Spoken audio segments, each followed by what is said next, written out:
the SC Gupta Award session. To chair this session, we have Dr. Ashok Parashar sir, Dr. Nitin Anand sir, and Dr. Sajid Kazmi sir. I would like to request all our chairpersons to kindly join us on the dais.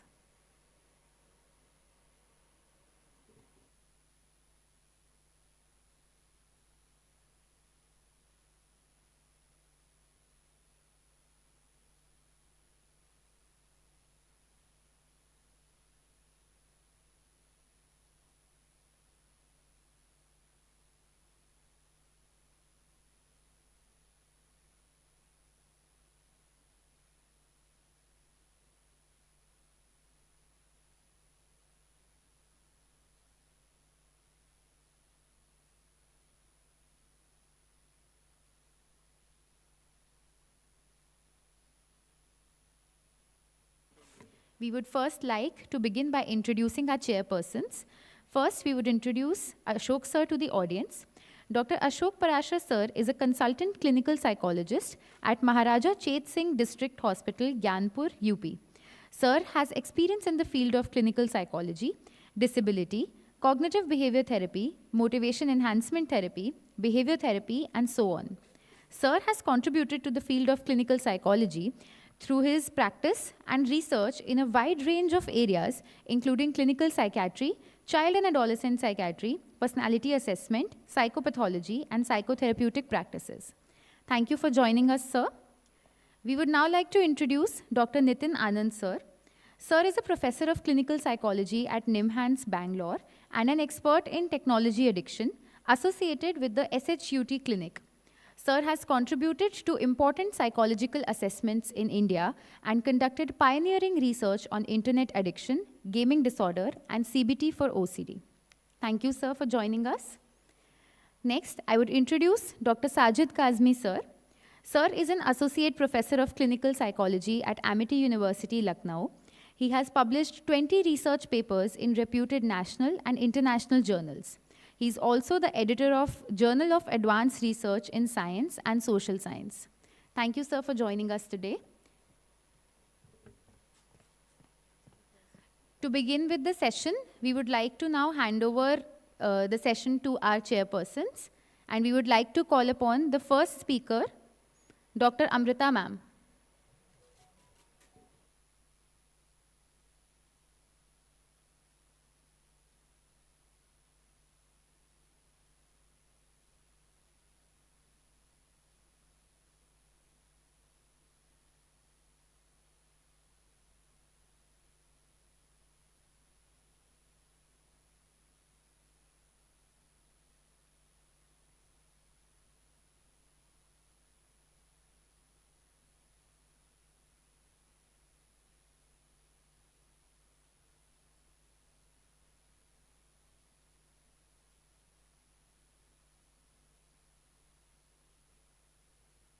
The third one was not present earlier, so we will cross-check again, but we have to wrap this entire session in 45 minutes. 15 with all the question and answers and solicitation. 8 sorry 12 plus 3 12 presentation 3 minutes 12 plus 3 okay.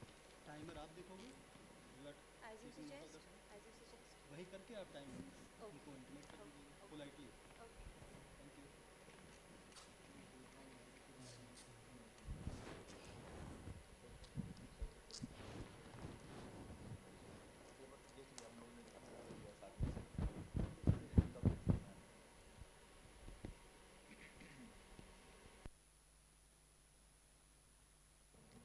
Each presenter will have 12 minutes for the presentation and 3 minutes for the questions and clarifications. We will give a reminder 2 minutes before your presentation ends.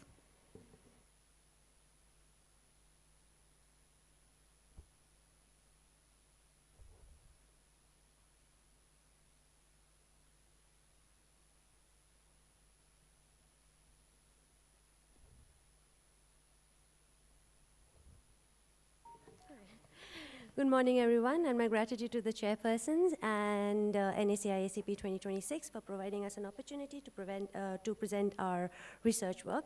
The effect of positive psychotherapy on socio-emotional functioning in young adults. Wanted to explore the impact of positive psychotherapy on symptom distress, interpersonal functioning, social role, overall life satisfaction, cognitive emotion regulation, and self-esteem in young adults. The rationale was to work on a homogeneous group of female young adults to see if, because they are at a higher risk for psychopathology, anxiety, and symptoms of depression, and they have a lot of development and life stage transitional risk factors, and also to find out the impact on the application of the complete state model of mental health.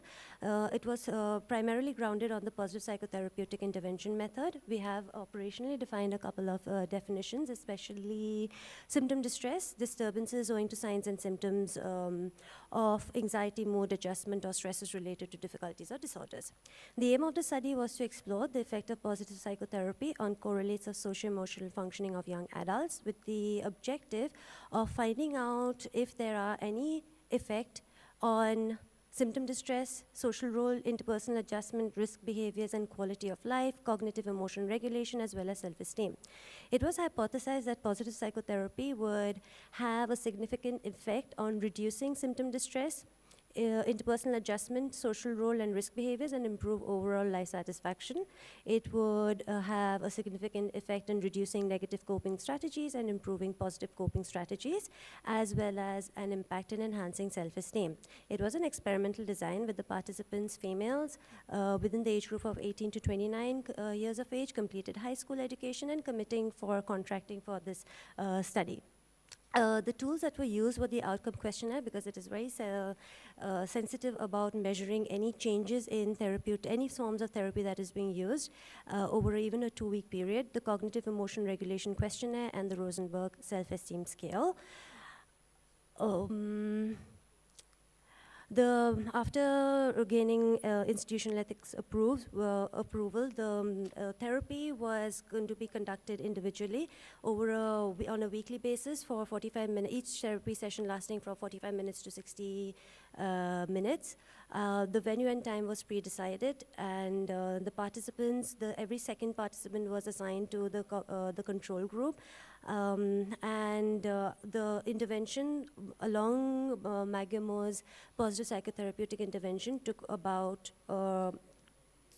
3 months, so 11 to 12 sessions, and a pre-post analysis was conducted.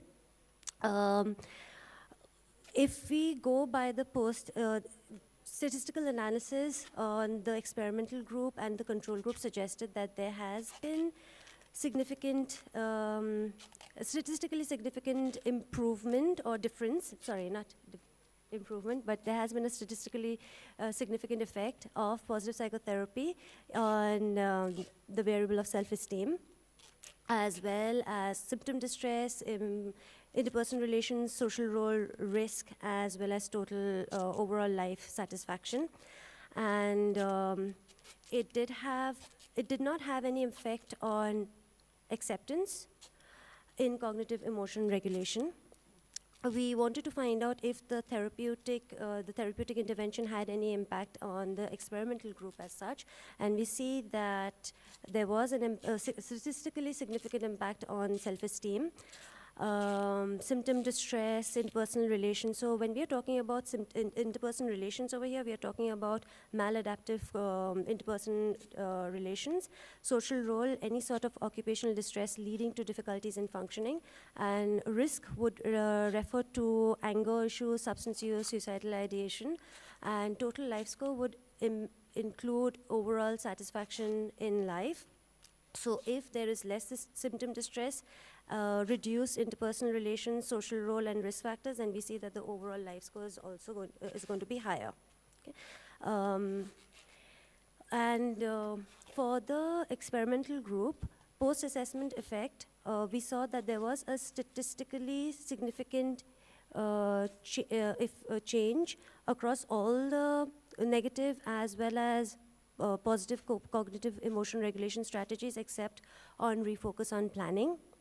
For the control group, we see that there hasn't been any change in levels of self-esteem, but on the outcome measures, we see, although that there hasn't been any change in symptom distress, There has been a change in interpersonal functioning, social role, and overall there was a decrease in life satisfaction. Even for the cognitive emotion regulation, we see that acceptance, rumination, and catastrophizing as cognitive emotion regulation strategies deteriorated over time. Now, acceptance is supposedly a positive a coping mechanism, but in clinical psychology, the degree of acceptance matters, because if we accept to the degree of submission, then change becomes very difficult, or acceptance to the degree of approval, then it would be very difficult to fight thought patterns like rumination and catastrophizing. We also wanted to find out the reliability change index, because we wanted to see, apart from the statistically significant measures, whether there was any clinically reliable improvement post-intervention.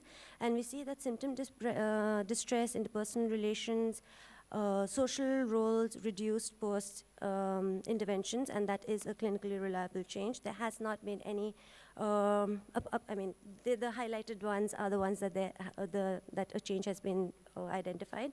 There has been no improvement in risk and self-blame, as well as positive coping strategies, and a couple of positive coping strategies as well. So we come to the effect size. So effect size over here, we wanted to see whether the intervention produced not only statistically significant, but also clinically effective change. And we see that there has been, so we use the Cohen's d, so anything 0.5 to 0.8 would indicate a medium to large effect of change. And we see that there has been moderate improvement in clinically moderate improvement in symptom distress, interpersonal relations, social relations, risk, and overall life satisfaction. And again, over here to note is that there has not been any clinically significant improvement in the concept of acceptance. So positive psychotherapeutic intervention did not have any clinically significant effect on the construct of acceptance. And there were moderate effects of the therapeutic intervention on self-esteem. The Cronbach's alpha basically suggests the relatedness of a set of items in a group, and we use 15 variables over here. The cognitive emotion regulation, the outcome measures, as well as self-esteem. And we see that there has been a high relatedness in the items, and the internal consistency was 0.78, suggesting that there's a high degree of internal consistency of the scales being used. So if we go back to the hypothesis and we see whether there was an effect on positive psychotherapy on the variables included, we see that yes, there has been. However, there has been clinically significant changes in certain variables, and we see consistently that acceptance, risk, and risk, as well as the variable of catastrophizing, did not have self-blame and other self-blame. These did not reduce significantly with positive psychotherapeutic intervention.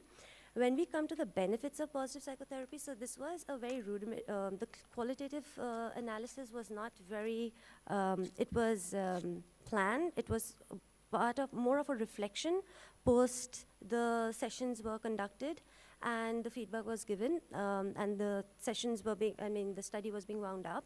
And although all participants reflected that they did have an impact and they did benefit from the positive psychotherapeutic intervention, we wanted to explore what were the factors or processes in therapy that helped bring about a change.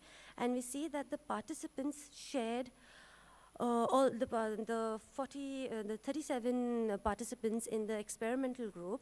They were all from very educated backgrounds, Western, urbanized settings, industrial settings, democratic, and so they all, even though they range from in their ages, and some were maybe undergraduate students, some were also working, pursuing their own PhDs, we see that these were the common factors. Although we didn't want to match them, but we see that all the participants share the degree of sophistication. So positive psychotherapy does call for a certain degree of abstraction, and so we probably use the, there was a high degree of relatedness of the interventions for the participants of the study. Therapist variables such as assuring confidentiality, showing active listening and empathy seem to be a recurrent theme. The therapy characteristics, being given homework assignments, the structure, that there were that there was consistent feedback throughout the sessions on every follow-up session, and that participants felt a connect via the homework assignments, that they were still contributing to therapy and in the form of working on improvement on themselves. And also the therapeutic alliance, where acknowledging common goals. So the participants may not come in thinking that there is a need for improvement, but when we put forward in a way that makes it relatable to the participants, and of course adhering to the ethics and addressing challenges by working through them, seem to be mediating factors. Although the limitations are that we did not pursue or engage in rich qualitative methods during the entire course of the study. The sample size and age range, yes, it was very limited.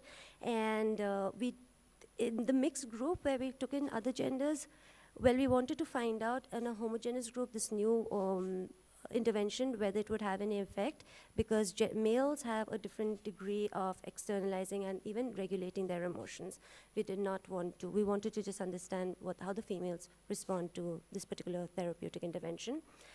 And we found out a cross-section of functioning of young adults, risk factors in everyday functioning. It provides a preventative approach, and inherently the complete state model of mental health was sort of highlighted, where a complete state of well-being endures when markers of healthy coping with stressful life events coexist with productivity. Thank you so much.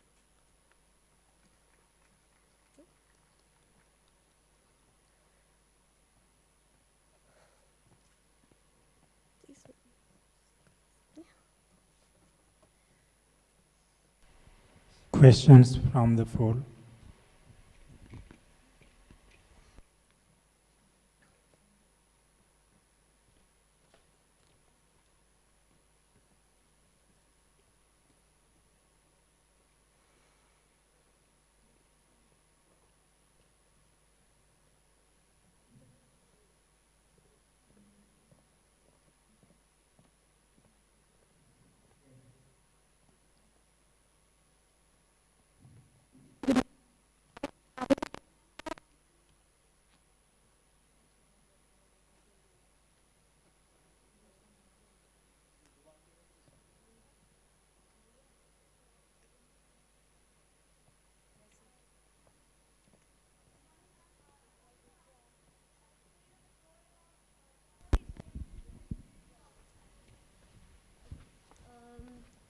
So because it had to be planned in a way to align with the objectives, we worked essentially on trying to find out whether emotions, because emotions have a strong effect on how we think and sometimes even the decisions we make, we first wanted to practice awareness via the strengths analysis and the positive story about what are their strengths, what can be nurtured. Sorry, I'm just going back to the slides on the intervention used.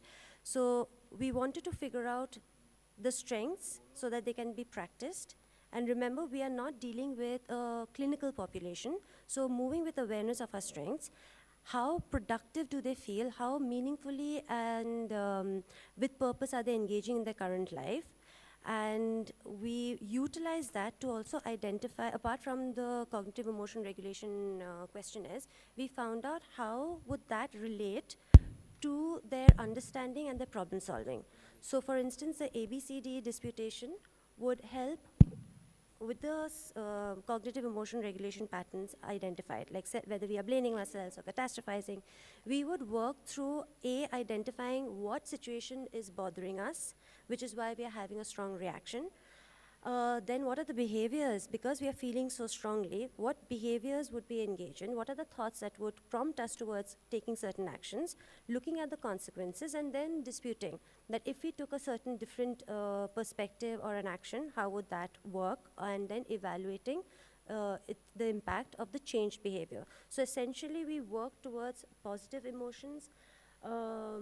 We wanted to bring awareness of how positive emotions can broaden our perspectives and negative emotions lead to tunnel vision. Also self-fulfilling prophecies and attributional biases that we all practice. But again, moving with awareness with these certain specific strategies. And we also worked on improving communication strategies. So we first identify how we communicate. So is it active, is it passive? So for instance, you nodding along is a very active way of acknowledging that you're listening to what I'm saying. But so, you know, there are passive ways and constructive and destructive ways. So identifying what are our patterns of communicating and then strengthening communication patterns around us. Chief strategies to discuss. Does it answer your question? Thank you.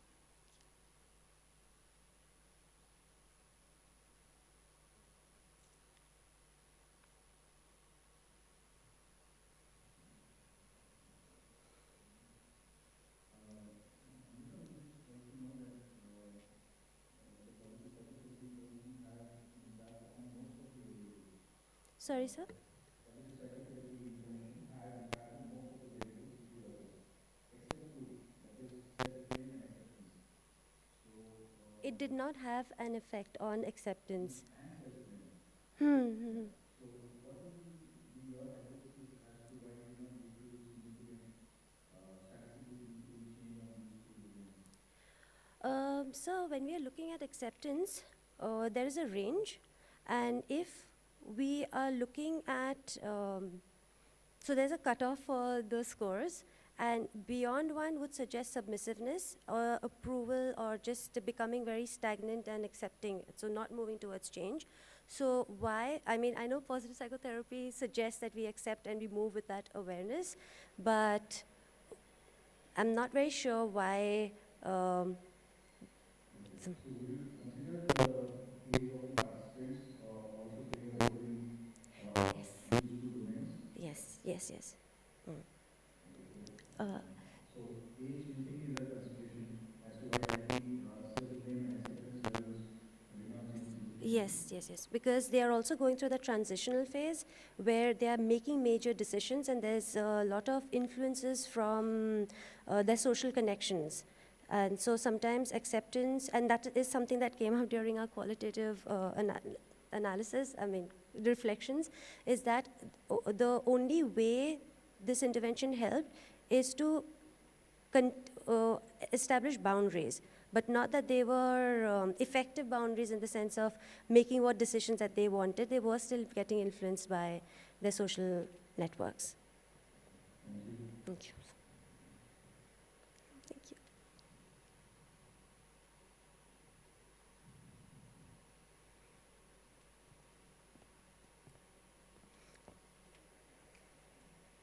Someone wants to ask a question? Yeah, please. Could you please pass on the mic?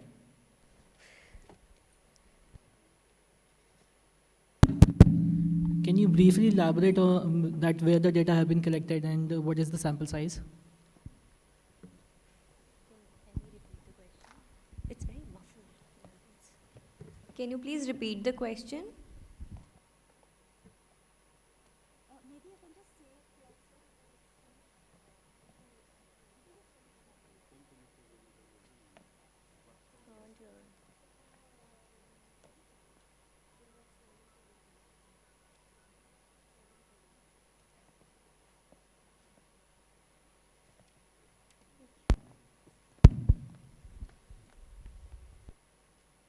The sample size was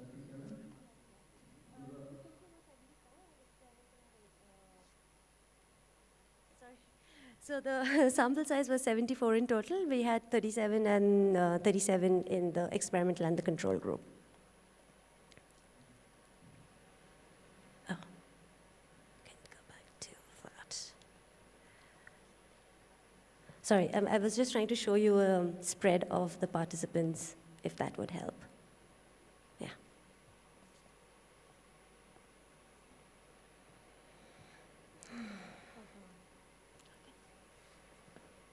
Oh, sorry, that was.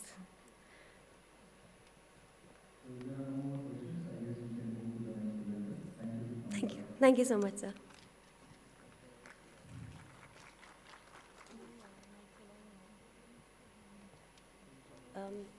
Okay, thank you so much.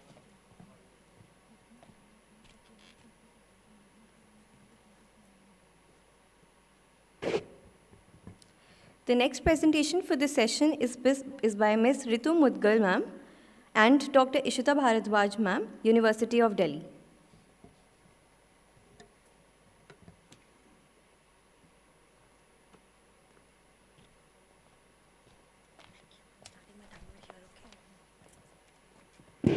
Hello, am I audible? Okay. Good morning, everybody. Good morning, everyone. So the topic of my presentation is locating the therapist self in practice, developing an Indian framework for reflective practice using first-person inquiry. Now, as you all know that psychotherapy has always recognized the importance of therapist subjectivity, the subjectivity that they bring in the psychotherapy process. However, it is within this a reflection becomes important.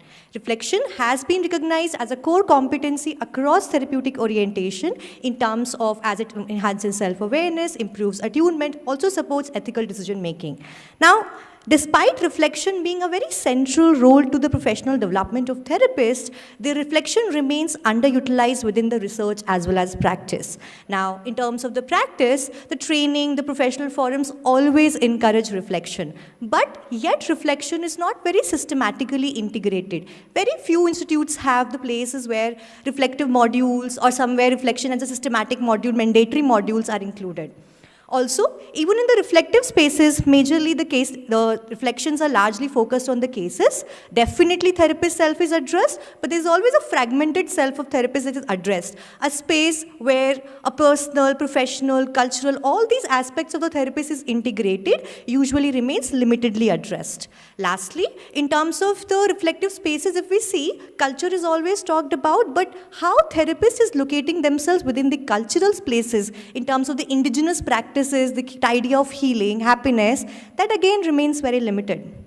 Also, if we look into the research idea, most foundational theories around the therapist subjectivity has addressed from therapists reflecting on their experience, be it Freud, Jung, Yalom, Rogers, etc. However, in the last decade, there remains very limited use of empirical research using reflections as a systematic inquiry. Now, this is where my study is situated, to develop a reflective framework that can support therapists in cultivating self-awareness in Indian context. Now, to develop a methodology, to develop a framework that requires therapists to engage in reflection, as a researcher, I myself need to understand how reflection works, and when I'm asking reflection, in what questions could be related to which aspect, how certain question could be linking to a different kind of history, a detailed aspect.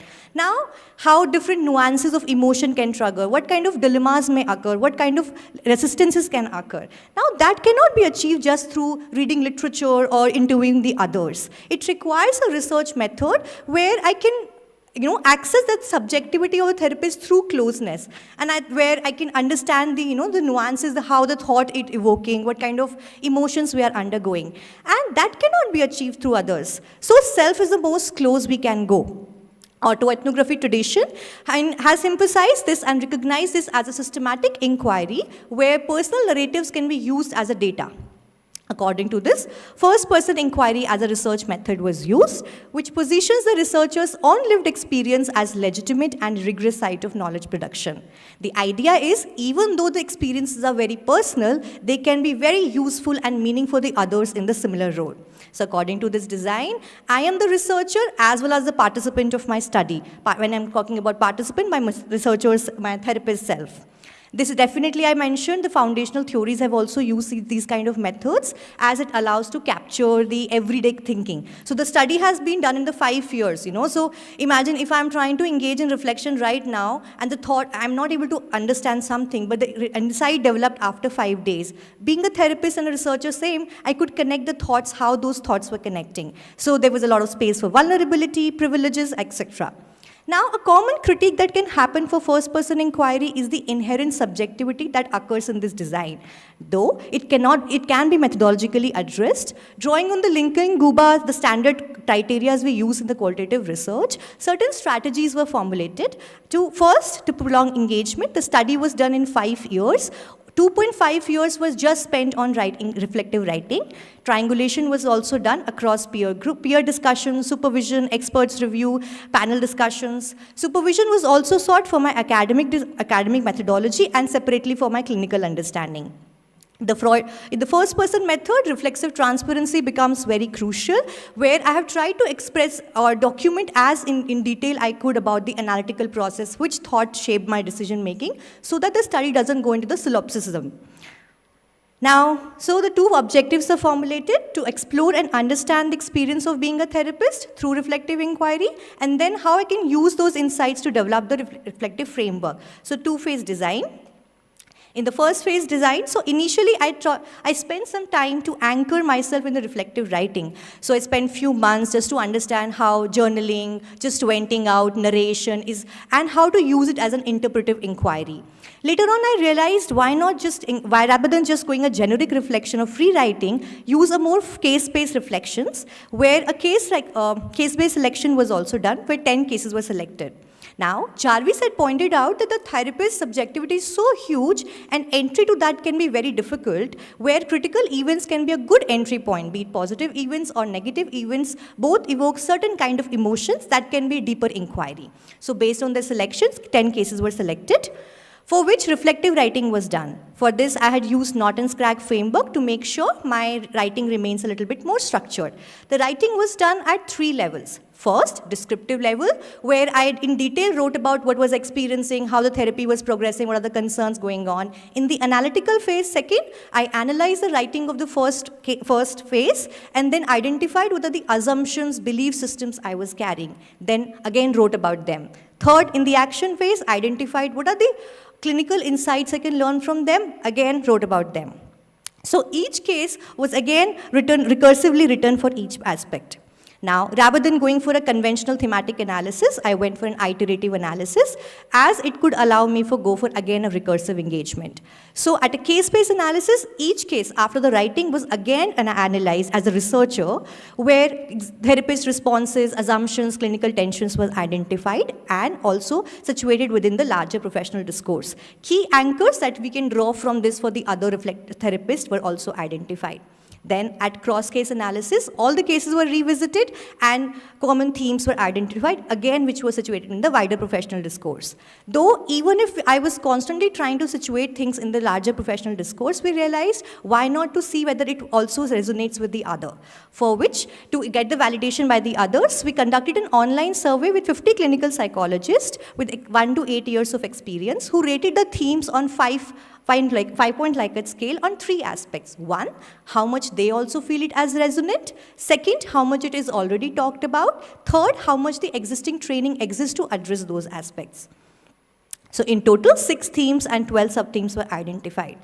Now, since the focus of presentation today is to focus on the framework, I'm not going to go in details about the themes, but just wanted to showcase that how, even if it was coming from my singular experiences, most therapists found it as highly relevant across the themes. Now, there was another pattern, if you see, that the relevance did not match the training. Most therapists said that the training to address things was very low across the themes. Like, for example, the cultural location, 82% people it is resonant, while 76 people said it's still limited training.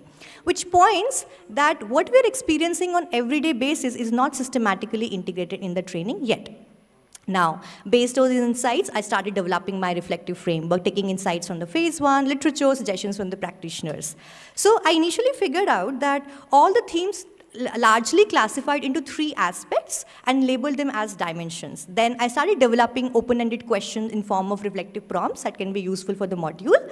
While forming those questions, I realized the questions I was developing were of 3 types. 1, in generic awareness, then how the questions related to how those things or decisions were shaped by their personal history. Third, how those could be shaped by their professional or cultural history. Then I thought, why, rather than keeping it together, why not them separate them and label it as layers?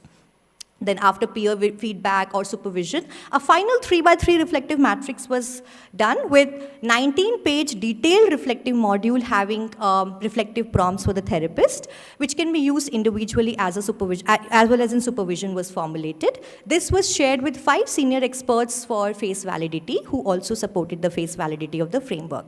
Now, this is the framework, a 3x3 reflective matrix which tries to establish the therapist's subjectivity on 3 dimensions: therapy approach, therapy client relationship, professional self of therapist, on across 3 layers: core therapy experiences, personal meaning, and professional cultural context. Here, each cell represents how a certain aspect of therapy can be addressed at different levels. For example, in the therapy approach, the core cell represents how the therapist is conceptualizing and structuring the therapy decision. What are those aspects which are shaping those decisions? The personal cell represents how they're being shaped by their personal values, their preferences, or shaping their decisions. The professional cell represents how these are influenced by the kind of training they come from, the kind of perspective around healing in the indigenous system they are following.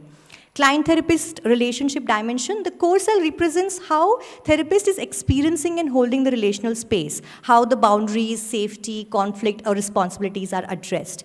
The personal cell here represent how the relational beliefs they're carrying in the therapy process, what kind of personal attachment patterns could be shaping their caring in the process. The professional context cell represents how the larger institutional space we are working in, the kind of roles and responsibilities we have there, or the professional ethics are followed there, could also shape my decision for the relationship. Lastly, the professional self of therapist, the core cell represents how the therapist's emotional presence and vulnerability show up in their work, which clients they're resonating with, which clients they're not resonating with, which techniques they're finding difficult, which techniques they're finding it comfortable. Here, the personal self focuses on what kind of significant events or their insecurities or their life philosophy shape the kind of meaning they're engaging in the therapy. While the professional context focuses here is how the kind of socio-cultural environment, the kind of institutional environment they come from, shapes their therapeutic identity. Now, for each dimension, there are sub-dimensions. I'm not going to go into detail for sure, but like in therapy approach, we try to go into as detail as could be to include the culture, to include the gender, mind-body awarenesses, detailed aspects.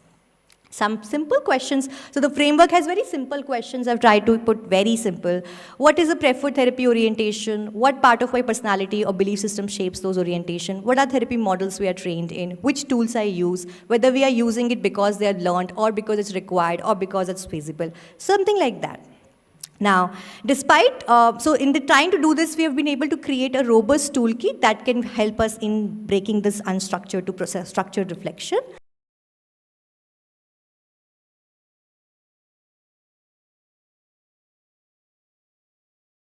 Represent the others in a respectful manner. There was also ethics towards self in terms of it was a lot of emotional labor for me for 5 years. So how I took care of my own vulnerability, where honesty spaces were addressed. Concludingly, I would like to say, definitely trust yourself as a person. You can question yourself as a therapist, but definitely know yourself as both. And I hope this study offers a space for doing that. Thank you so much.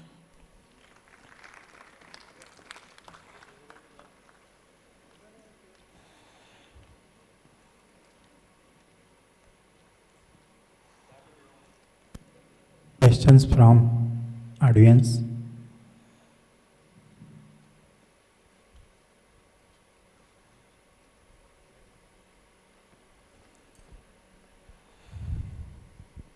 Hello. Hi. Hello.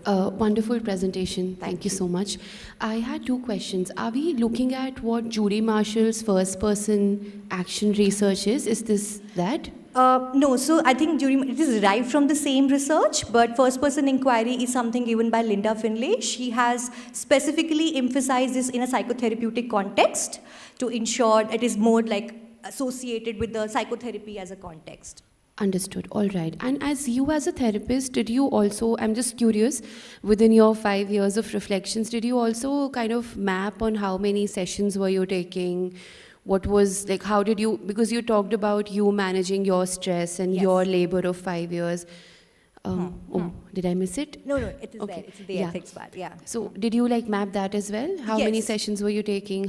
How long were they usually? Like what's the structure you were using? Okay, so I think the entire, apart from my entire study, there is entire documentation, almost like a book for my reflexive journaling, where I've tried to engage as much as a detail I could, like how my labor was shaped by the kind of, I think more than the structure of the sessions, I've tried to document what emotions were shaping my labor, because they were largely shaped by the kind of identity I was carrying for therapists in terms of, oh, I should be able to respond to all the clients, oh, this much structure or this is there, oh, I need to earn this much to stay in Delhi. So how those were shaping my different decision making, and how, like in terms of, you also asked what kind of approach was I using. Again, I was working in a private setup which has a financial element to it also attached, right? So, oh, the client has already taken 10 sessions, it means the cost had been almost around 20,000. So has the result changed? And how those kind of nuances of the cultural element or the contextual element shaped my decision for the approach,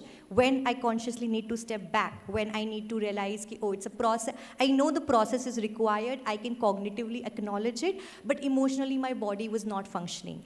And when I realized why my body is not functioning, that is when I entered into my personal history, that, oh, I also come from a family which is a first generation college going. So my family had spent a lot of expectations on me. So automatically for me, doing well was important. So this is how when I was journaling different elements, even though my focus was not to keep session-based record, I kept on emotion-based journaling, yet these kind of nuances that you said did come in the journaling element. Understood. Lovely. Thank you. Thank you so much.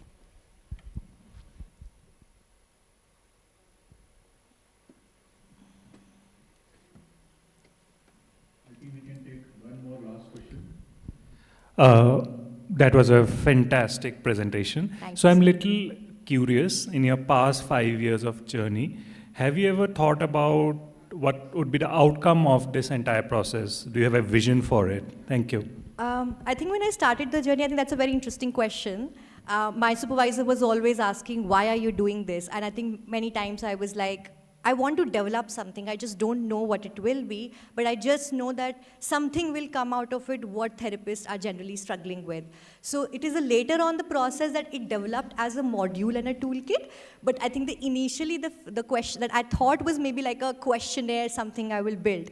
And the way I am progressing more in the detail, like when I'm working with the therapist now, I am seeing more versions of it getting evolved, like whether I want to make, like the limitations of reflection on action, reflection in action came later. That now I'm realizing, the module also need to have integrated video recalls. These are also elements, something monitoring. So slowly my supervisor is like, I think you're just making an entire school of yours. You just need to reduce it to something limited.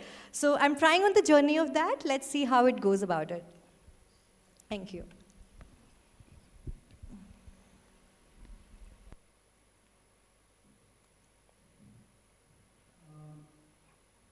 Throw light on the bigger picture.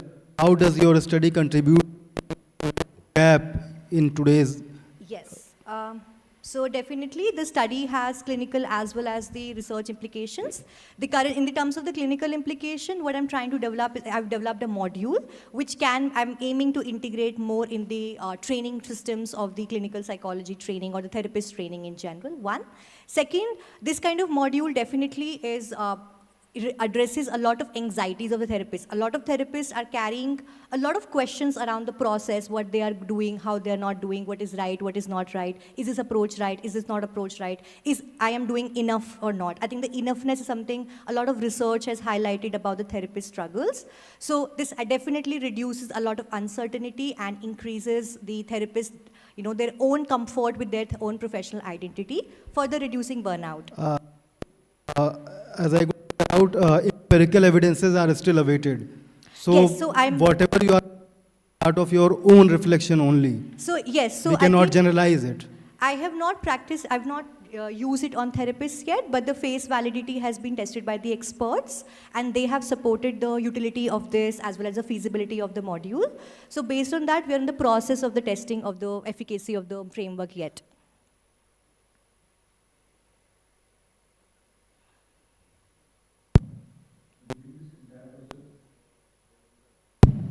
During this entire process where you have actually taken 10 cases and based on which you were engaging in this development of reflective framework, were you simultaneously also taking psychotherapy supervision?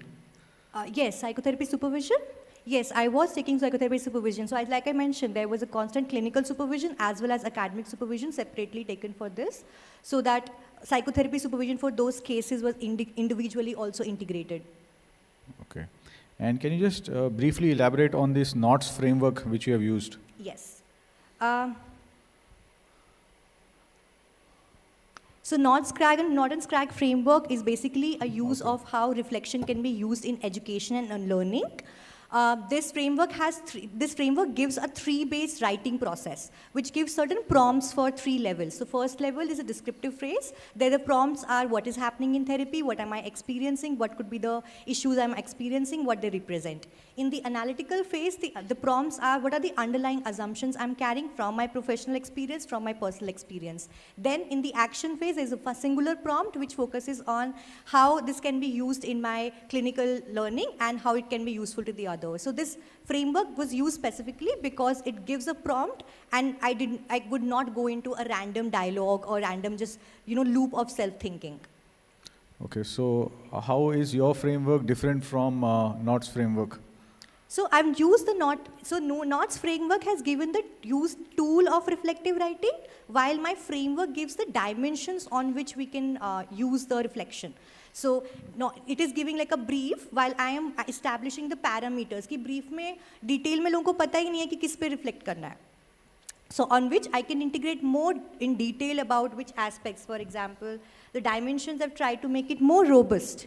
So what approach, how am I deciding the goals, what are the markers of progress I'm evaluating, how am I evaluating the enoughness, how much mind-body integration has been done, how am I defining the relationship. Okay, one last question, sorry. Why didn't you use the Braun and Clark's method? I know you have mentioned it there in your presentation, but can you elaborate a little? Yes. So the idea was, because the reflection of for each case, I was already engaging in 3 levels of reflection using the reflective writing. Now, what happens, there was already a recursive loop of analysis that was happening. So anything where I would have broken that loop and again went back to a fragmented kind of analysis would have broken the flow of thought. This is where the iterative analysis framework was used. Okay, thank you. Thank you, everyone.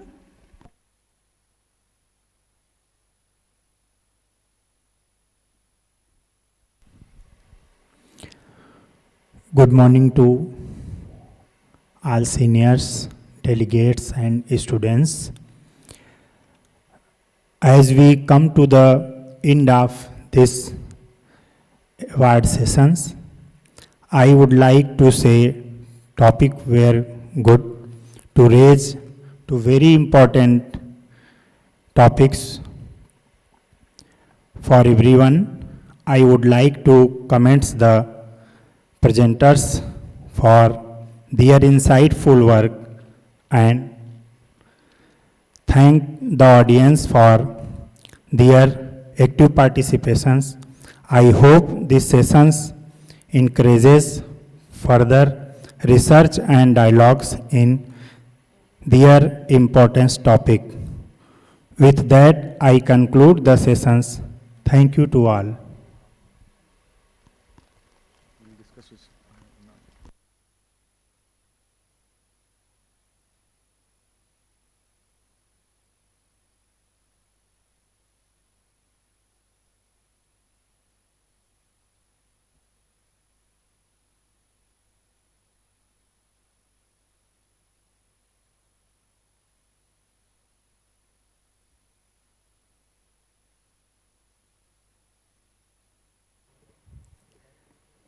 For this session, we also had a third presenter who was not present earlier. I'll call out the name again. If you're present, please come up on the stage.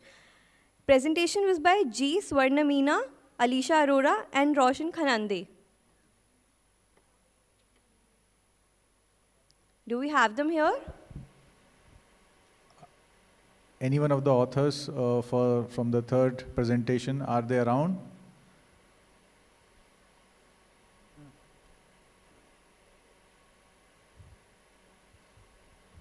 Okay, so I think they are not around, and it's approximately around 10:30. Session was supposed to be at around 9. I think why we are asking it, because we just want to make sure that the third presenter which was selected for this presentation should have been here, and just we want to give an equal opportunity to all the three presenters. So I guess it's 10:20, and still the third presenters or the authors from them are not there. So I guess we will have to consider that the only two presenters have been there for this award session, and I think we will like to close the session. Thank you to the presenters as well as the chairpersons for this session. The results for this session will be declared in the valedictory ceremony. Now we will proceed towards the next segment of our day 3. Thank you so much, sir.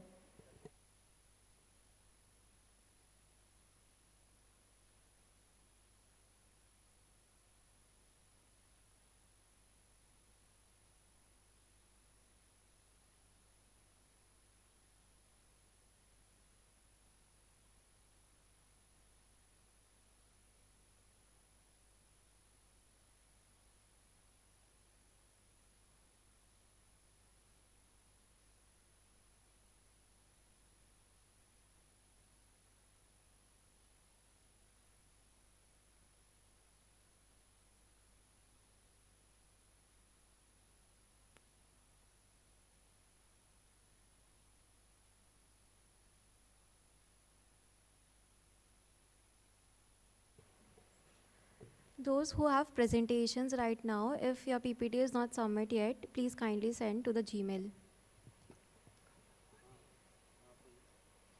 You can also come here.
Taking our day 3 forward, we welcome all the delegates to the scientific session of our conference. This segment provides a platform for researchers to share their research findings, fostering collaboration and knowledge exchange. Each presenter will have 6 minutes to share their research work, followed by a 1 minute for any question and clarification. This session will be moderated by expert chairs Dr. Uday Shankar sir and Dr. Syed Sajid Kazmi sir. We request the chairperson to kindly come upon the dais.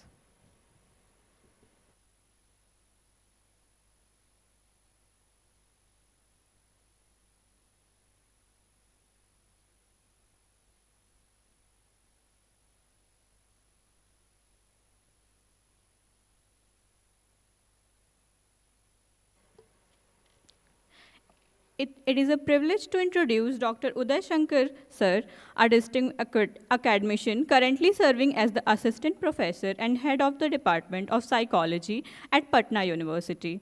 He has dedicated his career to exploring the psychosocial dimension of human behavior, notably through his extensive research on friendship formation among the youth.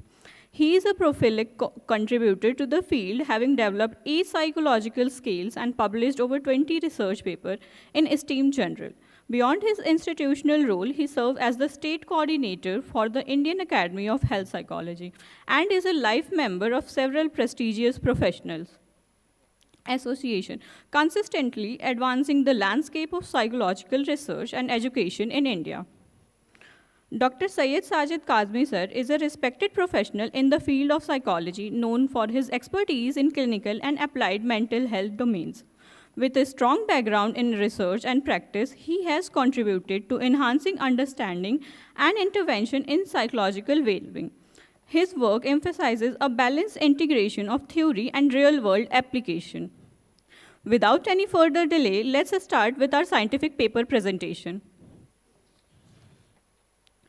Our first presentation is by Pooja Pandey.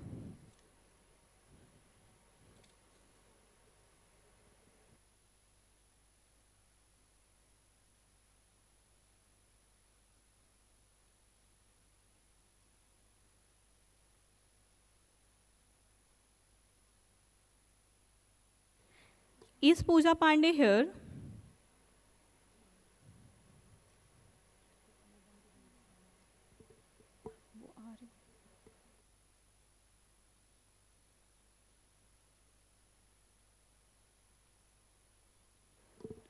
Next, I call upon Rishina Tyagi.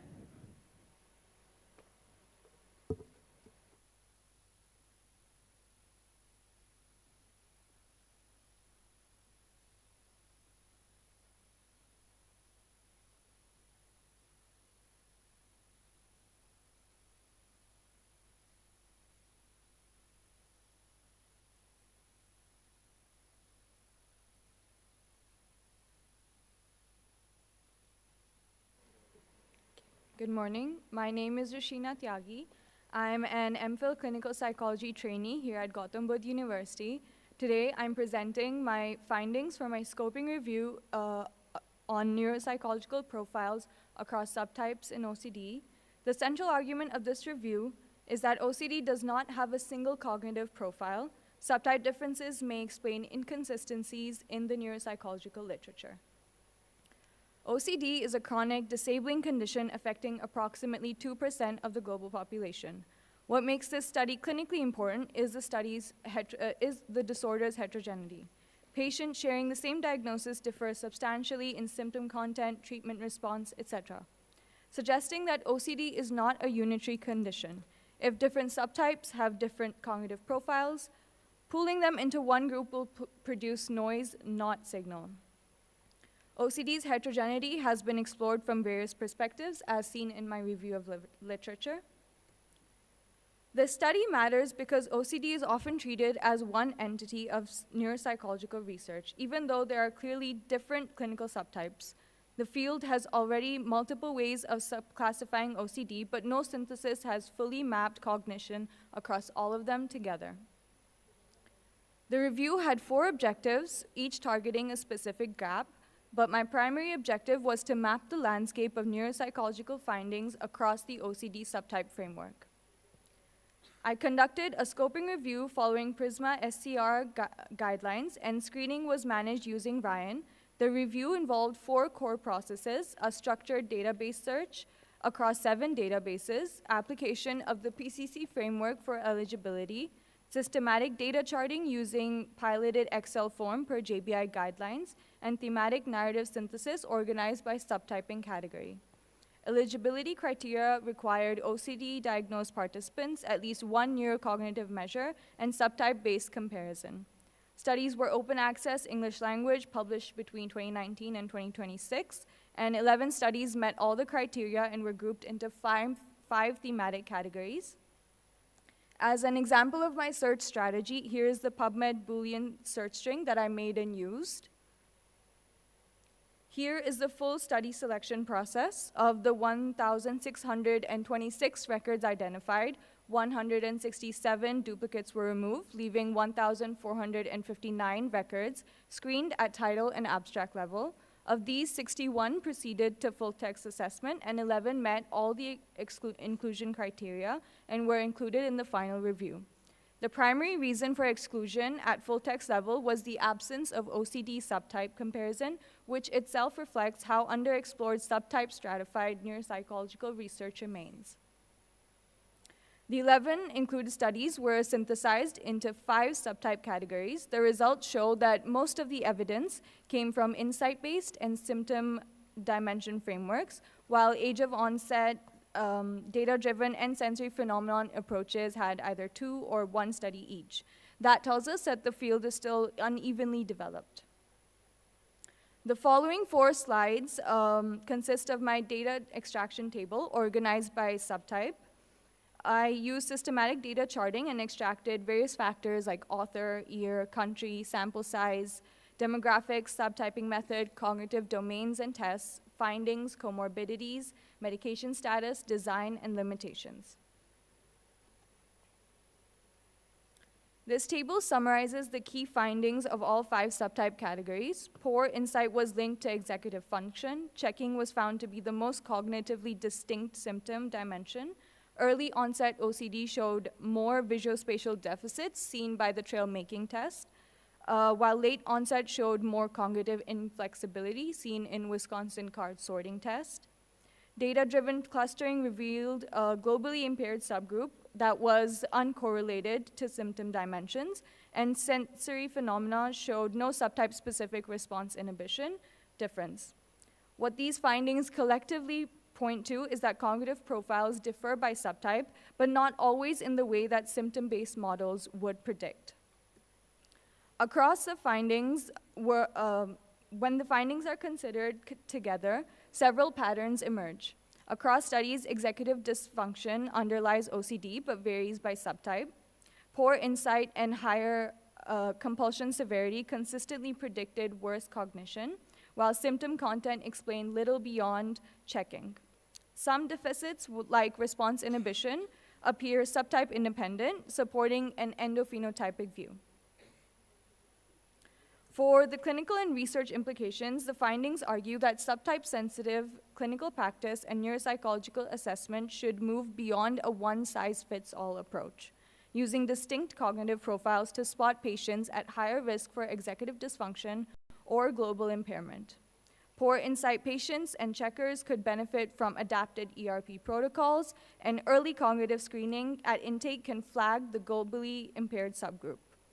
For research, combining neuropsychological data with neuroimaging and AI-based profiling is recommended to refine biologically grounded OCD subgroups. The main limitations are small subgroup sizes, often 12 to 42 patients. Additionally, single reviewer screening and exclusion of non-open access studies may have introduced bias and missed relevant evidence.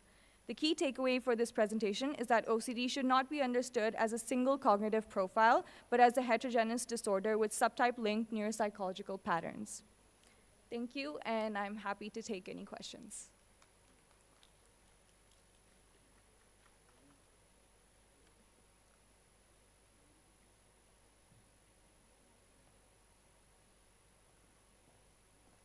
Hello? Any query or suggestions? Anyone?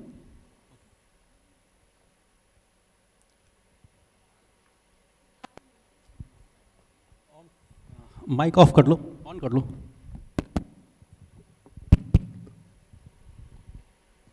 So you included 11 studies, right? If I'm not wrong. Yes. So is it enough to draw a conclusion?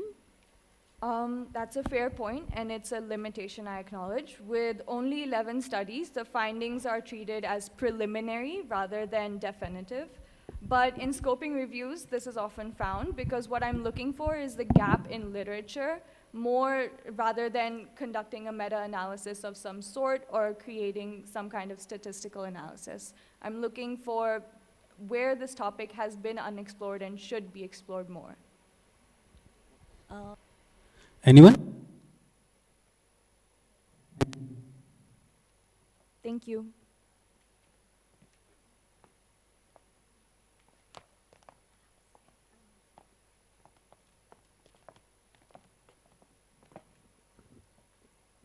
I now invite Bhavika Tahliani and Avantika Chaudhary.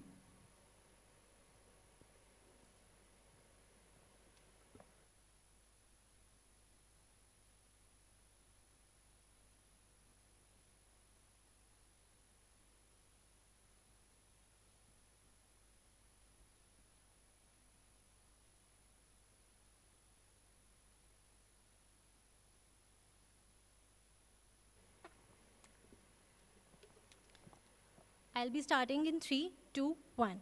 Good morning, respected Chair and my fellow delegates. Today, I, along with my co-presenter Bhavika, are presenting a systematic review on executive dysfunction as a neuropsychological correlate of impulsivity in borderline personality disorder. Introduction. What is BPD? Borderline personality disorder is a severe psychiatric condition characterized by instability in mood, interpersonal relationships, self-image, and behavior. A central feature of BPD is impulsivity, which is associated with maladaptive outcomes such as self-injurious behaviors, substance use, and risky decision-making. One important mechanism underlying these behaviors is executive functioning. Executive functions include processes such as inhibitory control, cognitive flexibility, and decision-making, which are essential for regulating behavior and controlling responses. Neurobiologically, these functions are primarily mediated by the prefrontal cortex, particularly the dorsolateral prefrontal cortex, orbitofrontal cortex, and anterior cingulate cortex, which is also evident from many studies. Emerging evidence suggests that impairments in executive functioning are closely linked to impulsivity and emotional dysregulation in BPD, as it is evident in a lot of studies.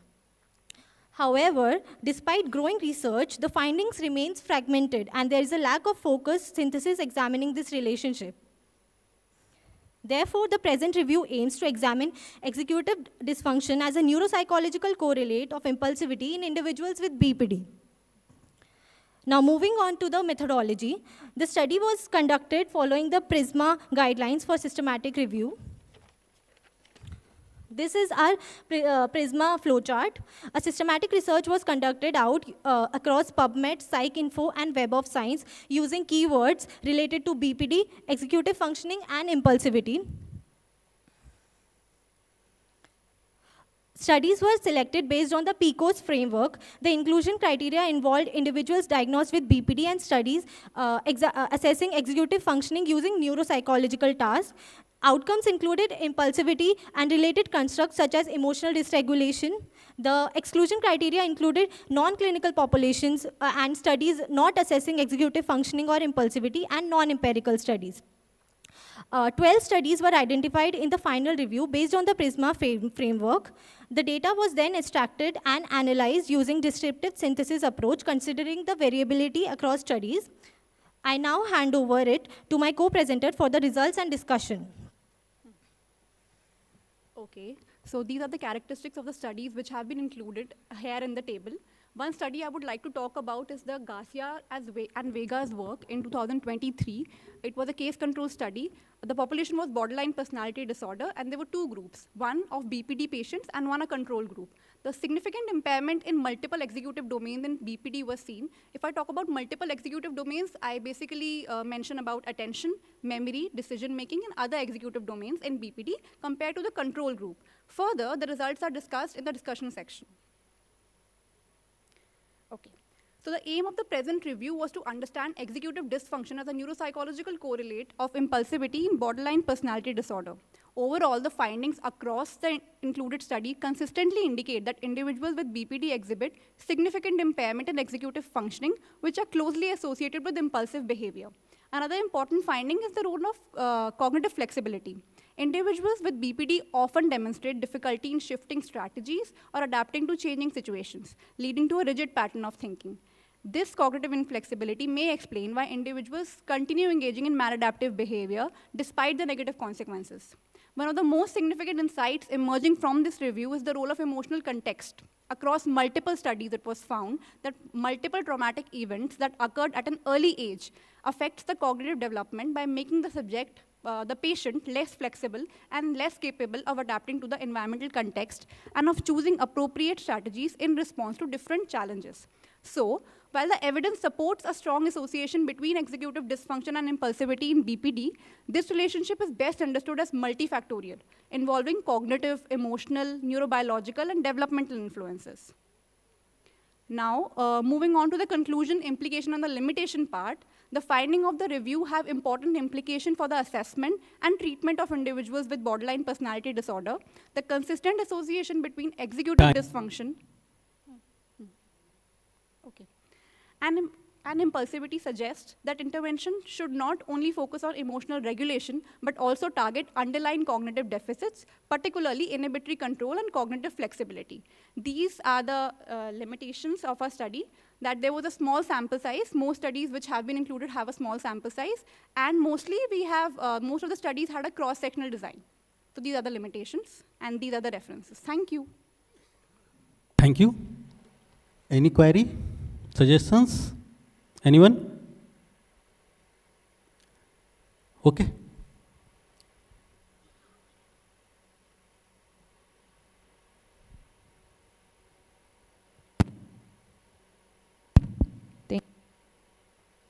Can you please explain the time?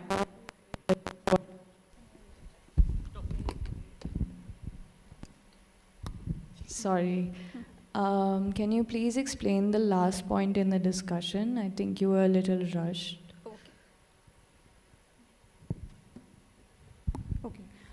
So the last point of the discussion here discusses that even though there is a strong association between executive dysfunction and impulsivity in BPD, we cannot undermine the other factors which are important. That is cognitive factors, emotional factors, the developmental factors which come into play, how traumatic of a childhood a person must have had, or different factors which are there, emotional factors, neurobiological factors. So in BPD, we need to take a very multifactorial approach rather than just thinking about the neurobiological part. That is executive dysfunction leads to BPD.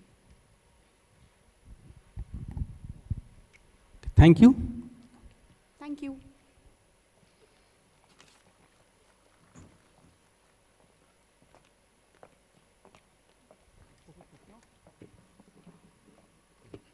Next, I call upon Dr. Joginder Singh Cairo and Ms. Pooja.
Good morning, everyone.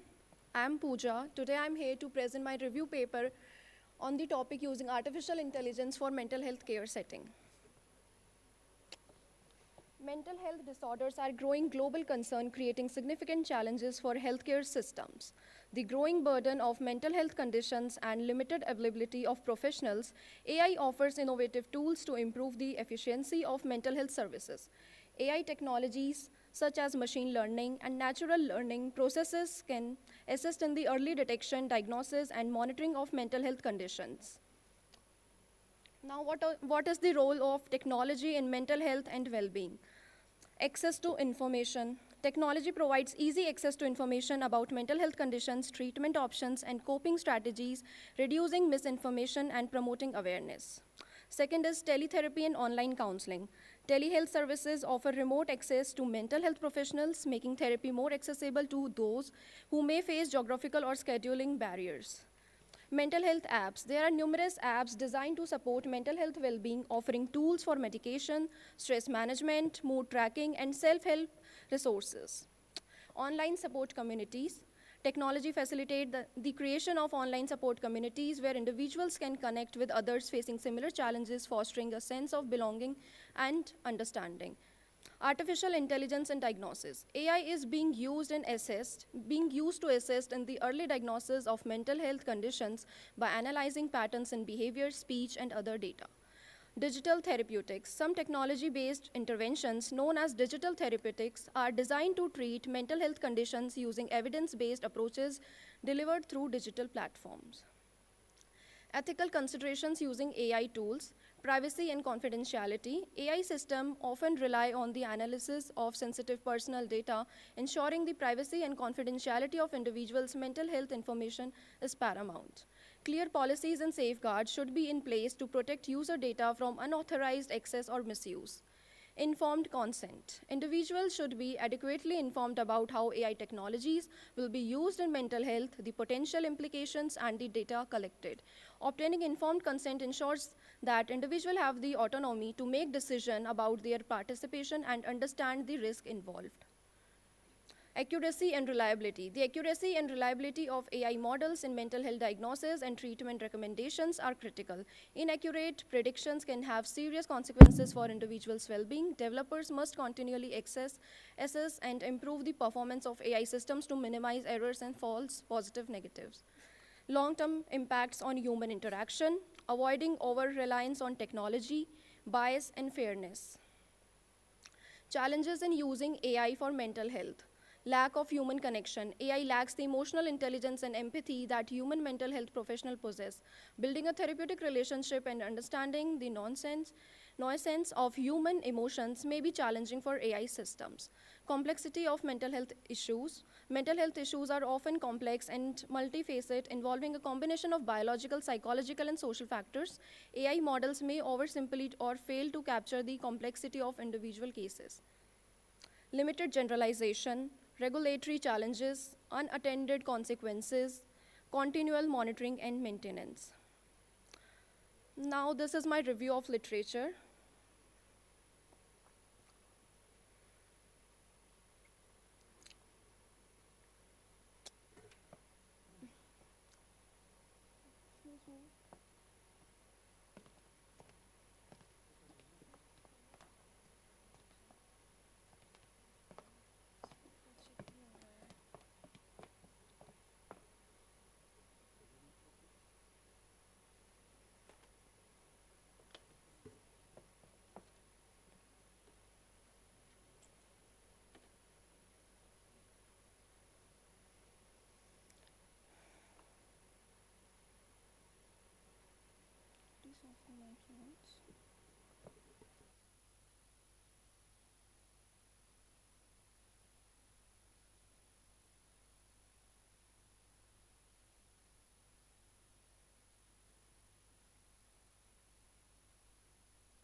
Methods. The aim of my review paper is to review the role of artificial intelligence in mental health care settings.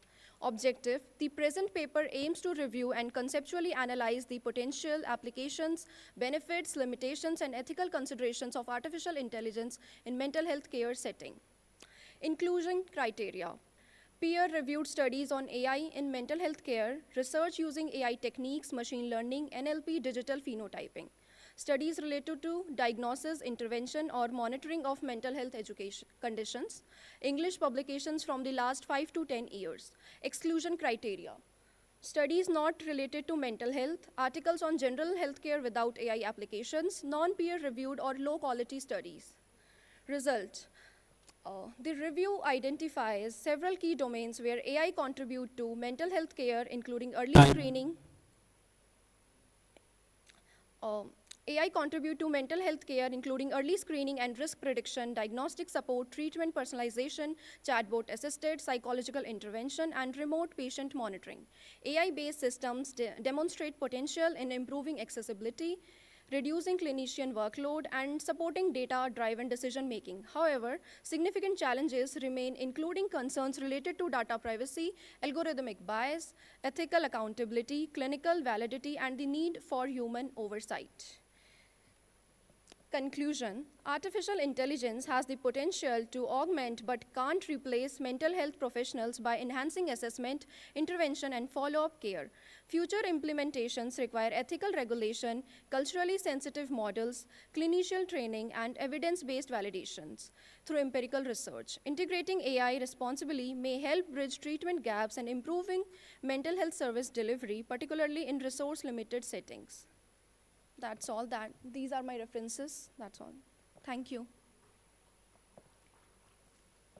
Any query?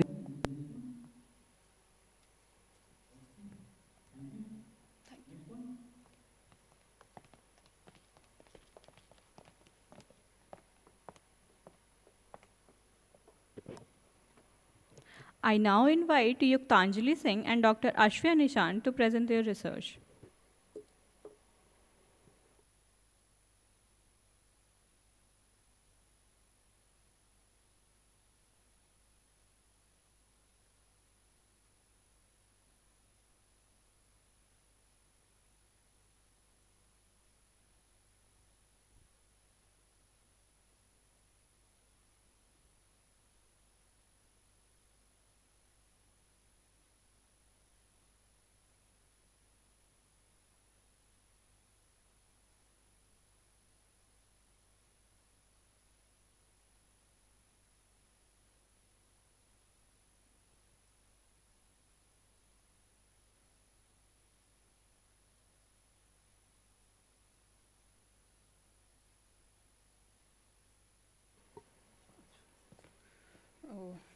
Good morning, everyone. My name is Yuktanjali Singh. I am a MA Clinical Psychology trainee at SGT University, Gurugram. Today, I am presenting on the topic Perspectives on Indian Adolescents and Young Adult Males. It's an analytical overview. So this paper discusses about how the traditional gender roles, they shape the emotional experience, the expression, peer relations, and further forms the help-seeking behavior among the young adults and the adolescent population. There is a particular focus on the emerging role of AI-based coping. And so for an overview, the adolescent and the young adult age group, it's a critical time period for the identity formation of a person. So this is the time when the gender roles are internalized by the person, and then they start reflecting in their behavior.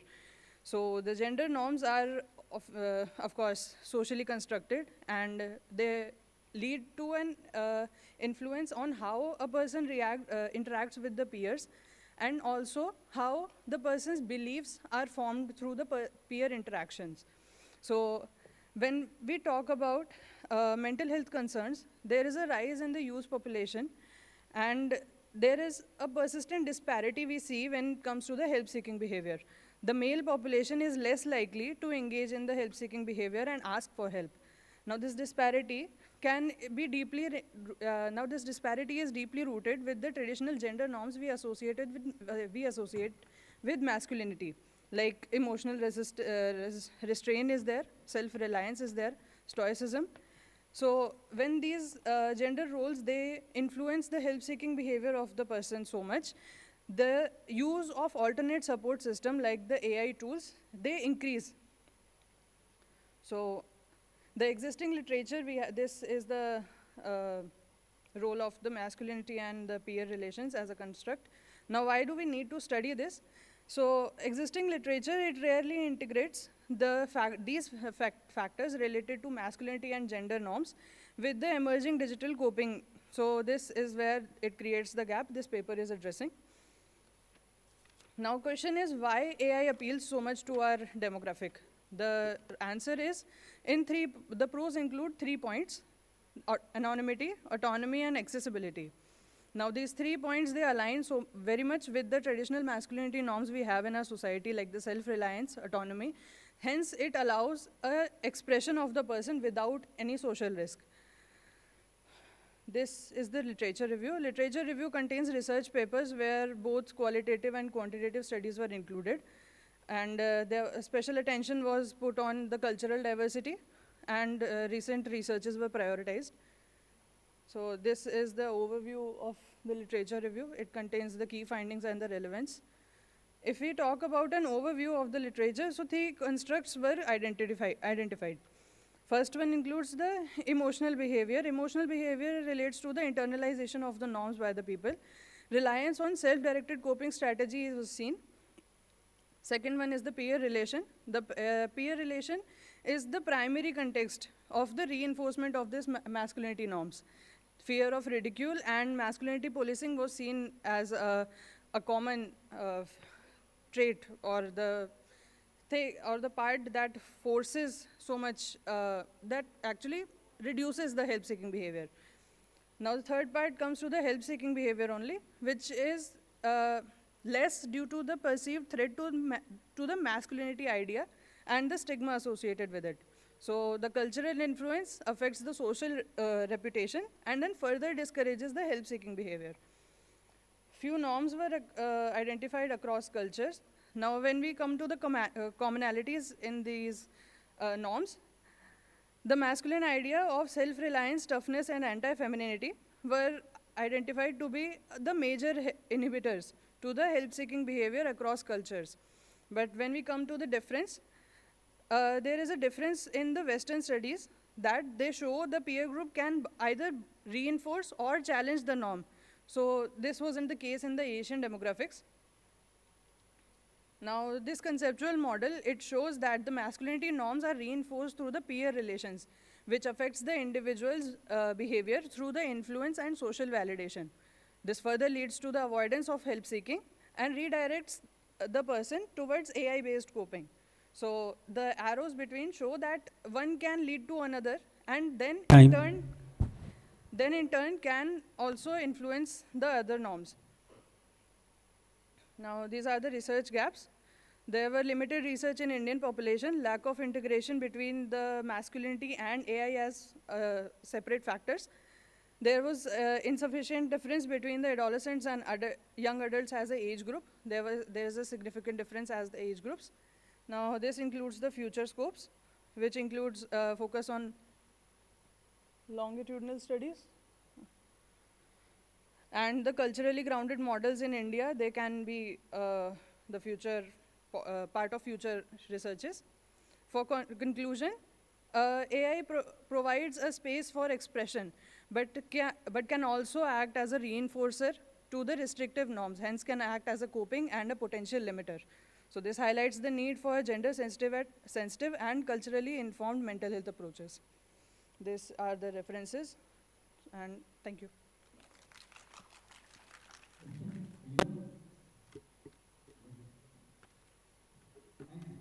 Thank you, sir.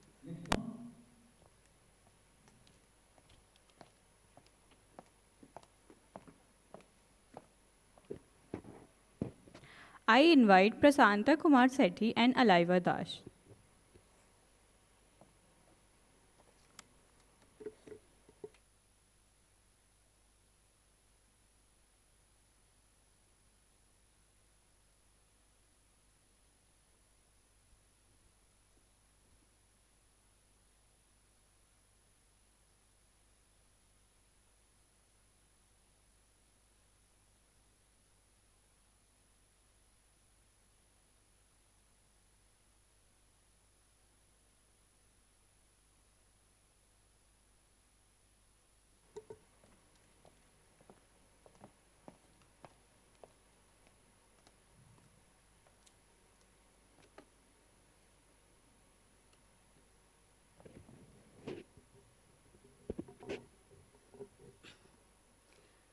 A very good morning to everyone.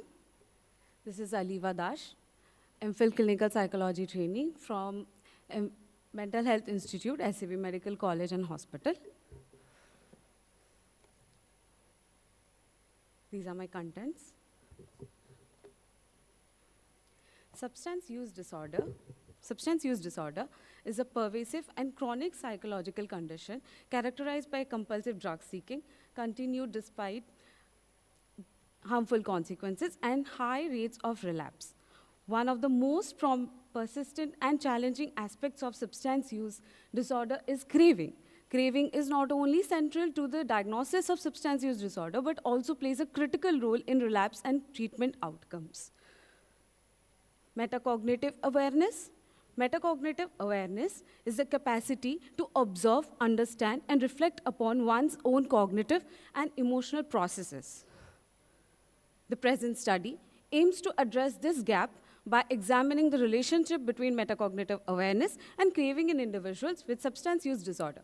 Specifically, the study seeks to understand whether metacognitive awareness predicts the intensity of substance craving. By clarifying these relationships, the study hopes to contribute to a more nuanced cognitive model of addiction and inform the development of clinical interventions that target metacognitive skills, helping individuals more effectively manage craving episodes, which can further prevent relapse. The methods. The present study included a sample of 30 individuals, and the samples were recruited using purposive sampling method. Inclusion criteria included adults in the age group of 20 to 40 years with a diagnosis of substance use disorder as per ICD-11 criteria. Minimum educational qualification of matriculation. Exclusion criteria included presence of any psychiatric comorbidities and past history of any chronic physical and psychiatric illness. Tools used were a detailed socio-demographic data through semi-structured interview performer. Alcohol, smoking, and substance involvement screening test, the brief substance craving scale, and metacognitions questionnaire, MCQ 30. Procedure was ethical committee approval was taken, and all necessary guidelines such as informed consent and confidentiality were maintained. Statistical analysis, the data was analyzed using Jamovi statistical software. The results. Descriptives, as you saw, the data is not normal, with median of substance use severity being moderate and that of dysfunction in metacognitive awareness and craving being high.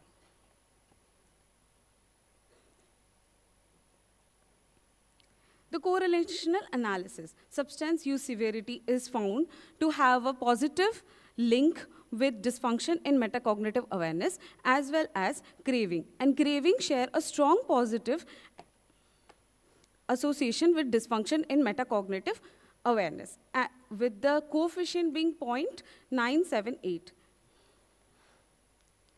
In the regression analysis, there is 38.3% variability that can be explained by substance use severity and craving. The discussion. The descriptive statistics indicated that the sample largely consisted of young adult male participants, with the majority being unmarried and having graduate or postgraduate level education. Moderate levels of substance use severity and craving within the sample, along with notable dysfunction in metacognitive awareness. The correlational analysis indicated high craving in participants demonstrated greater dysfunction in metacognitive awareness, and according to previous researches, individuals with substance use disorder often exhibit deficits in insight, cognitive monitoring, and reflective thinking, which may hinder their ability to recognize problematic pattern of substance use. Aligning with previous researches, craving and dysfunction in metacognitive awareness showed a significant positive correlation with substance use severity. In the regression analysis, both substance use severity and craving are significant positive predictors of dysfunction in metacognitive awareness. Individuals with higher substance use severity and higher craving tend to exhibit greater dysfunction in metacognitive awareness. The results. The present study found significant positive relationships among the study variables, indicating the individuals with greater difficulties in monitoring and regulating their cognitive processes tend to experience stronger cravings and more severe substance use patterns. So there are several limitations, including cross-sectional design, which prevents causal inference, a relatively small sample size, limiting generalizability, and reliance on self-report measures that may introduce bias. Future research should address these limitations by using larger and more diverse samples and adopting longitudinal designs to better understand causal relationships. Additionally, examining factors such as impulsivity, emotional regulation, stress, and coping strategies may further clarify these associations and contribute to the development of more interventions targeting craving and metacognitive processes in substance use disorder. Okay. Thank you. Any query? These are my references.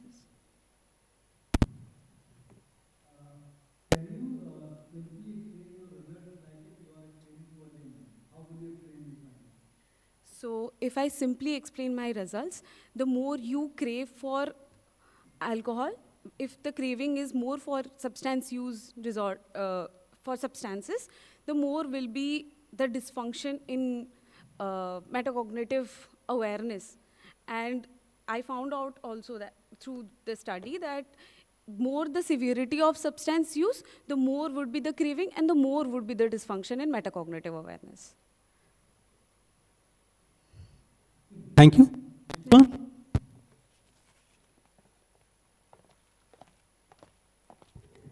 Next, I call upon Gauri Gupta and Vaidevi Agarwal.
Hi everyone, good morning.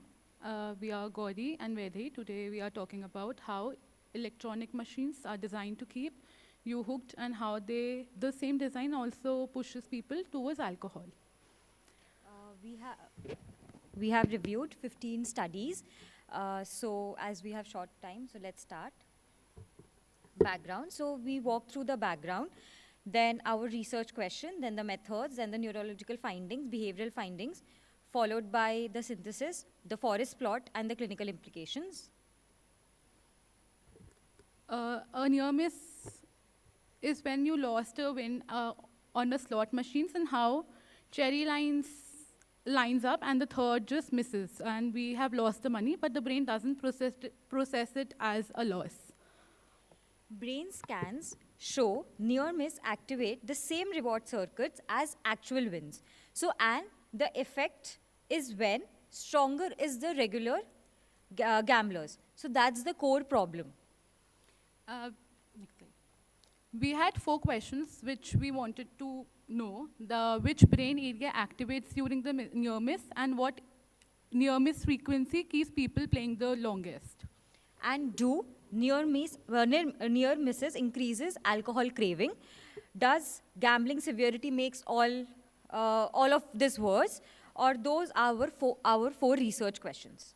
We researched and studied from 1990 to 2024. 15 studies total. 6 includes brain scans, 4 electrical brain activity stimulus, 5 behavioral experiments, mix of regular gamblers and non-gamblers were included. The brain scans shows near miss light up the ventricle septum and the core reward hub, the same way actual ring do. This was found in 5 out of 6 FRM studies. The dopaminergic midbrain also activates. And the worse the gambling problem, the stronger the response, the anterior insula fires too, creating that gut feeling of wanting to play again among the gamblers. The brain error singles called the FRM is weaker for near miss and than for the full losses. The brain literally treats a near miss as a less strong than regular loss. And this happens at 250 milliseconds before you are even consciously aware of the outcome. Also, near misses produces a bigger P300 response, meaning more attention and motivation, even though participants say that they are more frustrated. There is a sweet spot. 30% near miss frequency make people play the longest before giving up. Below 10% is a rare to hook you up. And above 40 feels suspicious. Modern slot machines are deliberately programmed right around 30%. So this is not a coincidence. It is a design choice to exploit this exact vulnerability.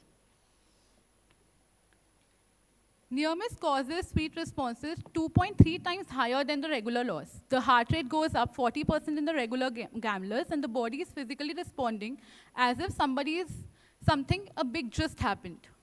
This is around the physiological arousal. So that sweet response also correlates strongly with the urge to gamble.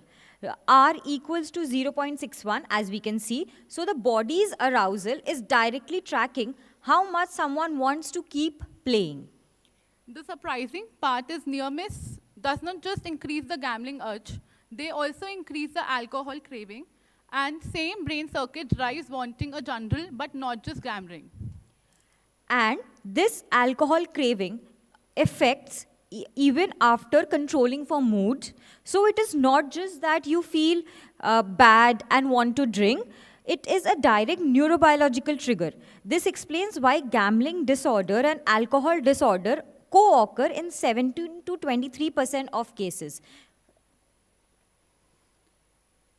The forest plots pool all 14 studies into one chart.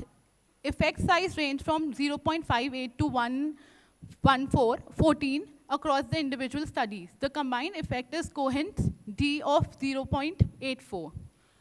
So through the in the meta-analysis results, 0.84 is a large effect, as we all know. No study pointed in the opposite direction. The near-miss effect is real, strong, and consistent across brain areas.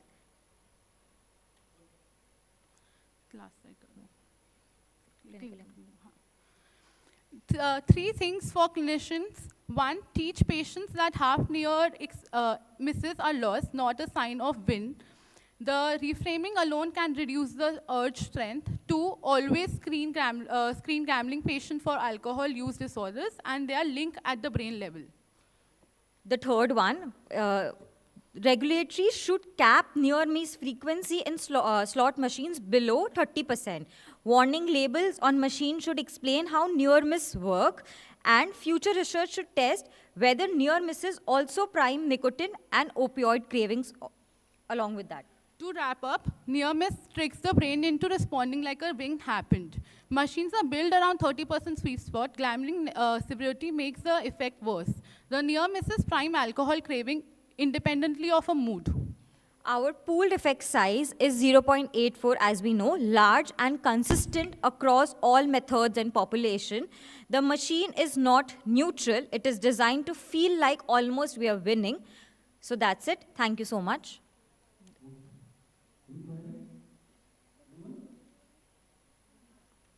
Okay, thanks.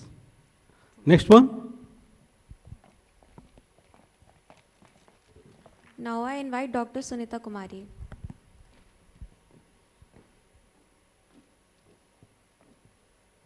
Is she here?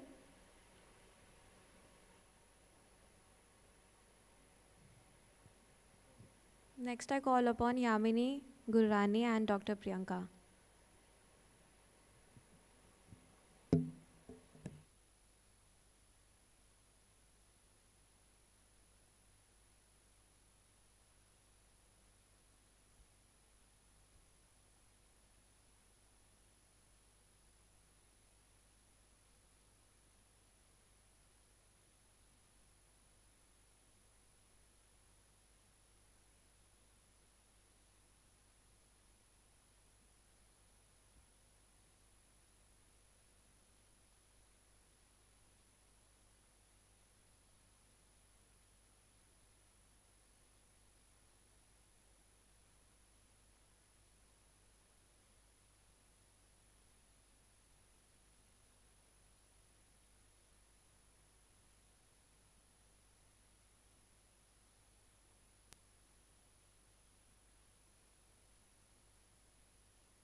Good morning, everyone. My name is Yamini Gururani, and I'm a PhD scholar, assistant professor, and clinical psychologist at Manav Rachna International Institute of Research and Studies, and I'm presenting my paper, which is conducted together with my supervisor, Professor Dr. Priyanka Srivastav. And the title is Prolonged Grief Disorder in Older Indians, Investigating Perceived Social Support, Religious Commitment, and Somatic Distress. To understand that PGD was a diagnosis that was presented in the DSM-5 TR and ICD-11 in 2022 and 2019. It is different from depression, PTSD, and anxiety, which involves persistent yearning, identity disruption, and functional impairment, which is beyond the cultural norm. Again, understanding what's the relevance here is that in a systematic review of 14 prospective studies, it was found that 9.8% bereaved adults, roughly 1 in 10, tend to experience PGD, and in older adults above 65, again, 1 in 10 tend to develop PGD. At the same time, this PGD diagnosis has this Indian gap since the criteria has been developed in Western populations, and in our country, which experiences collectivistic, religious, embedded somatic expressive experiences, it has not been studied. We went with one clear aim to compare perceived social support, religious commitment, and somatic distress between bereaved older adults with PGD and those without in the northern Indian context. We worked with 3 major hypotheses that talked about a comparison between the PGD group and the non-PGD group on 3 variables: perceived social support, religious commitment, and somatic complaints. Our design was a quantitative cross-sectional comparative design. The sample was 58, which was, again, we did a priori power analysis using G-power for a 2-group t-test, and we were close to 52 participants, 52 participants. We took 58, which was providing approximately 84% of power for detecting medium effects. We acknowledge this is a pilot study, never really studied before in our country, but definitely having a comparative study, a sample of 120 and above is the major limitation. We also used the Bonferroni correction since there were 3 different or distinct variables that were being studied. So our alpha was at 0.017. We further also used to distinct between the 2 groups. We used PG-13, which is prolonged grief 13 scale, and it has the severity that if you get a score of 30 and above, you come under PGD, and the ones who did not score came in the non-PGD group. Hence, we had the PGD group at 28 participants and non-PGD group at 30 participants. We also used MSPSS for perceived social support, RCI-10, which is religious commitment inventory for religious commitment, and the physical health questionnaire for somatic complaints. We are now working with a mean age of 66.9, where close to more than half were 51.7% were females and 48.3% were males, with an average of 3.4 years of bereavement. Hence, we can say that these are not fresh losses, these are individuals living with grief. We also worked through a group equivalence for the demographics so that we could understand that there should be no comparison. Hence, we found that there is no significant difference in the age, gender, the type of loss, and the bereavement. Coming to my results, we found that for the first, the perceived social support, the non-PGD group had higher scores or the higher mean scores than the PGD group at the effect size of 0.74, which indicates that there is a clinically meaningful gap of moderate to large effect. At the same time, in the religiosity, we found that the non-PGD group had higher scores than the PGD group, again indicating a moderate effect of 0.61, again marginally significant. I'll be discussing about it in my discussion. And for the last, for the somatic complaints, we found that individuals having PGD had larger mean scores than the non-PGD group with effect size of 0.44, which might be very, very less, but again has some level of cultural importance. What does it tell? So the social support helps us identify that we do assume that grief in our country is studied in a manner that we already have kinship rituals, we have a bereavement period, but somewhere within the urbanization, there are chances that a community level of understanding social support is missing. Hence, a call for community level and family inclusion interventions is required.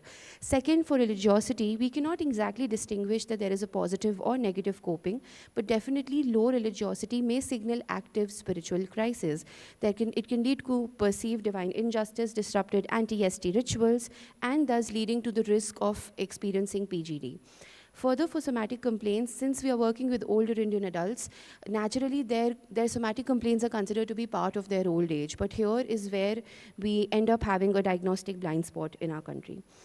There were several limitations. I'll just quickly run through. There was I've used a cross-sectional design, which again is not considering the longitudinal impact of what bereavement and grief eventually leads. I'm using a pilot study I mentioned. I used PG-13. I could have used PG-13. R as well, and again there is no specific validation in Hindi. There is already papers running in US with Hindi speaking, but again not in our country. Lastly, this also leads to certain implications and what we are here for. We need to screen PGD in primary care settings to understand how fatigue, pain, visceral stress can actually be a call for diagnosis of prolonged grief disorder. We need to bring in spiritual coping valence as part of our interventions, as well as the community and family interventions in place. And lastly, we might assume that the social support is very prevalent, but here in an urban structure, there are chances that the social support is not adequate enough, and that is why PGD severity exists. These are my key takeaways, and thank you. Any question? Anyone?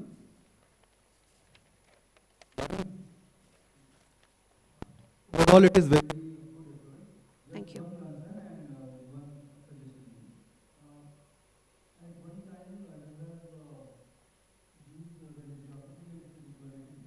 Yes. I understand, right. We have to be very clear, right, that's on me. Absolutely. Absolutely, no, I understand, thank you. I mean religiosity. So in our country, how we see Hinduism, Sikhism, Christianity, Islam as factors have different bereavement methods, and we're catering how believing in those methods, believing in that bereavement period actually adds to the chances that you will not have PGD and you will be able to process grief normally. Yes, from urban. Because of paucity of time, I couldn't talk a lot about it. I also mentioned that mostly, close to 46.6% people had spouse loss. I also included children, and I also included other first family losses as well, but majorly were spouses. And yes, it was from an urban setting for the only rationale that there are no enough Hindi based scales. So having to use individuals who do understand English is the bigger problem here. Absolutely. Definitely. Mm. Yes, sir. Yes, sir. Mm. Absolutely. Thank you. In fact, sir, I'm also working on metacognitive beliefs within grief. So I think that would also add to here, but thank you so much for your suggestion. Yeah. Thank you.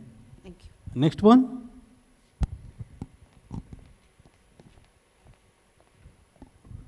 Next, I invite Stuti Agnihotri and Dr. Saifur Rahman.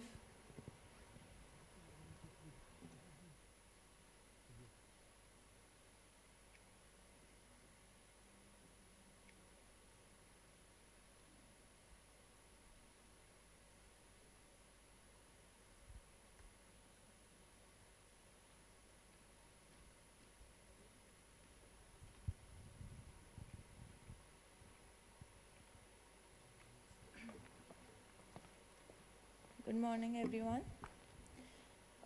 My name is Stuti Agnihotri, and I'm currently pursuing my master's in applied psychology from Jamia. I'm conducting this research with my professor, Dr. Saifur Rahman Faruqi.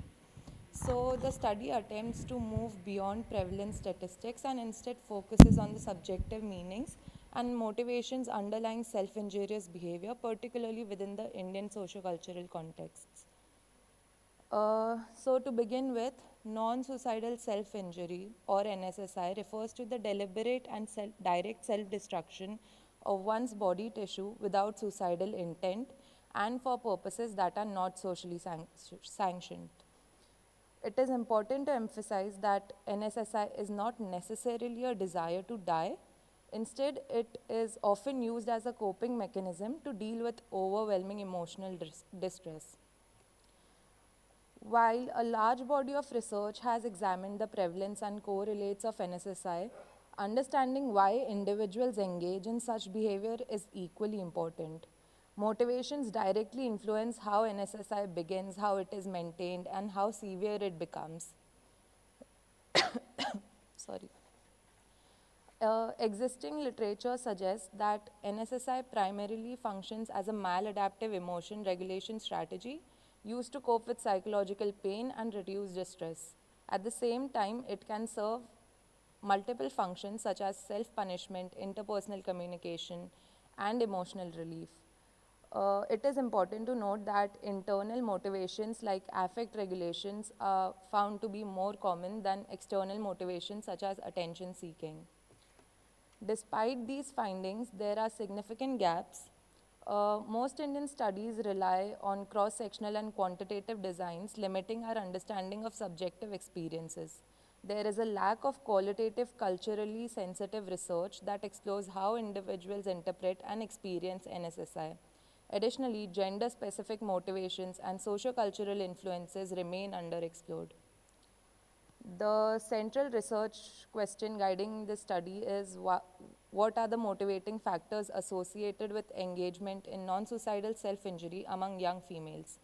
The objectives include exploring subjective experiences, identifying emotional and interpersonal processes, and examining socio-cultural and gender-related influences.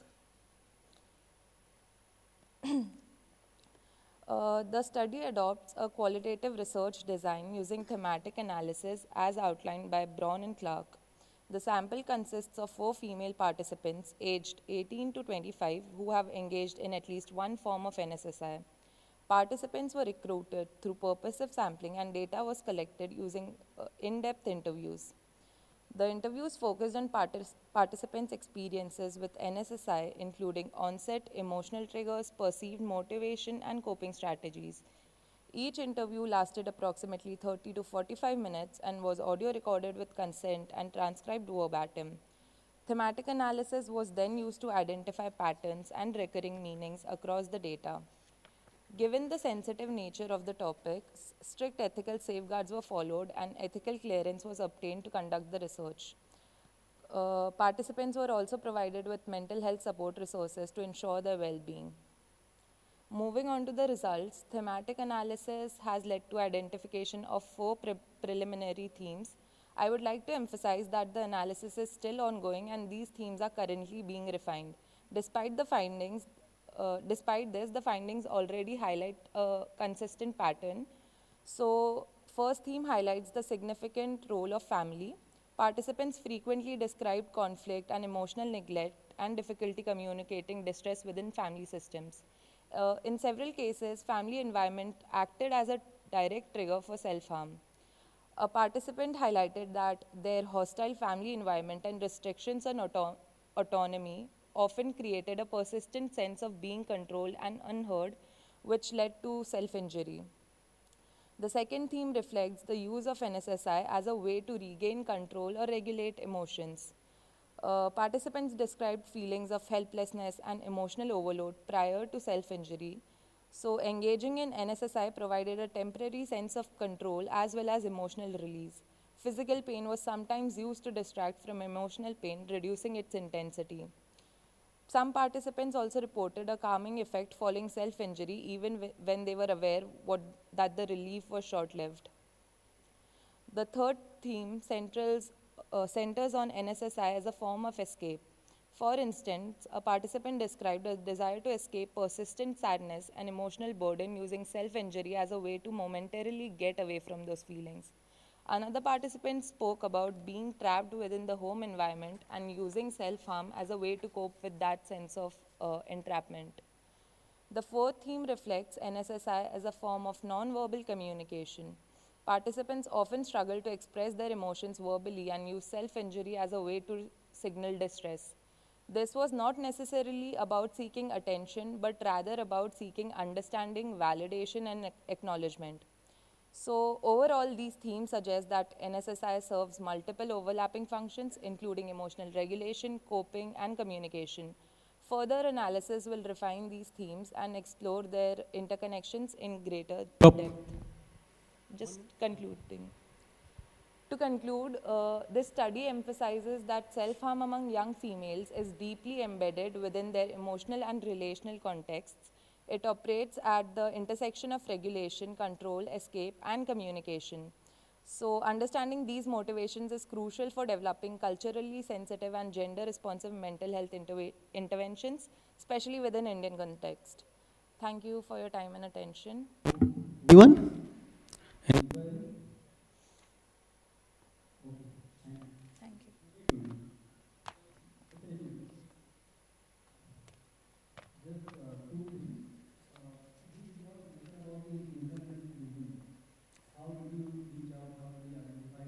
Okay. Inclusion and exclusion criteria. G. So inclusion criteria, participants should identify as a female falling within the age range of 18 to 25 years and have engaged in at least one form of non-suicidal self-injury. Exclusion criteria was presence of current suicidal intent to follow the ethical guidelines and diagnosis of a severe psychiatric condition. Subject थे है ना जी. किसी में interpersonal relations का conflict नहीं आया Sorry? Interpersonal relations का conflict नहीं था उनके अंदर आया था but only with one participant. शायद आपने उसे नोट नहीं की Sorry? आपने उसे डाला नहीं कहीं Family relations आया था. इंटरपर्सनल रिलेशंस का कॉन्फ्लिक्ट नहीं.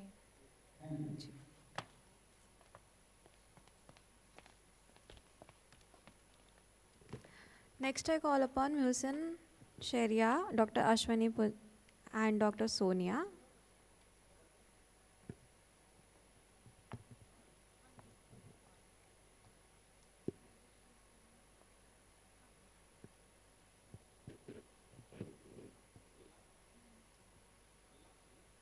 One more left, sir. Now I invite Sharia Kumari and Professor Anmol. Are they present?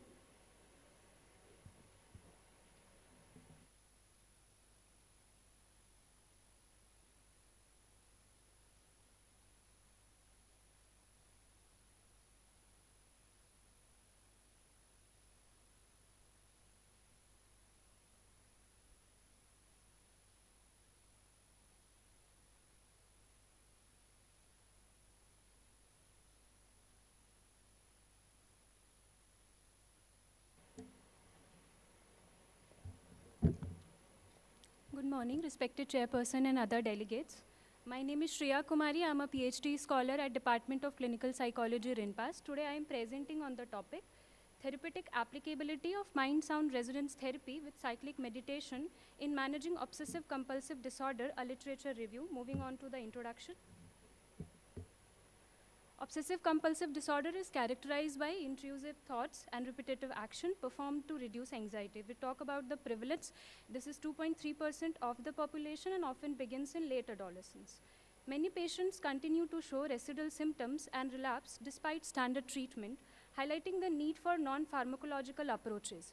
Yoga-based therapies enhance symptom control, emotional regulation, well-being, and long-term coping in OCD. Mind-sound resonance therapy uses guided sound resonance-based relaxation, whereas cyclic meditation integrates movement with deep rest to improve autonomic and cognitive regulations. Despite evidence supporting yoga and mindfulness in OCD, combined therapeutic applicability of MSRT and cyclic meditation in OCD remains underexplored, warranting this literature review. Let's look at the objective. First, to examine existing evidence, yoga-based intervention shows reduction in stress and anxiety and the reduction in the YBOX scores. Throughout the MSRT studies, evidence emerged as reduction in stress, anxiety, and sleep disturbances, along with the improvement in cognitive function, sleep quality, mindfulness, and quality of life. If we talk about the findings on cyclic meditation, similarly on cyclic meditation, study shows benefits on sleep quality, mindfulness, cognitive functions, emotional regulations. So let's talk about the limitation. Despite growing research on yoga-based intervention, key limitation exhibit from systematic review are, first, this review explores yoga in OCD and the potential of MSRT and cyclic meditation, highlighting a clear gap in existing research. Second, only few RCTs include clinically diagnosement of lasting effects. As we can conclude, after this systematic review, we can conclude that yoga-based intervention proved beneficial for OCD and associated symptoms based on RCTs, clinical trial, and case series finding. Systematic review demonstrate that MSRT and cyclic meditation effectively reduces stress and anxiety, improves attention, concentration, sleep quality, enhances quality of life, and mindfulness. RCT shows significant benefits of MSRT and cyclic meditation on the diverse population, including children, adolescents, adults, the elderly, healthy, clinically diagnosed individual, male and female. In summary, MSRT and cyclic meditation can be effective and applicable practice for managing obsessive-compulsive disorder-related psychological and cognitive psychopathology. This review bridges an important gap by connecting yoga-based intervention with our OCD psychopathology and offers evidence for strong rationale for future clinical research. These are my references. Thank you. Inquiry? In audience, any query? No. Okay, so is it topic of your PhD work? Yes, sir. Acha. At the end, you talked about this systematic review, but initially, you nowhere I could found that it is this work or this presentation is based on a systematic review because Prisma model and the flowchart and everything was not there. Sir, I have made the Prisma guideline and also the flowchart, but I haven't read it because it will take more time, that's why. But at least I didn't आपको inform करना चाहिए. Okay, sir. ठीक है? Thank you, sir. Next one.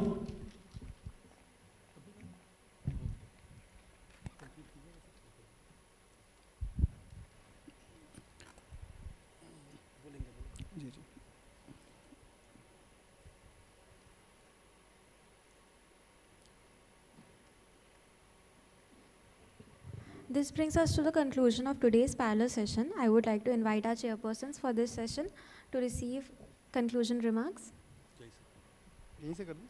Yes, sir. So overall, it was a very enriching session, and the papers were on a very broader spectrum. We had a paper on NSSI, we had paper on prolonged grief. We had certain papers on the implications of artificial intelligence, which is based on this current theme of the conference. So I hope, and again, the spectrum of the students, certain were from UG category, some were from PG category, some from working professionals also. So overall, it was a good mix of work from all of you, and I hope it is a good learning opportunity, not only for you all, but for us as well. So just one or two observations which we found relevant, we have given, and please incorporate all those things so that you can enrich your work further on. Carry up the good work. Thank you very much. We would like to extend our gratitude to all presenters for this insightful contribution and to our esteemed audience for their attention and participation. We trust that this session has provided you valuable perspectives on these critical areas of research. Thank you once again. We look forward to more such enriching discussions in future sessions. As a token of appreciation, our chairperson, I would like to call Dr. Pooja Kumari ma'am to first felicitate our chairperson, Dr. Uday Shankar sir.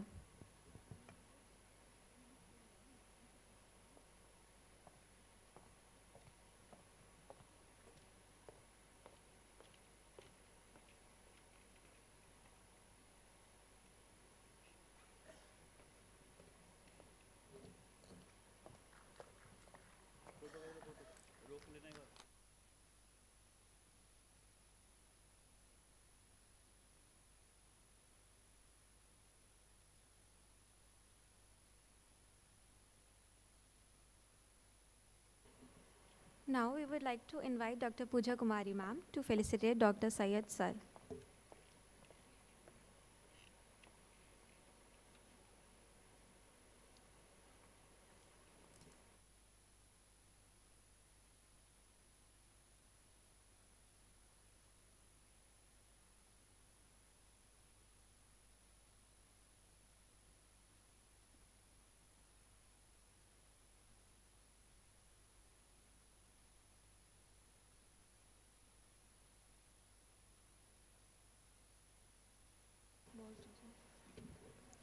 We have arranged tea in the cafeteria. However, we request the presenters for this scientific session to kindly stay back so that we can proceed for the same.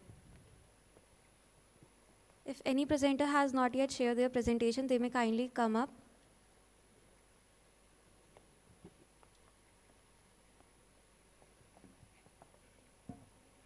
We will be starting at 12.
Now, I would like to introduce our chairpersons for the session. Dr. Aarti Shukla ma'am is RCI registered clinical psychologist, currently serving as assistant professor at MIT University.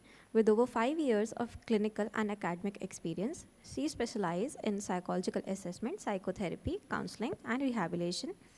She has published research and presentation, national and international conferences with key interest in anxiety disorder, OCD, interest and addiction, schizophrenia, autism, personal dynamics.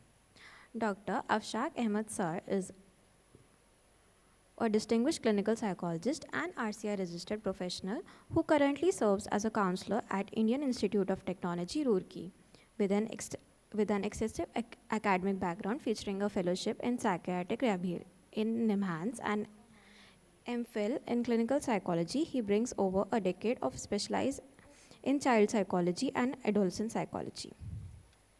Without any further delay, let's start with our scientific presentation. Our first presenter is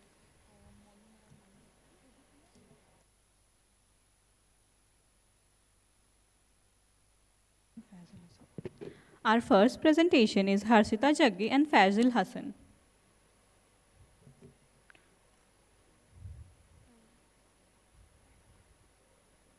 I repeat, our first presentation is by Harshita Jaggi and Fazil Sheikh.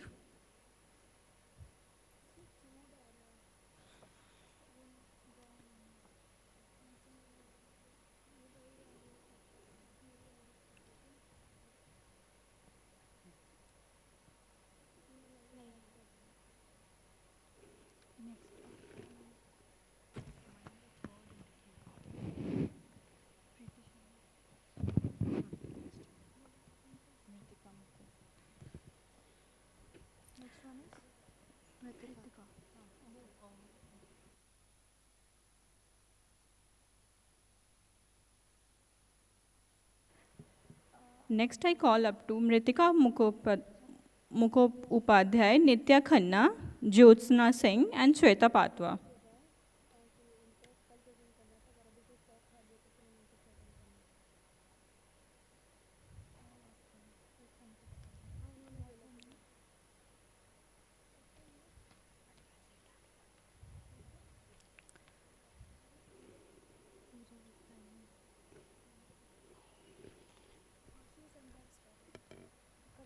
I repeat, Mritika, Nitya Khanna, Jyotsna Singh, and Shweta Patwa. If you are present, please come up on the stage.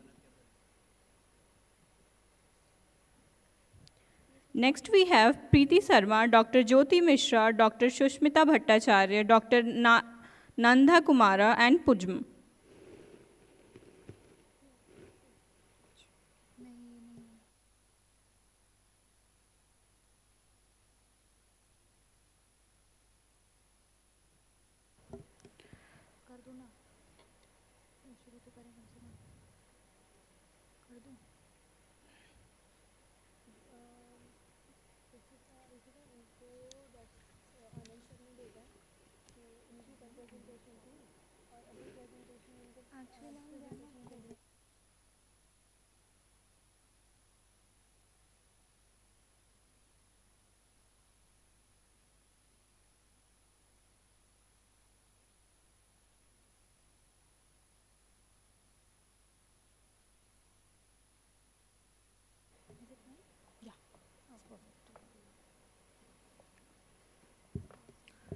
Good morning, everyone. This is Preeti Sharma, and I'll be presenting on the topic Breaking the Cycle, a prospective randomized study comparing exposure and response prevention and cognitive drill therapy for obsessive compulsive disorder.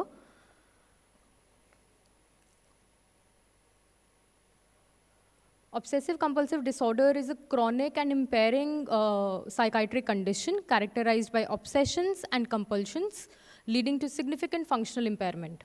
Exposure and response prevention is widely regarded as the gold standard psychological treatment for OCD.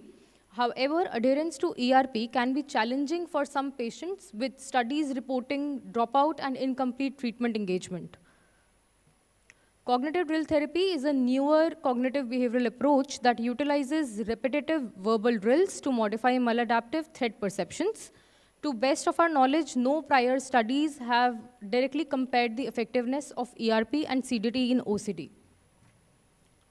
Aims and objectives: to compare the effectiveness of ERP and CDT in reducing OCD symptom severity. Objective: to evaluate and compare changes in symptom severity in patients with OCD receiving ERP and CDT.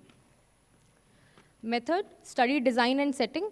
Prospective intervention randomized study conducted at Department of Psychiatry, Government Medical College and Hospital, Chandigarh. Sampled 20 participants with OCD were randomly allocated to ERP and CDT groups using random block allocation method. Selection criteria, inclusion criteria was patients diagnosed with OCD as per ICD-11, age above 18 years, both genders, not undergoing prior psychotherapeutic intervention, provided informed consent. Exclusion criteria, intellectual disability, organic brain syndrome, epilepsy, substance dependence except nicotine and caffeine, significant sensory impairment, violent, uncooperative, or actively suicidal patients receiving any other psychotherapeutic intervention. Dropout criteria was set. Patients who attended fewer than 10 sessions were dropped out from the study. Intervention, this is how the intervention looked like. So in ERP, in session 1, psychoeducation regarding OCD was seen, advanced drills, reinforcement of adaptive cognitive responses, generalization, and relapse prevention strategies was done. Assessment tool, Yale-Brown Obsessive Compulsive Scale, administered at baseline, post-intervention, and 1-month follow-up. Statistical analysis, data were analyzed using SPSS. Descriptive statistics were used to summarize socio-demographic and clinical variables. Mixed model ANOVA was applied to examine changes in Y-box scores over time and between groups. Assumptions of sphericity was tested using Moschle's test, and Bonferroni correction was used for pairwise comparisons. Results, so this is a change in Y-box scores across time for group A and group B interventions. So as you can see that there were significant reduction of symptoms over time in both the therapies. The two groups were comparable in socio-demographic characteristics. Both groups showed significant reduction in Y-box scores over time. ERP demonstrated sustained improvement at follow-up, whereas CTT showed a slight increase. A significant effect of time was observed with no significant differences between groups. Discussion, both ERP and CDT were effective in reducing OCD symptom severity. ERP demonstrated better maintenance of treatment gains at follow-up. CDT showed a rapid improvement but relatively less stability over time. Findings suggest comparable short-term effectiveness with differences in long-term outcomes. Conclusion, both ERP and CDT are effective interventions for OCD. ERP demonstrates greater long-term stability. CDT may serve as a useful alternative, especially for patients who find ERP challenging. Findings highlight the importance of individualized treatment approaches. Thank you.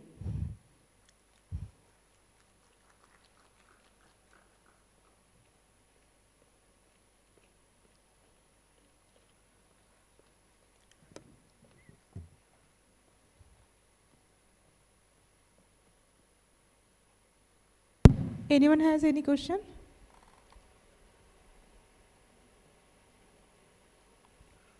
No? Okay. So you're Preeti? Yes, ma'am. Okay, Preeti. Your study is good, but just I want to know one thing. In inclusion and exclusion criteria, can you go to the slide? Inclusion exclusion criteria. Ma'am, your voice is not audible. I'm so sorry.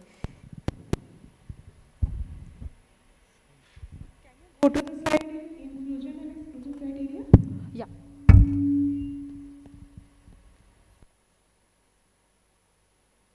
This one.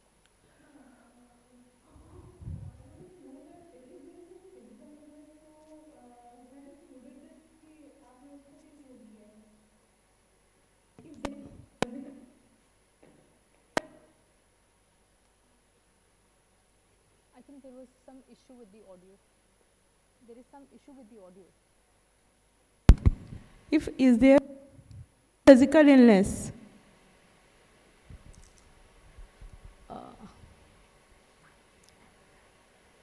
Did you?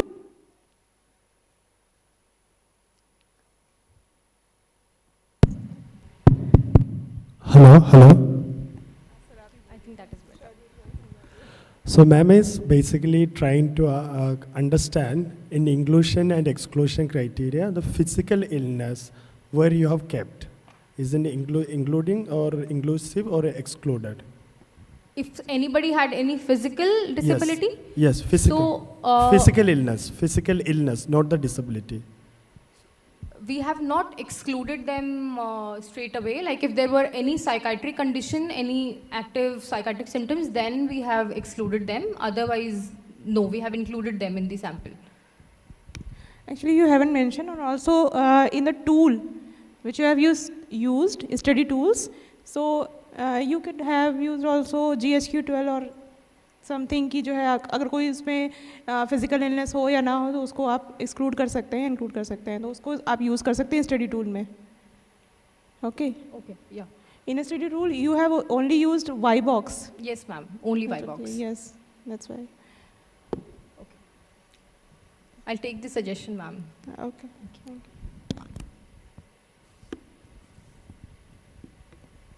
Oh, it's good. Okay. Next. Thank you so much.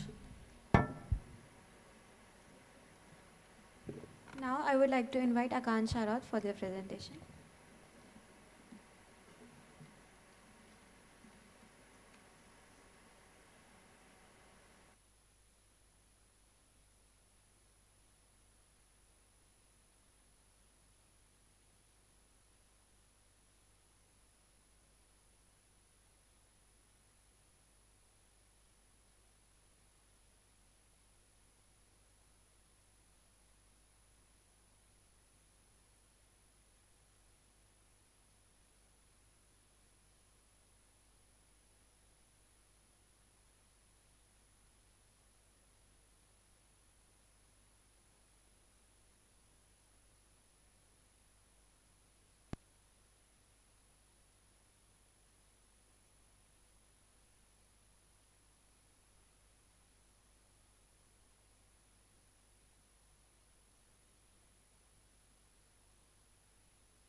Hello. Hello, mic test.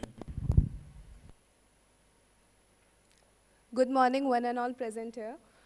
The topic about my PPT is toxic and unhealthy parenting, which is absolutely unavoidable these days, and I will really say that our generation has put this to more on spotlight and focusing on the trauma cycles, attachment cycles, and several. So the abstract. This paper approaches the subject from the qualitative perspectives, meaning we focus on lived experience, narratives, and patterns rather than just statistics. Moreover, I have tried to cover toxic parenting, coping, child psyche, attachment, and insecure. Definition: we all have been there once, or sometimes we actually face it. At times we take it as maybe it's not just our toxic parenting, but something which is we are facing even in a situations when they don't want us to be pressurized, but we feel it. So I will be making it more clear towards everyone. So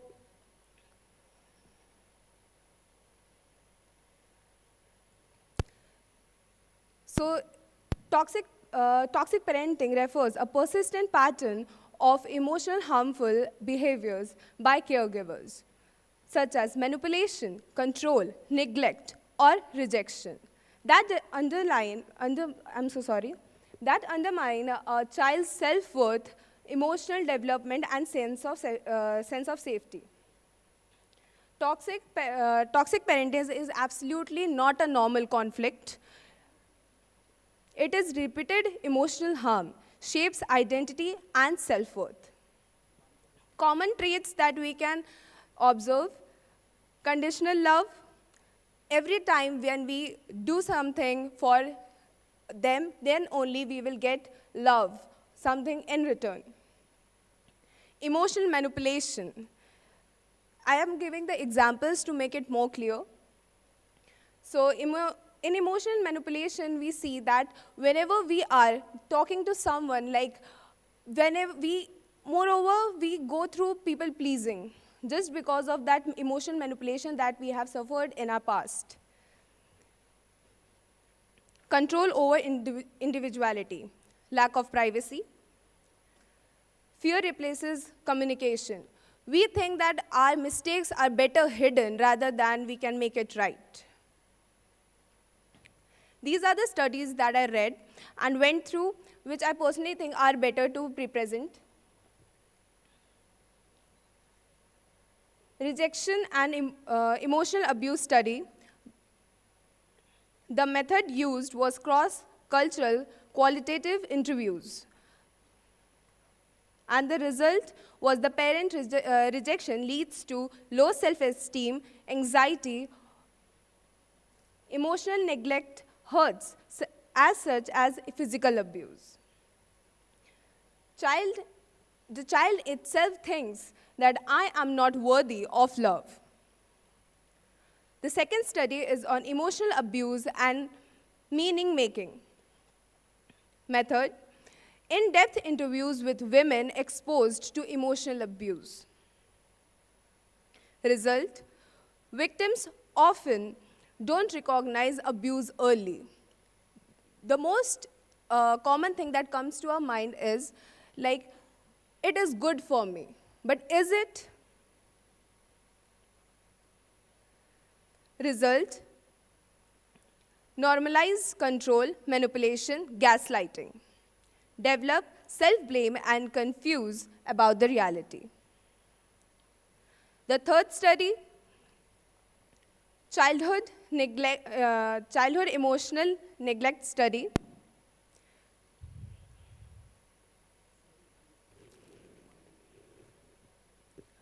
So actually, I will just directly come to the comparison of all the studies, what I meant to show. Okay, so you can see that it's a comparison of studies. Why I meant to bring all these studies, because we can see that in all the parts, something in us is being harmed, something emotionally, and we later on lead to something like we don't want to be there, but we be there. We try to keep people close to us, we do people pleasing, we are manipulated so easily. So I wanted to compare all the studies together.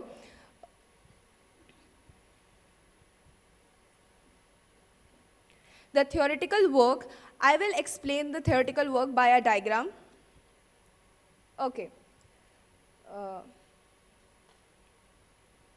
Attachment theory, which leads to the, we can see the attachment cycle, the toxic parenting, then the insecure attachment, and then negative self-concept, dysfunctional coping,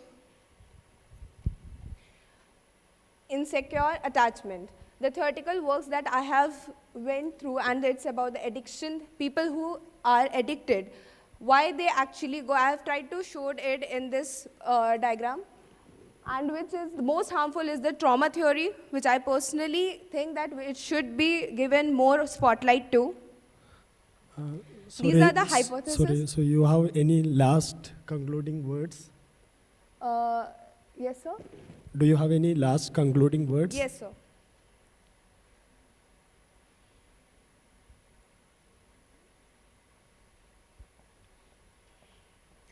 So I personally want to bring this to light, that once we are suffering from such events, we should not normalize it, and moreover, the good parenting at times are named as toxic parenting. I think these two should be at different levels, because people today actually is like, they don't actually understand.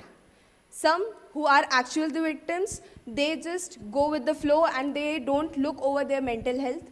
and some who are being like neglected. They think that if a parent is trying to just tell them a good or bad, they totally focus that they are being toxic.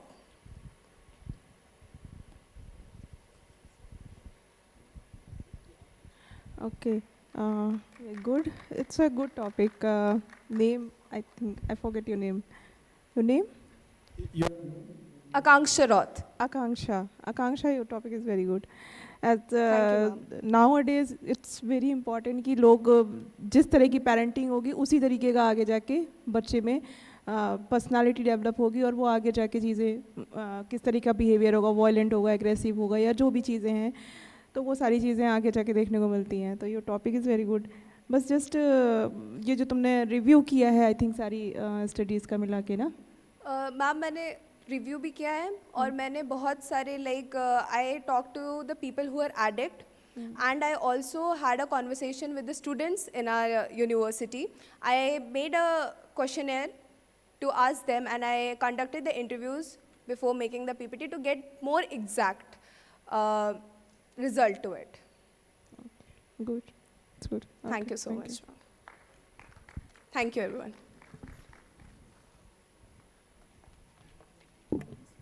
Next, I would like to invite Tushita Srivastava and Dr. Rani Srivastava.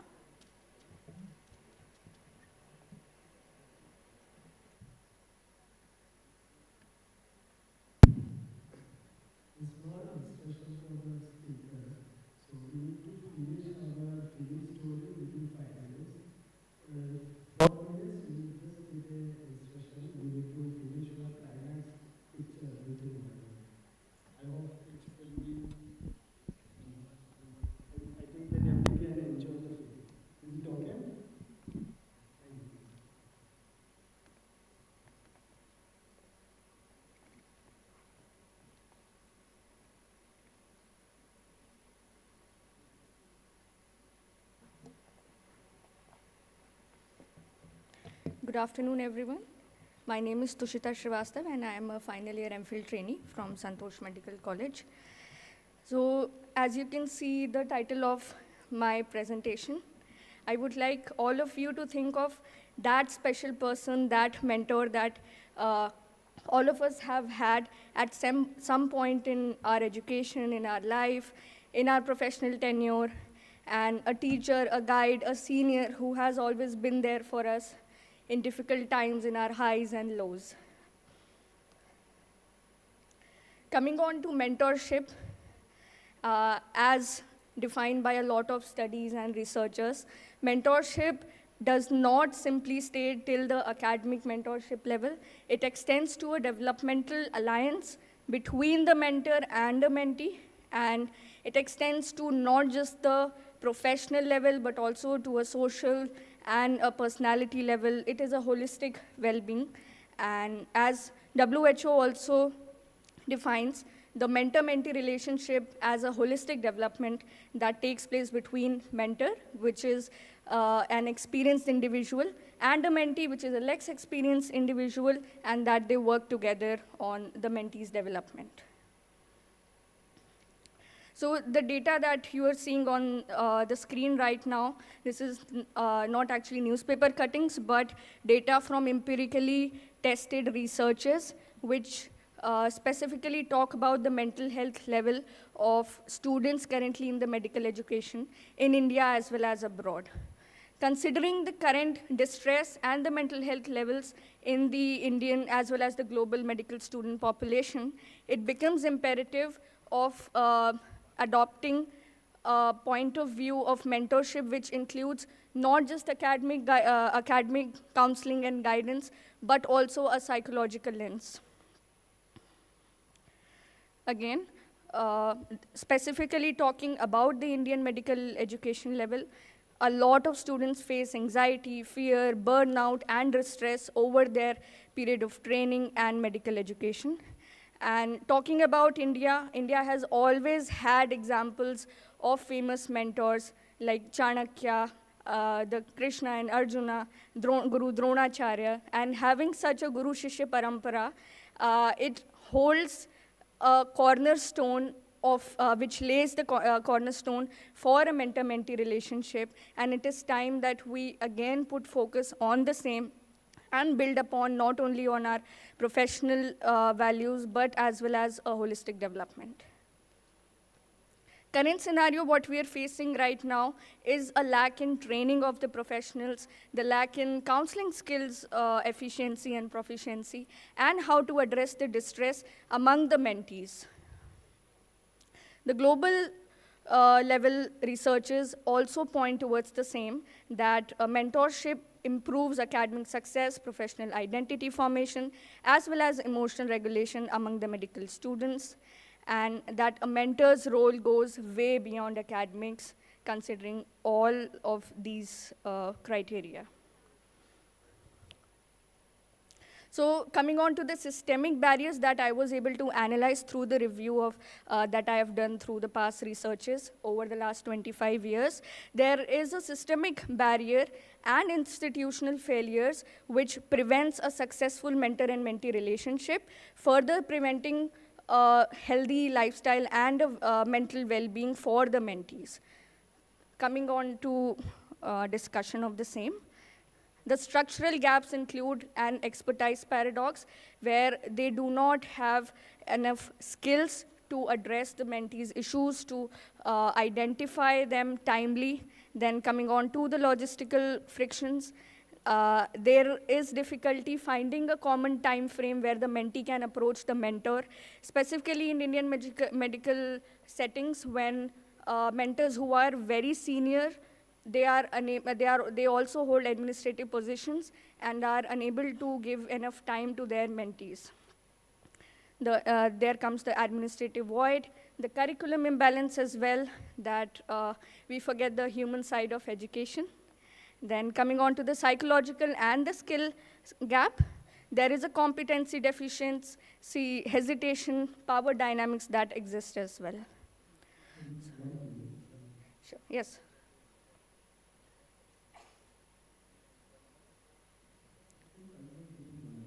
All right, okay. Sir, I thought you wanted me to stay in the webs. All right. So there is a difference between what the current reality of the mentor-mentee relationship is and what the students actually need for a holistical development. So I'll quickly sum up the same. There are global frameworks as well, but they lack a comprehensive framework which includes not only the academic proficiency, but also a counseling-based approach towards the same. And that is why I would like to take an approach which includes counseling skills. And once we do include a counseling skill-based framework, which is included in the faculty development programs, we can see how the systemic barriers that were present earlier can be worked upon, leading to positive results and a very good mentor-mentee alliance.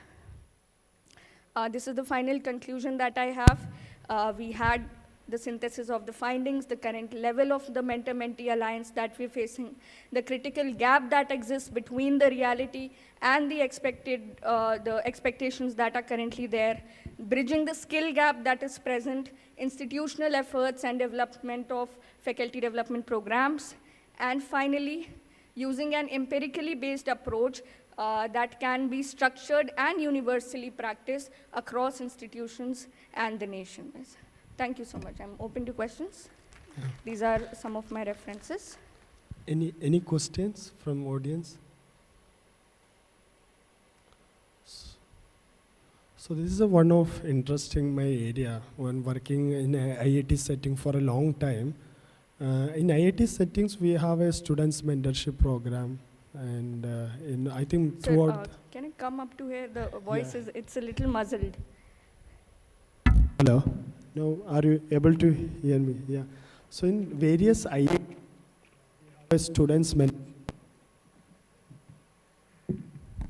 mentorship program, and there are some aims also they have started this mentorship program. Maybe looking to data from outside. Maybe you can look into the data, what is happening and available in various education settings in India. You can go through it because they're doing wonderful job. I'm not looking to my IIT Roorkee, but what are the various IIT I'm seeing for a long time, and even the AIMS, there's also started the wellness center and mentorship program, so you can take care.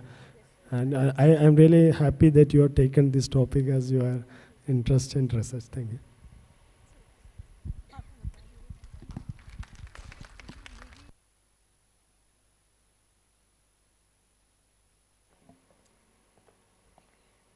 Next, I would like to invite Pradeep Kumar Gupta and Dr. Atisudan Tiwari.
Sorry for the delay, sir. No issue, no issue. Good afternoon, everyone. I'm Pradeep. Currently, I'm working in DRDO as a scientist. This study was conducted when I was working in juvenile observation home. So the study that I'm presenting today is criminal fantasy in juvenile substance abuser and offenders. Fantasies are our desire. So these fantasies may be healthy, unhealthy. Generally, the content of fantasy is our hidden desire or the content of our unconscious mind. And it plays role in children and adolescents. Not all fantasies are healthy. Some fantasies may be unhealthy or even pathological. Fantasies serve as a link between criminal ideation and criminal behavior. Fantasies provide a forum for rehearsal or planning of the crime. It does not mean that all the crime are the result of fantasy, but some crimes, they are direct outgrowth of fantasy. That is, compulsive offenses or sexual offenses. These are generally conducted in a ritualistic manner or in a pre-planned manner, where the perpetrator, he visualizes and fantasizes the crime committing in a ritualistic manner. Generally, people do not act upon their fantasies, but there are some conditions in which they may actually act upon those fantasies. That is when the people are in intoxicated state, or when people are lacking impulse control. So in such cases, they may actually execute on their fantasy and may be involved in criminal behavior. That is where the substance abuser or population with drug addiction, they become relevant for this study. Generally, the drugs are introduced to children mostly even before the age of 15. And there has been also studies that we have conducted in which we have found that there has been high correlation between the substance abuser and criminality. Earlier also there have been some attempt that has been made to uncover the fantasy of offender using storytelling methods. TAT story of murderers were compared, and it was found that their TAT stories were more disturbed, and there were more themes of gratuitous violence. Predatory sex offenses are significantly more organized and opportunist sex offender compared to opportunist sex offenders. Now, this we have already discussed that there is high correlation between drug use and criminality. That is, we found that there is a correlation of 0.51. Now, coming to the present study. The aim of the study was to explore criminal fantasy in juvenile offender and substance abuser.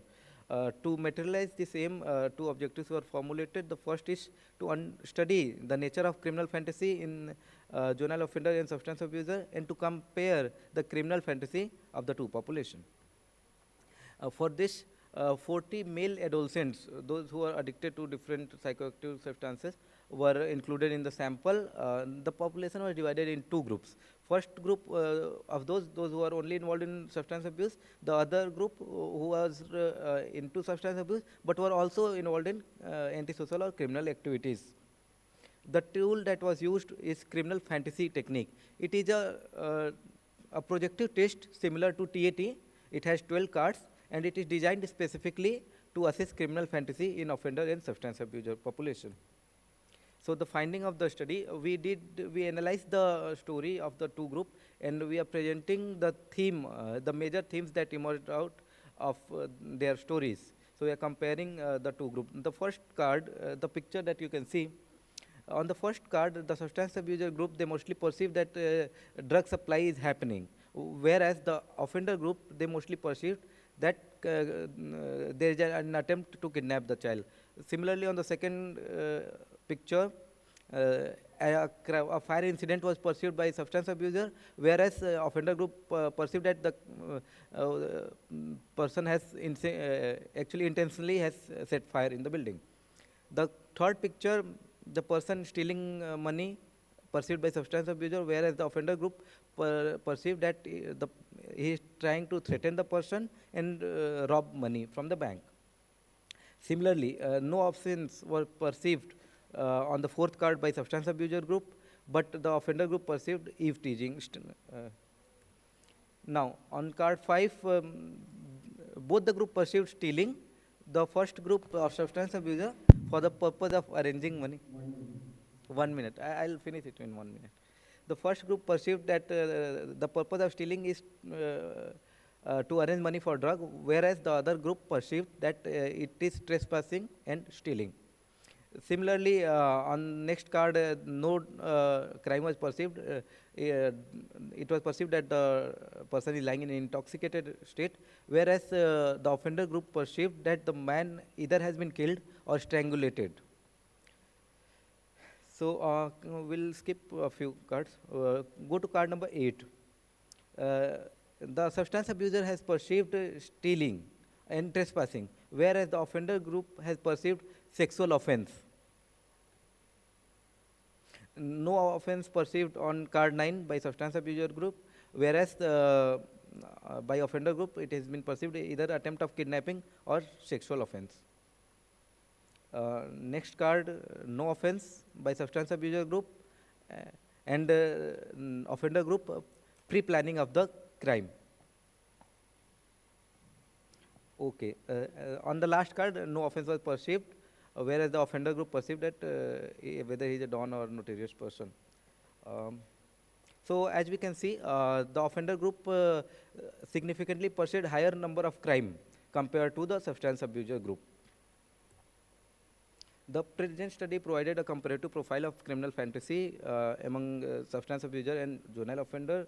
The finding is consistent with the study that were conducted earlier. Future studies can explore criminal fantasies in different category of offenders like repeat offender, petty versus serious offenses, sexual versus non-sexual offenses, and gender difference can also be studied. Thank you.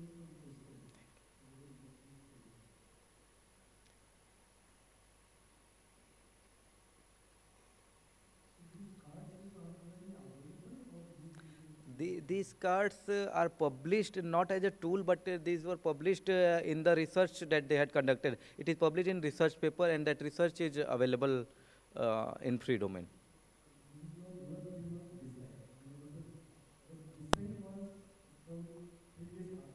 Yes, it was already designed. I have just used the tool. I took permission from the author, and I just used it in the study.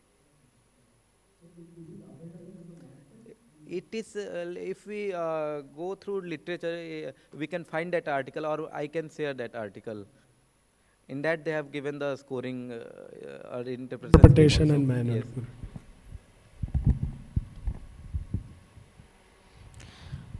Thank you, sir. Sir, I just wanted to know that what is the inclusion and exclusion criteria of your study?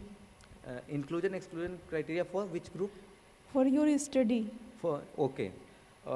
For the first group, there were two groups. For the first group, adolescent between the age of 16 and 18, and those who are involved in any kind of substance abuse. For the second group, again 16 to 18, but they should have been actually apprehended in some sort of crime. Okay. So they were under trial. Okay. Because the study was conducted in juvenile correction home. How did you identify those people कि इन लोगों को है, इन लोगों को नहीं है, क्योंकि यहाँ पर आपने जो स्टडी में कोई भी टूल वगैरह का मेंशन नहीं किया है. Which study? In the literature you're talking about this?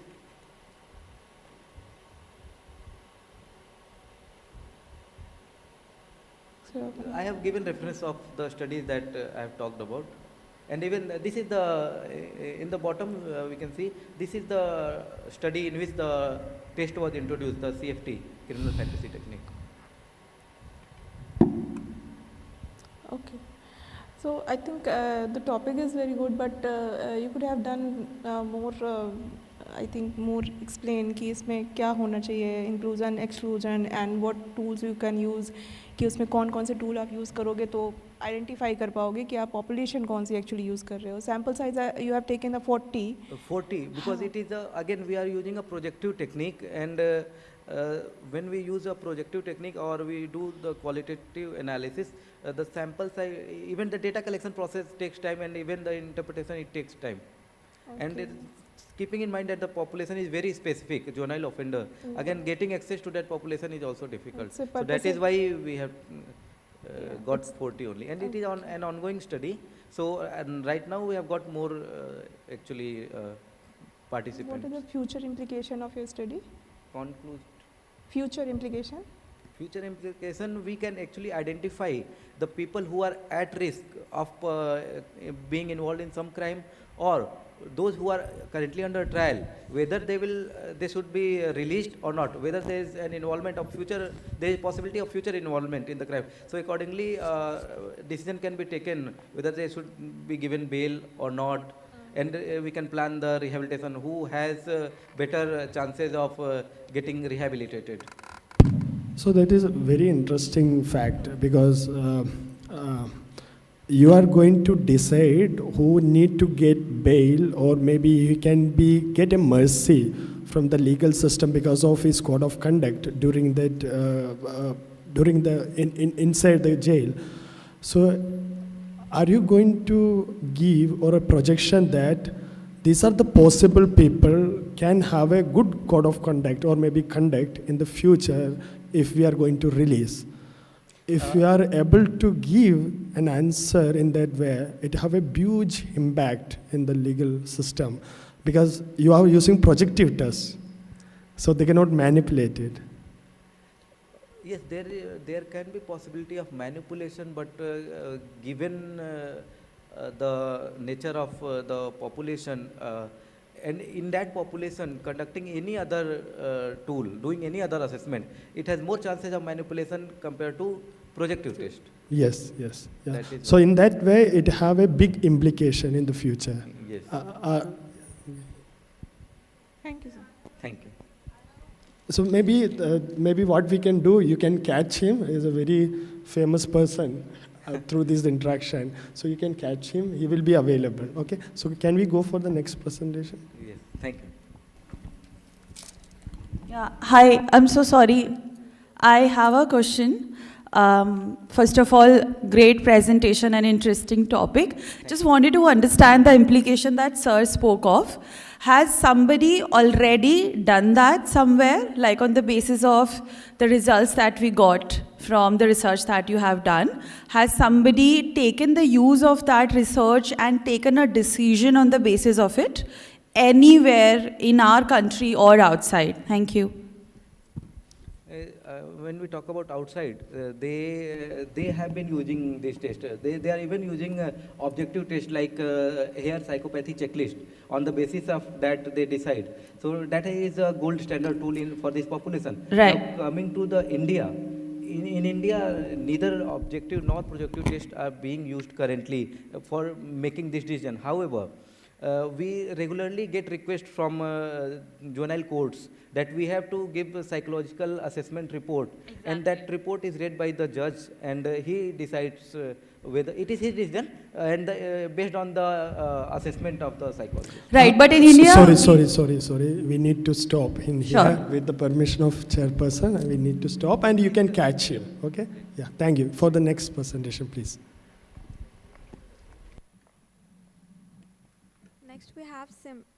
Next we have Simran Bharwa and Rila.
Hello. Good afternoon, everyone. This is Ralika Tiwari, and this is my first co-author, Simran Bhargav. We are from Naisoba Institute, Varanasi, and our paper is Understanding Coping Patterns in Young Adults and the role of personality traits and music engagement styles in understanding coping patterns. So we all listen to music in different ways when we are stressed, but have we ever noticed that it is actually helping us cope and deal with our stress? Rather than making things worse, it may somehow help us or sometimes make things work worse for us. So this is what my study explores, that how we, as personality, how we use music together to shape the way we cope with our stressors. So young adulthood is basically a very important psychologically demanding phase which requires effective coping. Coping depends on how individuals interpret stress. One individual may interpret stress very differently than the other individual. When one individual interprets stress and copes with it in a very emotion-focused way, dealing and processing their emotion first, the other individual may first focus on solving the problem, or the third individual may avoid the stress. Similarly, personality traits also play a very crucial way in how the different 5 facets of personality, they play a very crucial and important way to understand how coping mechanisms play games in people. At the same time, music is a very widely used emotional regulation strategy. However, the interaction between personality and music engagement in shaping coping is still not exclusively studied. So here, by music engagement, we basically mean to refer how individuals use music to manage their emotions. This can be healthy music engagement or unhealthy music engagement. Healthy music engagement basically involves adaptive ways like relaxing, feeling motivated, or reflecting constructively. In simple terms, healthy music is regulation, and unhealthy music is rumination and avoidance. Where in unhealthy music engagement, the individual may feel very intense negative emotions, such as repeatedly listening to sad music, feeling very worse and extreme, and escaping their problems, overthinking. So through music engagement, we are basically trying to see how the person is engaging in music rather than their music choices or preferences. So in our previous literatures, we observed that the personality traits play a very significant influence on coping behavior. And for example, neuroticism is often linked to avoidance coping, while extroversion and conscientiousness are associated with more active and problem-focused strategies. Music engagement has also been very big facet and identified as important tool for emotional regulation, which individuals using it for mood management and expression. So here we address a gap that all these 3 variables have never been studied together, and mostly the researches in previous ROLs consist of personality and music being studied together, and personality and coping being studied together, and never was it combined with music to study music as an emotional regulation strategy. So the rationale we established through this is that coping is a complex process and it cannot be fully understood by looking at one factor alone. And in real life, in day-to-day scenarios, personality traits and everyday behaviors such as music interact very exclusively and in a very intricate manner to shape how we eventually cope with our stressors. So this study basically takes an integrative approach to examine how these factors come together to influence coping.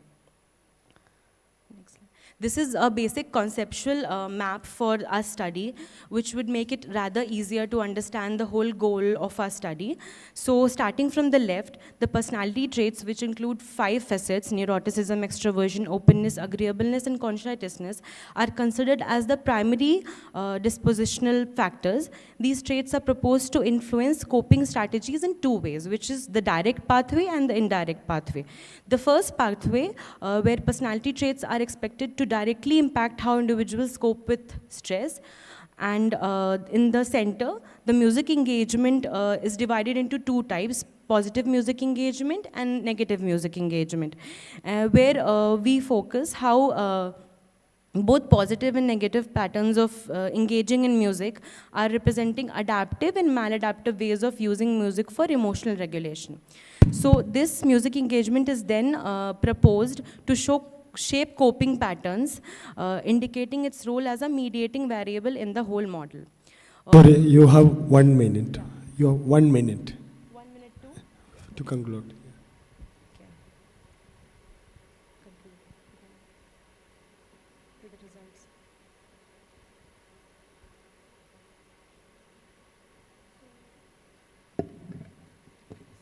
The findings highlight the personality traits significantly shape both music engagement patterns and coping strategies. So as the result states that the adaptive traits such as openness, agreeableness, and conscientiousness were consistently linked with healthier music engagement and reduced reliance on avoidant coping, indicating their protective psychological role. In contrast, unhealthy music engagement emerged as a strong predictor of avoidant coping, suggesting that maladaptive use of music may reinforce emotional avoidance rather than resolution. The positive association between healthy music engagement and both problem-focused and emotion-focused coping highlights music's role as an effective emotional regulation tool. The co-occurrence of emotion-focused and avoidant coping suggests that individuals may simultaneously regulate and avoid distress, reflecting complex coping dynamics. The co-occurrence of emotion-focused and avoidant coping suggests that individuals may simultaneously regulate and avoid distress, reflecting coping. The SEM model results provide strong evidence that music engagement acts as a mediating mechanism through which personality traits influence coping outcomes. Notably, openness promotes adaptive coping indirectly through healthy music use, while agreeableness and conscientiousness reduce maladaptive coping by limiting unhealthy engagement. The model demonstrated an overall good fit, reinforcing the robust and the proposed relationships. Despite overall, the finding suggests that the music can act as both helpful and harmful tool depending on how it is used, and it plays an important role in linking personality with coping strategies. Can you go to your concluding slide? And do you have any concluding slide?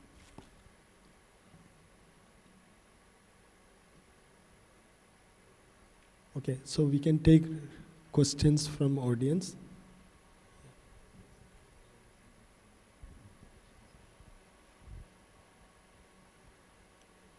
किसी के पास mic है? Please आप इधर आ जाइए.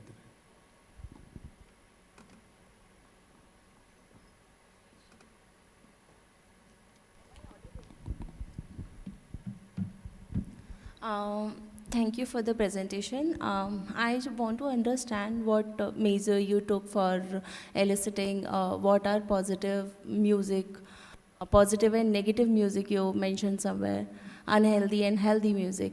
So what were the measures you took for eliciting both or differentiating both of them? So first of all, thank you for your question. So the measure we took to measure the, which is Hum's healthy and unhealthy scale, which basically classifies what is the effective content after you've engaged in listening to music. So while for one person, listening to a sad music might make them feel, listening to a slow music might make them feel very, very sad and intense and make them feel worsen up if they're already feeling sad. Similarly, for other person, it might instill a sense of calm. So through our questionnaire, when you have a look at the questionnaire we had to measure the Hum's healthy, which is healthy music engagement and unhealthy music engagement, we tried to assess ki kaise the person, whoever is engaging in music, he's feeling positive and motivated and more adaptive after listening to music, or how he is feeling more maladaptive, worst and more edgy after listening to music. This is how we classified through the assessment tool we used to measure music engagement. The next question is it self-rated questionnaire, or what kind of questionnaire it is? Yes, the 3 inventories we used for music, coping, and personality, all 3 were self-report interview. Self-reported? Yeah, they all 3 were self. Okay, thank you so much. Ralika, you did very good presented well also. But the thing is कि कैसे तुमने identify किया unhealthy music and healthy music? Please raise the mic. How did you identify unhealthy music and healthy music? Ma'am, as I just explained, when you listen to a certain kind of music, for example, all over India, when we go to weddings, Hamesha we listen that Punjabi musics are being played. So even if you go to Bihar, where the regional language and the music preference is not Punjabi, they are listening to Punjabi music while dancing and celebrating. So that basically means that when you're listening to music, a Punjabi music while celebrating, it's instilling a sense of a high thrill inside you, and that is giving you a motivation, a positive effect after you listen to Punjabi music. Or if we take another scenario where you're stressed, you go home, you listen to a music which makes you boost up. That is adaptive and positive music engagement. If you're already depressed after a hard day and you listen to some music, kind of slow music or any kind of music which makes you feel your bad emotions and your stress more extremely, it makes you feel more on the edge, the thoughts keep repeating, it is negative music engagement. Okay, thank you.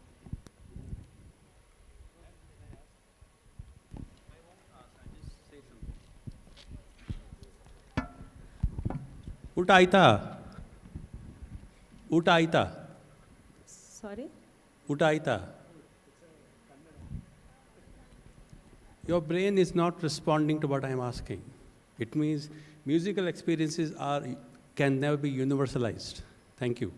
Okay. I hope you got my point. So, nalla irukada? No, sir. Okay, thank you so much. Thank you, sir.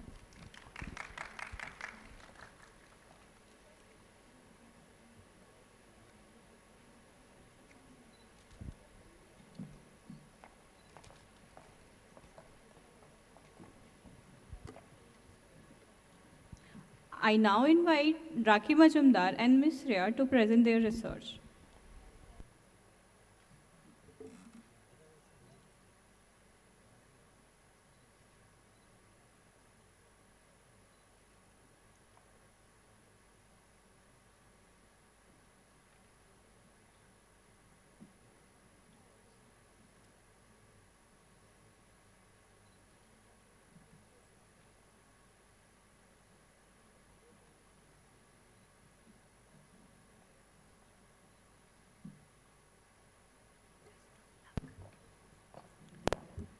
Hello. Again, the request is make very brief regarding introduction, go to the methodology, and where you can elaborate, and you can directly come to understanding about how you have done the statistical analysis and the concluding with the application level. So it will be a good picture for us. Yeah. Okay, sir. Thank you. So, good afternoon, everyone. I am Rakhi Majumdar, and today I'll be presenting my systematic review on social perception and contributing factor to sexual harassment and rape. The research was conducted under the guidance of Ms. Shreya, and the abstract is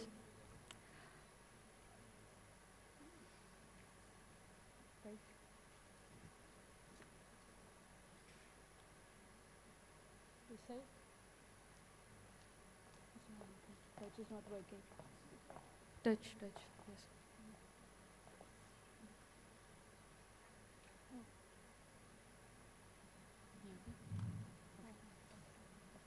So the abstract is this study is systematic literature review that examines how society perceives sexual harassment and rape are shaped by cultural, psychological, and institutional factors.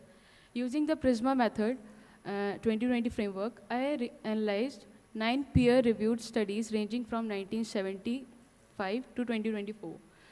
Finding shows persistence, victim blaming, strong patriarchal norms, and institutional failures that discourage reporting. Media misinterpretations further reinforce stigma and harmful perception. Overall, these factors contribute to harmful perception and discourage reporting. Introduction is sexual violence is not just an individual issue, it is a deeply rooted social problem affecting individuals, families, and communities. Here, societal perception play a critical role. It refers to collective beliefs and attitude people hold. For example, many still believe rape is real only when it involves stranger or physical injury. This was found by Abericade 2014. Survivor of acquaintance assault often hesitate to even label their experience as rape.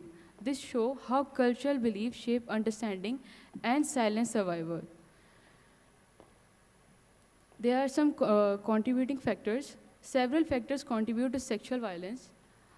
Patriarchal norms that normalize male dominance, rape myths such as blaming the victim, media influence which objectifies women, lack of sex education and consent awareness. Institutional failures including insensitive policing, social inequality, and poverty. These factors create an environment where such violence continues. These are my review of literature, which include and support these patterns. Field found that even police officers sometimes share biased attitudes similar to perpetrators. Workman and Orr showed that clothing influenced victim blaming. Bonner found that rape myth reduced empathy for victims. Darch revealed that even educated male leaders hold patriarchal beliefs. Overall, research showed that social beliefs significantly affect how victims are treated. The motivation behind this study was conducted because harmful behaviors are increasingly becoming normalized, especially among the youth. Action like inappropriate jokes or sharing explicit content are often dismissed, but they contribute to large pattern of objectification. Also, many survivors do not report incident because their experience do not match society idea of real rape. And the methodology which I followed is PRISMA. PRISMA is gold standard guideline ensuring transparency, reliability, and systematic review. It structures the review through 4 phases: identification, screening, eligibility, inclusion. From 1,250 database record, 50 from registers, 150 duplicates were removed, 950 were excluded after screening, 150 full texts were assessed, and 9 study met all the criteria for final inclusion. Only peer-reviewed English articles and literature focusing on individual perception and contributing factors were included. The finding reveal... You have 1 minute to finish, 1 minute. Okay. Results are rape myth acceptance, appearance bias, cultural norms, institutional weakness. There are also 2 major theories explain these. Attribution theory, in which people blame victims to maintain a belief that world is fair. Feminist theory, which also explain how sexual violence is seen as form of patriarchal control. Let's come to the discussion. The study suggests several practice implications. Education should include consent and gender awareness. Policies must be survivor-centered. Institutions need trauma-informed training. Public campaigns should challenge harmful norms. Conclusion and limitation. In conclusion, social perception of sexual violence are shaped by cultural, institutional, and psychological factors. Victim blaming is not just individual ignorance, it is systematically reinforced. However, the study has limitations. Only English study were included, sample size of 9 study, and cultural findings may not apply universally.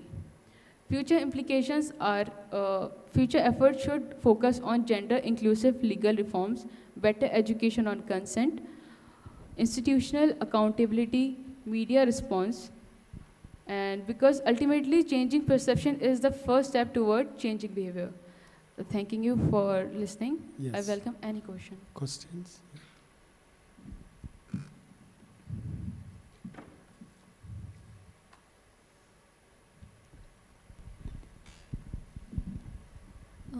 Can men also be the victims? Does your study address this?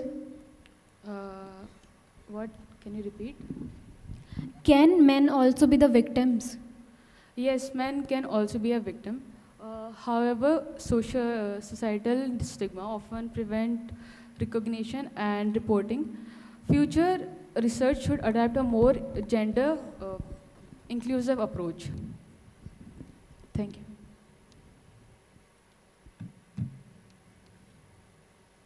So, Rakhi, your topic is very good. But as usual, I just wanted to know the future implication of this research. Yes, review. Actually, future efforts should focus on gender inclusive legal reform, as she pointed out, that men can also be a victim of sexual harassment and rape, and the better education on consent and education about sex education should be also considered in institutional structure. Okay. You have taken the PRISMA model, and PRISMA model shows that n number of, there were 950 participants were there, na? Yes, ma'am. 950 participants were there. No. 950 were excluded. 950 studies were excluded. Excluded, and 150 were taken. Yes, ma'am. 150 was included, which met the criteria. But after reading all the literatures, I include 9, which was suitable for my studies. Okay. Is there any gender criteria, male and female? Ma'am, my research was secondary research, systematic review of literature. I didn't collect any data from there. Okay, it's okay. Thank you, ma'am. Thank you, everyone. Yes, I have a question. What changes are needed in India's legal system? India's legal system should consider cases of marital rapes, sexual harassment with men, and victim blaming societal norms. Okay. Thank you, ma'am. Thank you.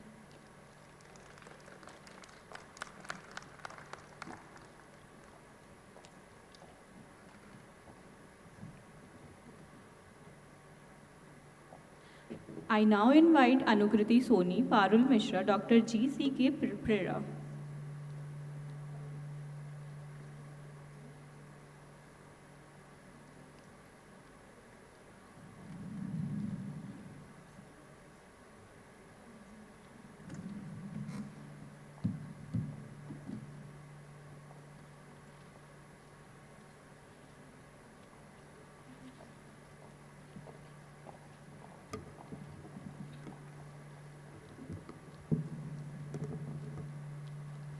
Good afternoon, everyone, respected chairperson and fellow participant.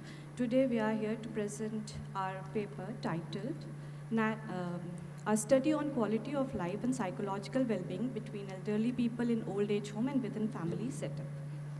Going to the introduction.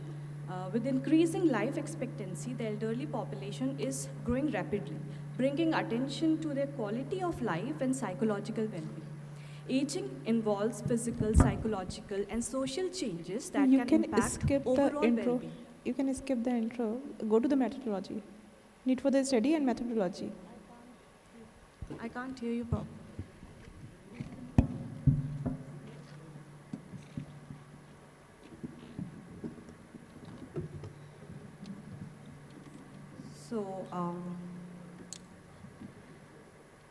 So while previous studies have examined elderly well-being in different settings, limited research has compared both quality of life and psychological well-being across living arrangements. So therefore, the present study aims to examine these differences between elderly individuals in old age homes and those residing in families. Now, going to the objectives, we have compared the quality of life between elderly and old age homes and family setups and compared psychological well-being between the two groups. At the same time, we have examined differences in quality of life domains and the psychological well-being dimensions. Going to the methodology, we have compared two groups of elderly people at one point in time using numbers and statistical analysis. The sample consisted of 80 elderly individuals, 40 males and 40 females, selected from Jaipur and Varanasi. It was a non-probability purposive sampling technique, and the study was conducted in a 2-month time frame. So talking about the inclusion and the exclusion criteria, so we have included elderly people who are 45 plus years old, living either with family or in old age homes, physically stable, mentally fit and willing to participate. So the tools of measurement, quality of life was assessed using the WHO Quality of Life Old Scale, which includes 24 items across 6 domains, which are sensory abilities, autonomy, life activities, intimacy, social participation, death and dying, and it reflects the external living condition. Psychological well-being was measured using RIF's 18-item psychological well-being scale, which assesses 6 dimensions of positive mental functioning, which are self-acceptance, positive relation, autonomy, environmental mastery, purpose in life, personal growth. And psychological well-being reflects the internal, mental, and emotional functioning. Now going to the statistical analysis. So the data was statistically coded and analyzed using the appropriate statistical methods to examine the group differences and relationship between the variables. And we computed to summarize the sample characteristics and score of quality of life and psychological well-being.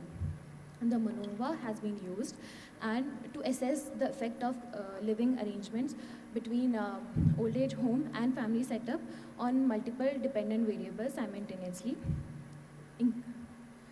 So in the table number 1 is to check whether the living arrangements affect of overall quality of life, and the MANOVA result shows a significant effect of living arrangements on quality of life. So the Pillai trace has been used. So it is a robust multivariate statistic used to assess overall group differences, and it indicates that elderly individual living in old age homes and family setup differs the overall quality of life.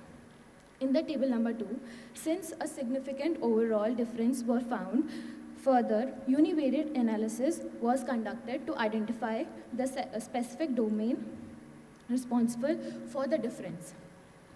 So in the table number 2, to find with specific areas of quality of life and the difference between the two groups.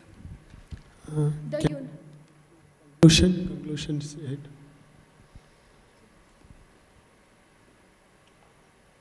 So in the overall graph, it indicates the elderly living with families has the higher quality of life, while psychological well-being is largely similar across both groups except the environmental mastery with the higher in the old age home. It is probably due to the structure and support environment of the institution settings. So now going to the discussion. The findings suggest that living arrangements significantly influence elderly well-being. Elderly individuals living with families reported better quality of life, particularly in autonomy and sensory functioning, likely due to emotional and social support. However, those residing in old age homes showed higher environmental mastery, possibly due to structured living conditions that promote adaptation. Overall, the results indicate that well-being is influenced not only by living arrangements, but also by individual coping and social factors. Okay, thank you.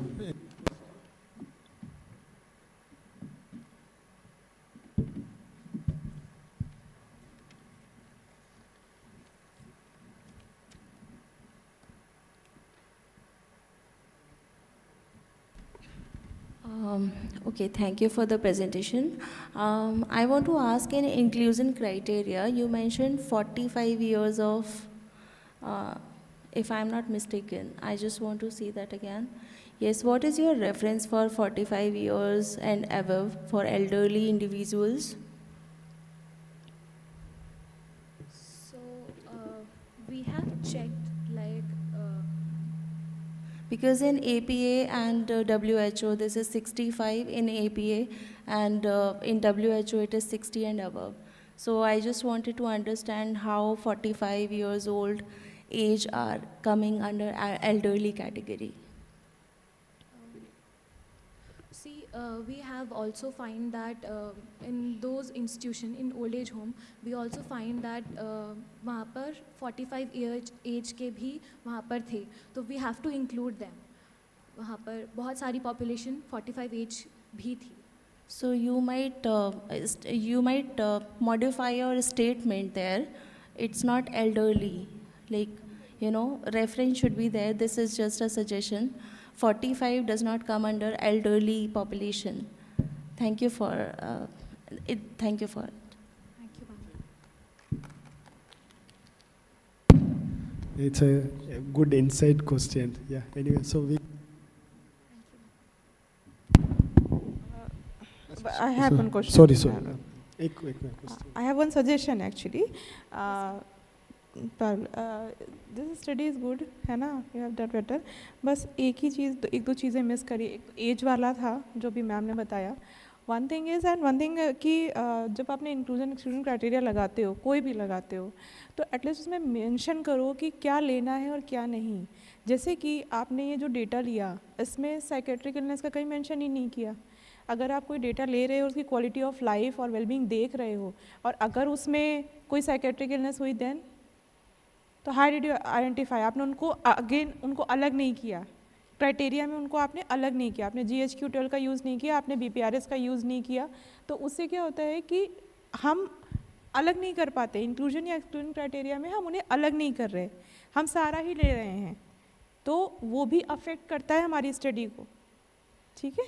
So ma'am, individuals with severe mental health conditions and terminal illness were excluded. So it was in the exclusion criteria because the time was less. Which tool were used? Yes ma'am. कौन सा tool use किया है आपने? If you have excluded, then which tool you have used? Old age home, WHO old age. For psychiatric illness, for exclusion. We can't hear you properly. Exclusion के लिए आपने कौन सा टूल यूज़ किया है? अगर आपने ये यूज़ किया है, आपने लिखा है उसमें, तो आपने टर्मिनल इल या फिर आपने साइकेट्रिक हेल्थ कंडीशन या सीवियर हेल्थ कंडीशन को हटाया है, तो आपने कौन सा टूल यूज़ किया है? मैं बस वही बोल रही हूँ. Ma'am, RIF scale, psychological well-being and WHO QOL. And for psychiatric illness? Yes ma'am. For psychiatric illness? It's okay. It's okay. Thank you so much.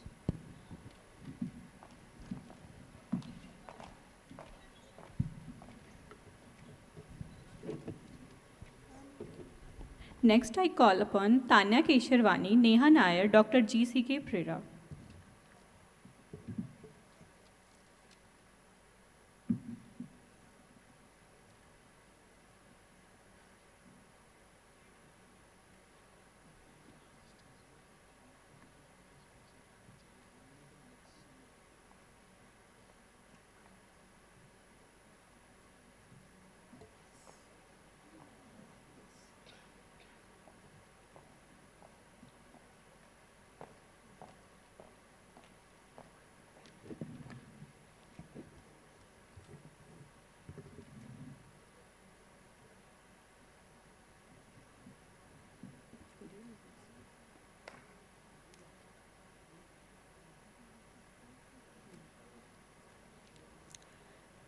Good afternoon, everyone.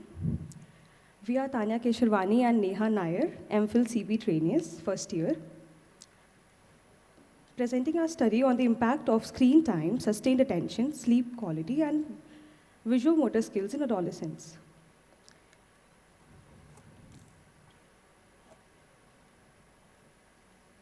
Adolescents today are growing up in a highly digital environment. While this offers benefits, it also has its own disadvantages, especially in adolescence, as it's a critical developmental period. Sorry. Can you directly go to methodology part? So we have planned our PPT well. It's a build. Otherwise, you will not able to finish within 5 minutes. Yes, sir, it's well planned. Okay. Thank you. Screen time, number of hours spent on digital devices per day, sustained attention, ability to maintain and shift focus, Visuomotor skills, accuracy of eye-hand coordination. Sleep quality is the overall sleep functioning. Previous researches suggest that excessive screen time is associated with attentional difficulties, disrupting sleep patterns. Findings on visuomotor skills are still mixed. Gaming may improve coordination, however, if it's excessive passive screen use, it may impair motor coordination. Research gap, however, findings are inconsistent and visuomotor outcomes remain unclear. More importantly, these domains are rarely studied together.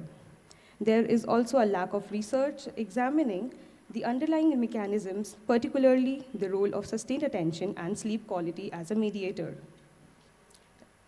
This study addresses the gap by integrating cognitive, behavioral, and motor aspects, and specifically examines whether sustained attention and sleep quality explains how screen time influences visuomotor skills.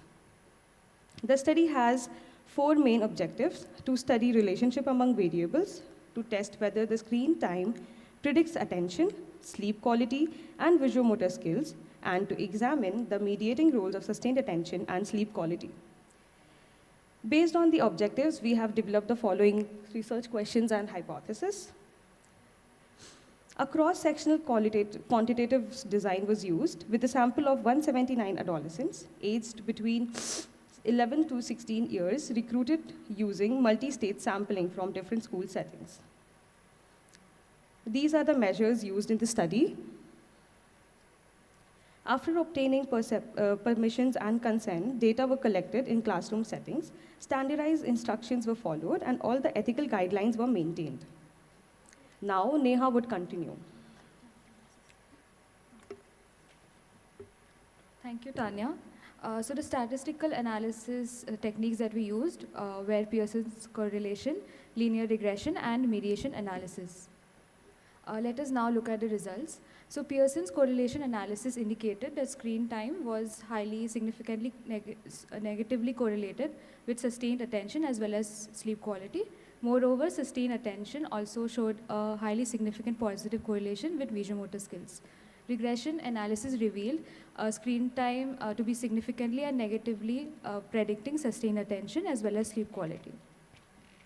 Mediation analysis also revealed a significant indirect effect of screen time on visuomotor skills through sustained attention. However, it did not reveal any significant mediating effect of sleep quality. So overall, the results are consistent with previous research findings. We see that higher screen time is linked to poor sustained attention as well as poor sleep quality. A better sustained attention is indicative of strong visuomotor skills. Screen time was seen to predict low attention and sleep quality, and sustained attention mediated the link between screen time and visuomotor skills. This aligns with models which positions attention as a foundational system for sensory motor processing. So these results have various implications which highlights the needs to monitor screen exposure in adolescents. This can be done through structured screen use routines, screen-free periods before bedtime, and various physical and cognitive activities that support attention and visuomotor development. Overall, some limitations of our study include the use of cross-sectional design, which limits causal interpretations, the use of self-report measures, and the absence of differentiation between different content types for screen time use. So future research could address these limitations. Overall, to conclude, we would say that screen time negatively impacts attention and sleep and indirectly affects visuomotor skills through reduced attentional capacity. This highlights the need for balanced and mindful digital use during adolescence. These are references. Thank you. We're open to questions now. Yeah, thank you. Thank you so much. Apology from my side because I thought you might take more time, but thank you for your presenting, and you might be a model for other people how you need to be with the presentation and timing and that area.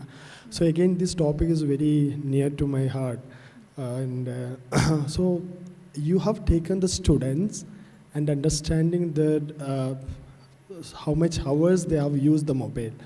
So I'm little practically confused how you are aware about how much time they have used. Is it subjective, or you are going to take their mobile and looking their there is an area in this Android mobile, well-being time, it is written, and you will also get the weekly how much hours they have used. But again, the practical problem, is it their mobile, then it's okay. If the parents' mobile they are using, so these are my practical questions. Thank you for the question, sir. So basically, we used a screen time questionnaire to measure the screen time they had. So there is a scope in the future, looking to any college population in the future. This is very important area, understanding their mobile tracking, how much hours they are using, then understanding about the sleep pattern. That will be a wonderful study for the future. Yeah. Thank you, sir. Any further question?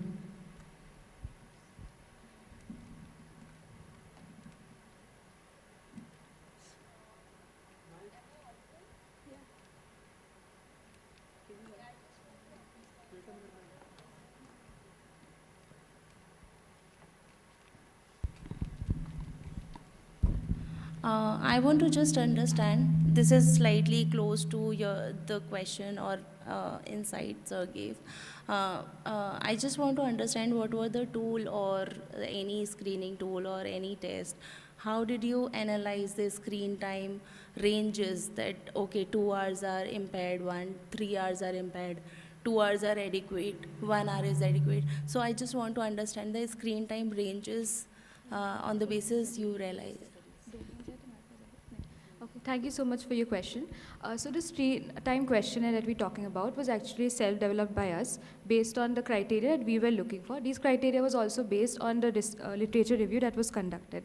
Moreover, for your question that you're asking about how we are differentiating whether what is excessive time use or not, we did have an idea, like a baseline criteria, that we are not looking for children or adolescents whose screen time is less than 2 hours. That was also based on literature.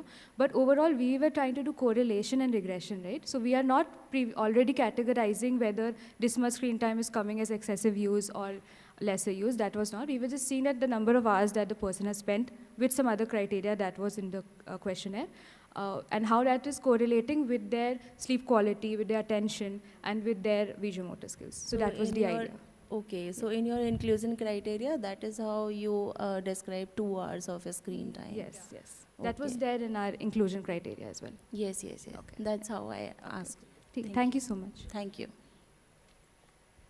You said you have developed the questionnaire. Yes. What is the psychometric properties, reliability, validity?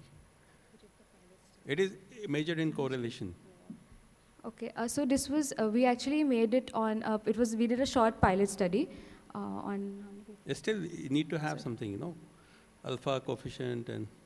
Yes, we don't have those details with us right now, but if you are, we can show them to you later on, if that's okay. I think it is important. I'm saying in scientific, this is a scientific presentation. Yes. Okay. If you have done something like that, you should have that value. Kitna time laga banane mein? You know, development. I develop a questionnaire in my PhD. Minimum 3 years are required. Okay. So this and was, you are in MPhil part 1. Yes. How come you can say I have developed a questionnaire? Yes, sir. It was maybe the language was a little mistaken. Not a questionnaire, but more of like a checklist or screening tool. Yeah. So that would maybe so be a language better is very term. important Yes, in therapy. I'm working and I'm saying continuously for the last 5 years. Language is a tool for therapy. Yes, उसी पे आपका command नहीं है तो therapy कैसे काम होगा? Okay. Okay, reflect on this, please. Okay, thank you so much, sir.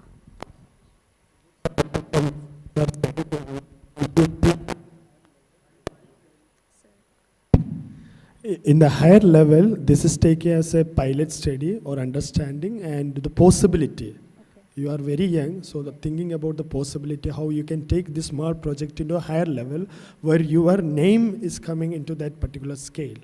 If you are able to make that categorization, this much hours is going to have an impact on or consequence of an academia or in this daily functional level or in other area. If you are able to make in the scale in the future, that's a possibility. But it will take time and patience and time. So you can connect with SAR or maybe the big team and understanding how we can design and make it in further. Therefore, the conference utilizes maximum resources. Okay, thank you. Thank you. Okay. Thank you so much for the recommendations.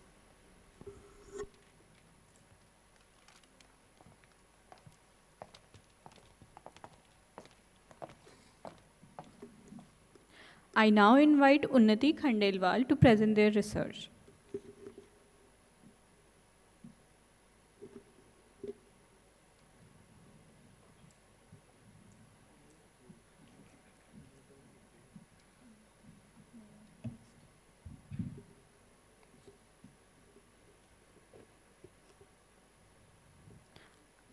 I repeat, Unnati Khandelwal, please come upon the stage if you are here.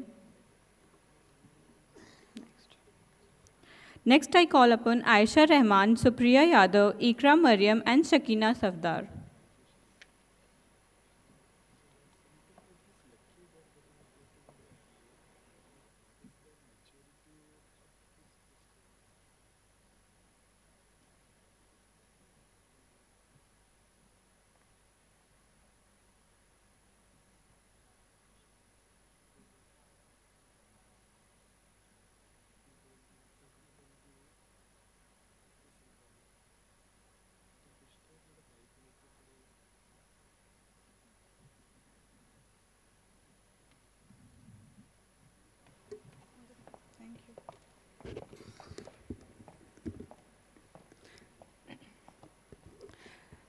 Good afternoon, everyone present here.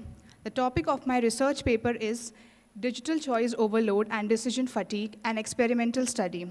I'm sure most of us present here have used the digital platforms like Swiggy, Zomato, Blinkit, etc.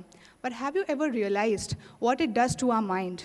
So I have tried to solve this question by conducting a research study. Moving on to the introduction, decision fatigue is basically a psychological phenomena characterized by a decline in the quality of decision-making after a long sequence of choices. So by quoting the research studies here, when we have more choices, it increases convenience, but it causes cognitive overload.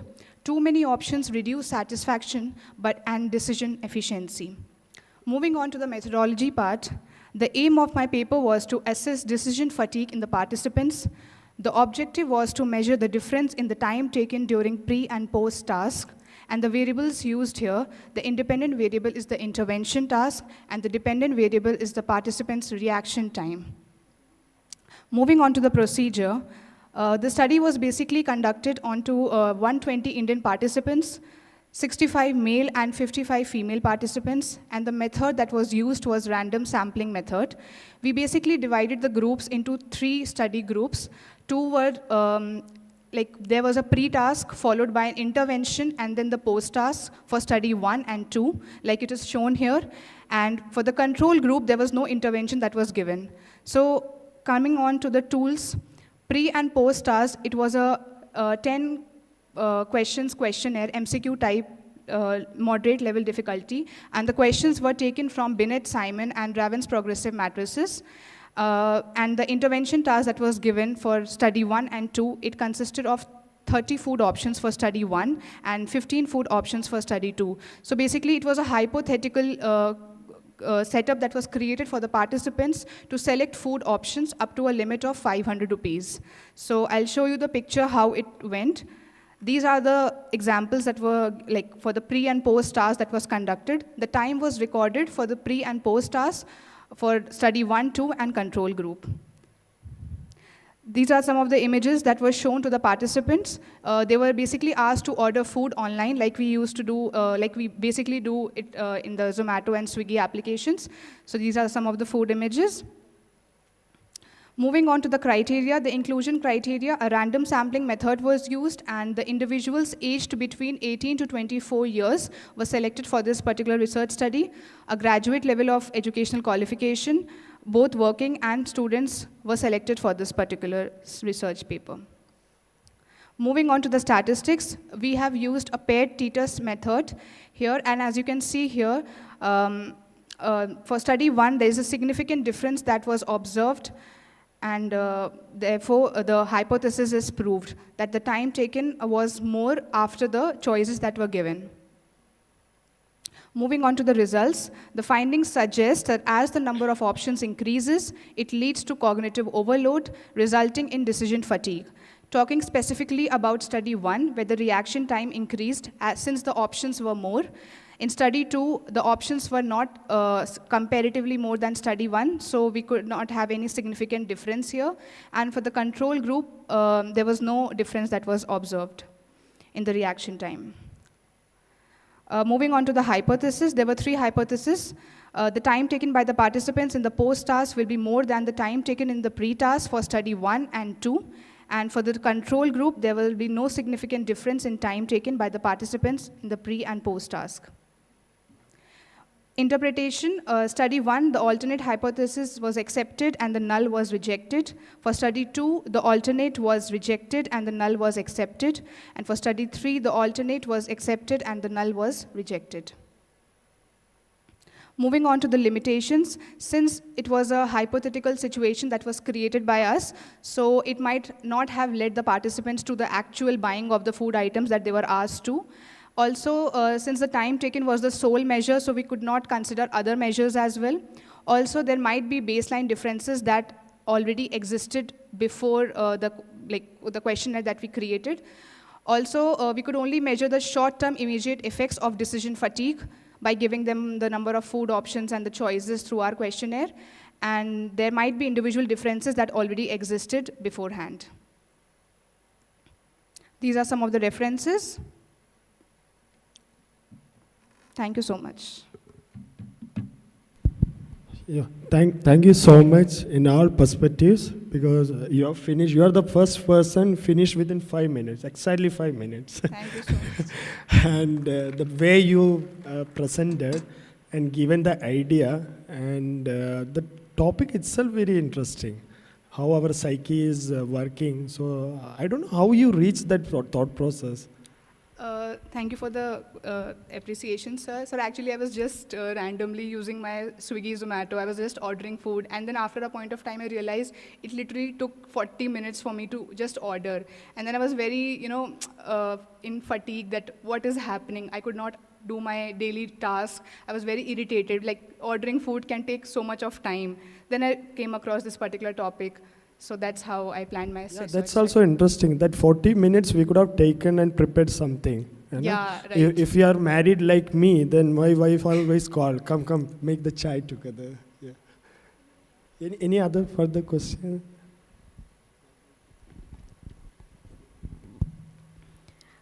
I would like to understand which random, there are 2 questions. Okay. The first one is which random sampling you used, and the second one is you said the sample size was 120 and if that you presented was 78. That is a question mark. Sorry, I didn't get your question. The DF, degree of freedom, was 78 for a sample size of 120. No. 66 was one group and 55 was the other group. It's still 78 as a DF. I could not understand. Okay, thank you for the question. Firstly, the groups, like the total sample size was 120 participants, but we divided the study into 40 participants each. So there was study 1 with 40 participants, study 2 with 40, and control group 40. So that's how, when we were doing the paired t-test method, the statistics, so we actually did it with the 40 participants, like the value that we took was 40, not 120. It's because the studies were different. Also, coming to your first question, can you please repeat your first question? Which random sampling technique you use? Random sampling, actually, ma'am, we asked the participants to fill a questionnaire and in which the inclusion criteria was mentioned. So we got approximately 150 participants that basically registered for the study, and we randomized it. Like, we only selected like which individuals will be allotted study 1, 2, and control group. That was a random technique that we used. Yeah, the technique to basically divide the participant in one of the 4 groups. Ma'am, we just randomly assigned because we were working under our professors, so they, like whatever they instructed us, we just did. Okay. A bit of suggestion that you need to understand what you are doing. Okay. If you have been asked to do certain things, please go read about it, ask about it, what actually you are doing and why you are doing. until and unless this why question is not there, the curiosity is not there, and that won't serve the purpose. Though your topic is too interesting to understand, it's not 40 minutes. For me, it's like 2 hours. And at the end, I'll say, oh, let me cook it, what sir said.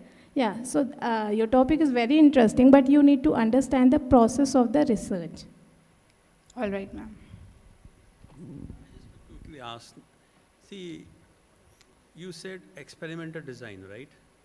What are the different methods of control that you have used in your research? Because experimental method will have a lot of control, 1, 2, 3, 4, 5, 6, 7, 8. What control methods you have used? We basically gave the pre and post task, which was like these were the 2 questionnaires that we created. And which that I understood. How did you control the extraneous variables? How did I control? Extraneous variables. Because you only saying it's experimental design. I'm not getting exactly what you are asking. Go and read McGuigan's book, Experimental Psychology, Research Methods in Experimental Psychology. You'll understand what are extraneous variables, how these can be controlled. And one suggestion to you is do not use a scientific term just randomly. Nowadays we are seeing that anyone do anything and they say it is a therapy. वो भजन सुन लिया, कुछ सुन लिया, it is a bhajan, it is a music therapy. Use the scientific word the way it has to be used. This is my sincere suggestion to you. Thank you. Thank you. Thank you so much. 1 minute, 1 minute. I have one question only. Why you choose only 18 to 24 years? Because ma'am, we took college students mostly because they are the ones who keep on ordering food. So that's something that I had in my mind. So we just restricted our sample size to 18 to 24 years. Just tell me in one line, a layman term, what is the rationale of your study? In layman. It's basically to assess decision fatigue that happens or cognitive overload that happens after we engage in such task of choices, like we have number of choices. Then after that, what exactly our brain goes through, something like that.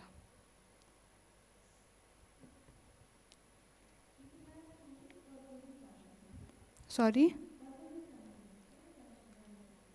I'm not able to hear you, ma'am.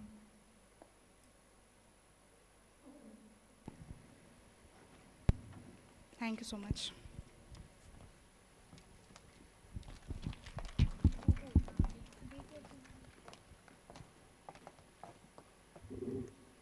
Next we have Mritika Mukhopadhyay, Nitya Khanna, Jyotsna Singh and Shweta Patwa.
Good afternoon.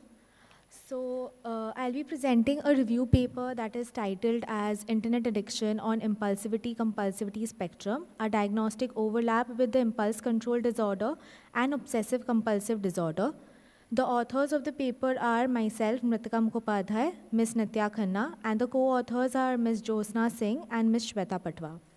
Over the last 2 decades, internet use has become deeply embedded in everyday life, from shaping our communication to education and occupational functioning also.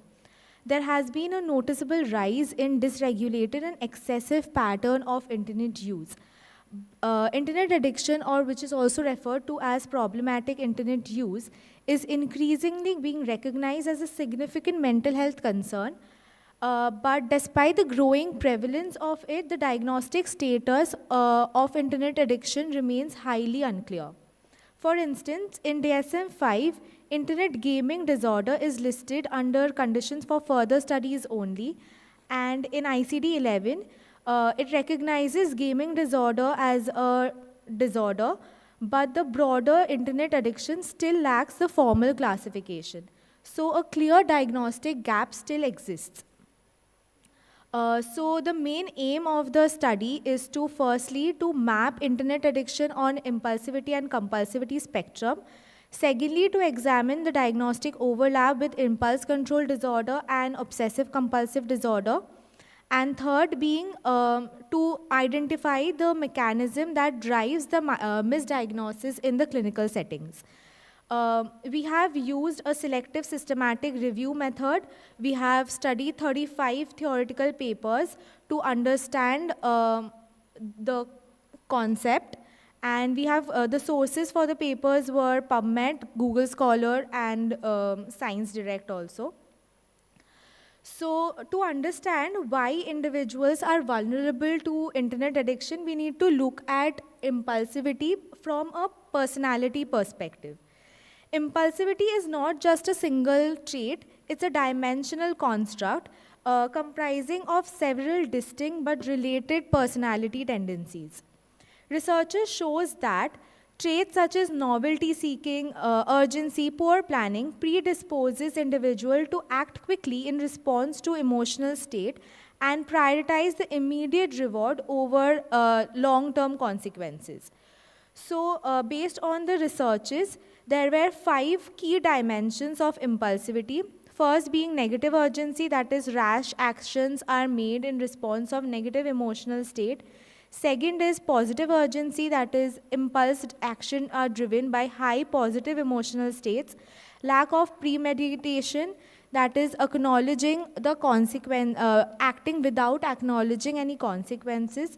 Lack of perseverance, difficulty sustaining attention or completing any task. And fifth is sensation seeking, that is active pursuit of novelty or stimulation at risk. Together, these dimensions shows that impulsivity is a cluster of personality trait and not just a single behavior. And these traits are very strongly related to addictive and risk-related behavior, which includes the problematic internet use.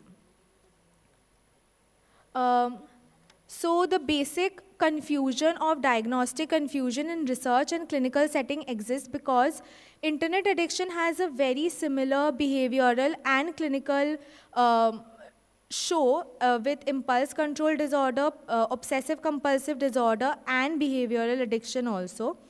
In impulse control, it is due to the urge-driven behavior. Obsessive-compulsive condition is due to repetitive and anxiety-driven use. And also behavioral condition, the neurological pathways are very similar to that of substance abuse also, which is also present in the behavioral addiction, that is tolerance, craving, withdrawal, or continued use that is caused despite of the harm. So the central finding of the review was that internet addiction cannot be adequately explained as a single framework. It simultaneously has features of impulsivity and compulsivity both. So the shared features with impulsivity is that tension before engagement and relief right after that, difficulty resisting urges, continued behavior despite any harm. Researchers have also shown that people with high impulse control disorders scores significantly high on problematic internet use too. And with compulsive features in internet addiction are the repetitive and ritualistic pattern of use, engagement driven by anxiety reduction right after that, habit formation and automatic behavior, continued use despite of the harm that is caused. So we can say that it falls in a spectrum. Rather than viewing impulsivity and compulsivity as two separate categories, we are trying to understand it based on a continuum. That is, at one end, it's impulsivity driven by reward driven, and compulsivity, which is anxiety driven. So I'll just conclude it. We see internet addiction as a transitional zone between the two. It shifts from impulsive reward to habit formation and then compulsive use. To conclude, internet addiction is a spectrum and not just a single entity. It's a spectrum-based condition that is positioned between impulsivity and compulsivity, which is evolving over time. So recognizing the spectrum is very crucial. It improves the diagnostic accuracy, reduces the misclassification, and also develops a targeted mechanism-based intervention. Thank you. So, thank you for your presentation. Thank you, sir.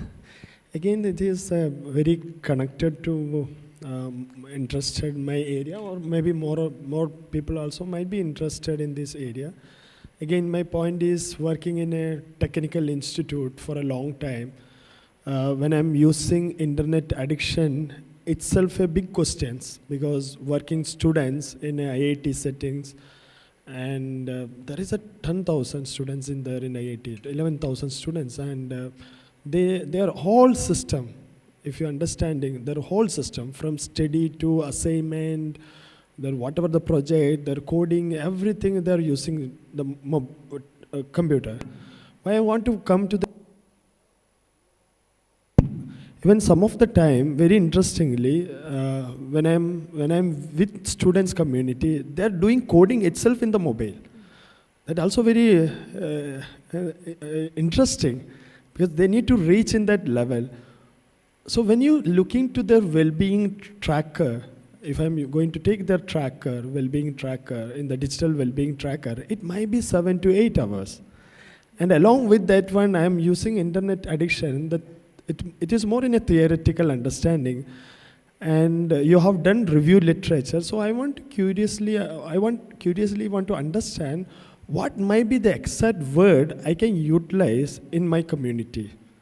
Is it internet addiction, or might be excessive internet use, problematic internet use, or maybe healthy habit of internet, whatever the word. I don't know. I am as a audience, I have a curiosity to understand. Sir, because of that only we wanted to understand, because many people, as you mentioned, that many people use internet in purpose of studying, in purpose of coding, and etc. But if you consider as a general and you see their internet use kind of that thing, their internet use time will be very high. That's why we want to understand, we want to develop a diagnostic criteria like other disorders have, like the proper diagnostic criteria that mentions that if they meet these criteria, they are addicted to internet. So that is my fundamentally, I want to try to understand. Still, diagnostic criteria you have made. So what will be the disorder name? That's very interesting. It can be problematic internet use, because that is, if you are using internet in some purposive way, then it's helping you. But if it is not helping you, then we say it's problematic, and then we can name it as problematic internet use. Further question? Or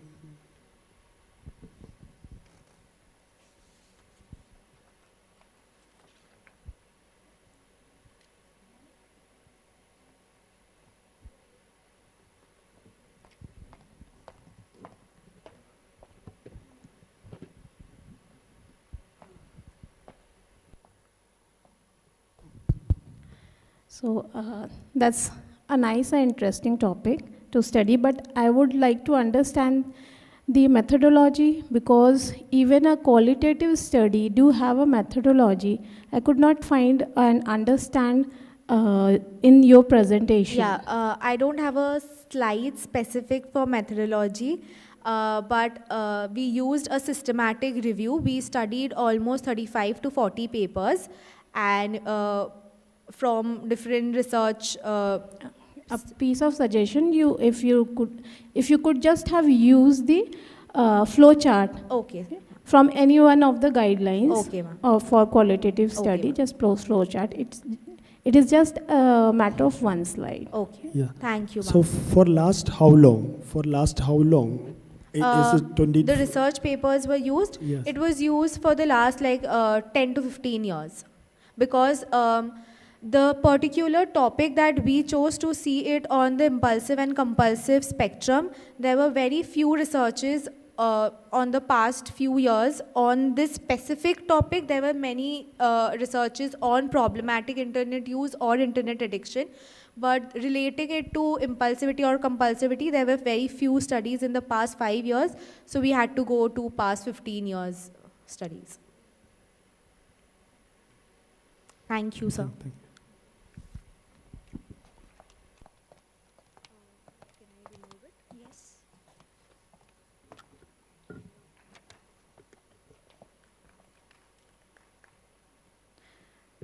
Finally, may I request Pooja Gupta, Dr. Laksham, and Anshika to take the stage for the concluding presentation of this session.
Good afternoon, everyone.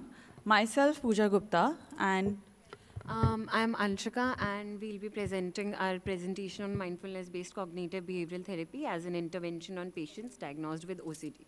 so she's gonna cover half of it, and then I'm gonna take up the later part. Okay. So OCD affects 2 to 3% of the global 2 to 3% of the global population, which is characterized by intrusive thoughts and repetitive compulsions that severely impact daily life. Despite this, only 40 to 60% seek help due to stigma, lack of access. The standard treatment, ERP, has a major limitation. Around 25 to 30% of patients drop out because exposure tasks are too distressing. MBCBT addresses this by combining mindfulness with cognitive behavioral therapy, teaching patients to observe intrusive thoughts without reacting to them rather than eliminating them. Research also shows it produces positive neurological changes in the brain. Moving towards our review of literature, these are the key studies that supports this approach. Then we have our research gap. Despite this gap remains that most studies focuses on the MBCT, which is mindfulness-based cognitive therapy, not mindfulness-based cognitive behavioral therapy. Long-term effects of treat mindfulness are underexplored, and almost no protocols exist for Indian population. Our study addresses these gaps. Moving towards aims and objectives, our aim was to assess the impact of MBCBT on OCD patient across 6 dimensions: OCD severity, anxiety, depression, and mindfulness skills, which were measured through YBox, HAMA-A, BDI, FFMQ, and TMS. Our hypothesis predicted significant improvement across all 5 measures post the 12-week intervention. Study design, we used in quasi-experimental pre-test, post-test within subject design. Each participant was assessed before and after the intervention. Serving as their own control, the study was conducted in a hospital's clinical psychology lab. Moving towards inclusion and expulsion criteria, participants were adults aged between the ages of 18 to 45, diagnosed with OCD as per ICD criteria, with mild to moderate depression and stable medication for at least 2 months. We excluded those with severe depression, psychosis, or major comorbidities. Final sample was 12 participants, 6 males and 6 females. Tools we were used were the 5 standardized tools were used: YBox for OCD severity, BDI for depression, HAMA for anxiety, FFMQ for 5 mindfulness facets, and TMS for long-term trait mindfulness, giving us a complete picture of both symptom and skill development. Thank you, Anshika. So I'm going to take up the intervention part. The MBCBT intervention we adapted from CAON 2011. It was designed for Hindi-speaking OCD patients. It was conducted in a group format. There was 12 participants, as Anshika spoke of. It included weekly 1-hour session for 12 weeks at a clinical psychology lab in a hospital. Individual sessions were provided only whenever necessary. Participants were required to practice mindfulness for 30 minutes daily and log their hours with audio instructions taken from the CAON text. Each session consisted of a review and inquiry of the previous week practice, followed by a psychoeducational component introducing the rationale for the upcoming practice and specific homework assignments such as behavioral experiments that we do in CBT. Stages of MBCBT, there were 4 stages. Stage 1, learning mindfulness techniques like deep breathing, body scanning to increase self-awareness. Stage 2 was exposure to fear and emotions while maintaining calmness. Stage 3 was improving interpersonal skills and assertiveness, which we all know is very much important in any psychiatric disorder for that matter. Stage 4, developing compassion and ethics to prevent relapse, which again is very important because we just can't focus on treatment. We have to focus on the relapse prevention if we want to have a long-term good impact of our intervention. Just talking a little bit about structure of the sessions. The first week structure looked like this, wherein initial 10 minutes we did the introduction so that the rapport building is there. 20 minutes were about rationale and importance of intervention. Then the next 20 minutes were about psychoeducation about OCD. I think we all would agree that even psychoeducation itself is a very, very important factor, especially with OCD, because people think that I am the only one, who's having such thoughts and nobody in the world have such thoughts. Sorry, Sorry, sir? Sure. I'll just go on. Then 10 minutes about treatment plan, and the last 10 minutes were about feedback and queries. The structure after the first week looked like this, where we did feedback, mindful exercises, and Socratic questioning because it's C part, cognitive part of CBT. Then feedback and queries. Procedure, just quickly talking about phase 1 and phase 2. Phase 1 was preparation and approval, where we did ethics approval, we did tool permission, we did informed consent, and we also spoke of withdrawal options provided. Then phase 2 was about pre-test and post-test assessments, and then 6-month follow-up via phone or online surveys. Speaking about results, we did BDI for depression. There was 30% reduction in depressive symptoms post-intervention. On HAMA, we saw 28% improvement in anxiety symptoms post-intervention. YBox, there was 35% reduction, and on FFMQ, there was the result. And on TMS, trait mindfulness scale, this was the baseline, and this was the post-intervention data. Little bit about discussion. Like I said, there was some significant reduction in the symptoms. And talking about FMQ and TMS, which were very important part of MBCBT, that demonstrated that participants internalized mindfulness skills, fostering long-term psychological resilience, which was very important finding for us. MBCBT offers a more tolerable and culturally adaptable alternative to traditional ERP, exposure response prevention, which has high dropout rates due to distressing exposure task, but there is no counter to it. So that's where MBCBT comes into the picture. The group format enhances social support and reduces treatment stigma, making it an accessible intervention. Limitations, of course, their sample size was really small, which limits generalizability, and the robustness of our study is also reduced. We do understand that, and we plan on doing it with more sample size. So future research should focus on larger RCTs with extended follow-ups to determine the long-term efficacy of MBCBT. Yeah, thank you. Any further question? Yes. Research. Are you doing MPhil now? Are you doing MPhil? Sir, I have completed my MPhil.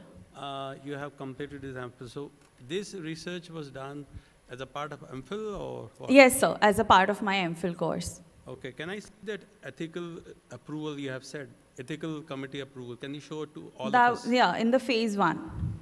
No, can you show that approval letter? Letter? So It has that's to be not in my PPT, sir. Please, when you are doing a clinical work, it has to be shown to public. Okay. This is a scientific platform, but it is also a public platform. Sure, sir. That's, I think, a great suggestion. Nobody ever told me that. I'll take that into mind. And Because public should know whether it has been ethical approval was taken or not. Thank you. I would include that. Thank you so Please. much.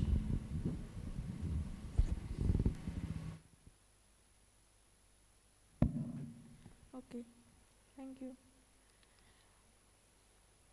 I just wanted to ask only one question. You have taken the data 18 to 45-year-old age, na?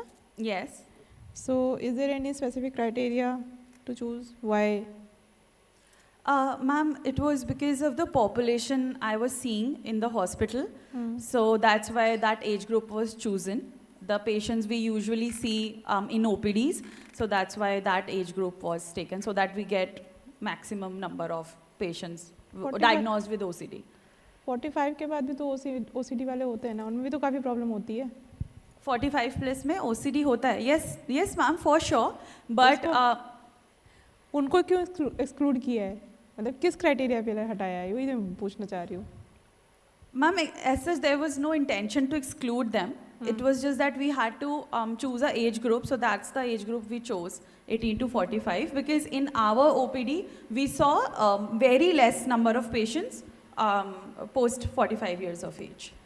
So that's why. So might be your evaluation might be early adulthood, middle adulthood, might be a good term rather than taking this 18 to 45. So that will give more scientific coverage.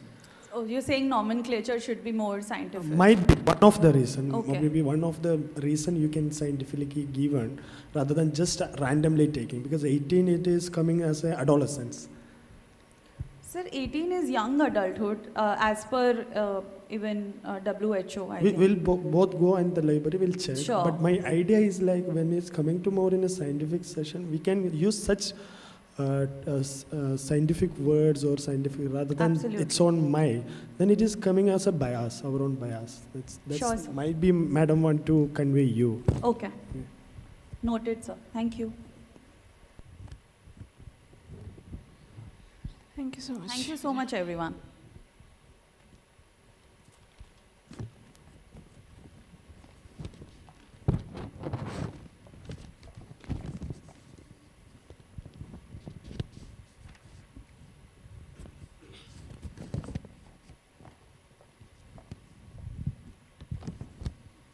This brings us to the end of today's parallel scientific session. I would like to invite our chairperson for the session to give the concluding remarks.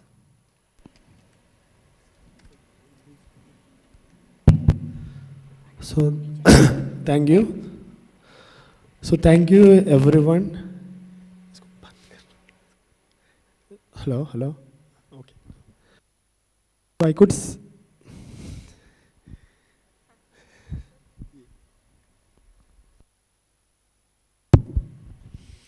So thank you. I could see a good audience in here, very active, enthusiasm, and different age. And thank you so much your patience.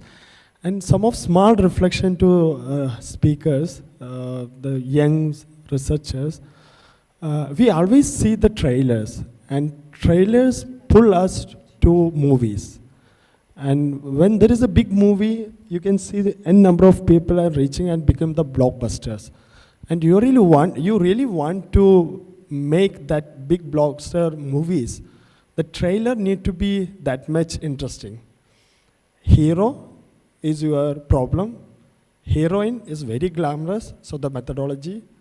And there need to be a challenge that is in between villain. So that is the challenge. And the result is your climax. If you have this metaphorical idea in your mind, then I think we will have more audience in here, and that will be narrated in the journal. And the value you created, maybe you are a young director or big director, does not matter. And you are able to make the business, you need to have a good trailer.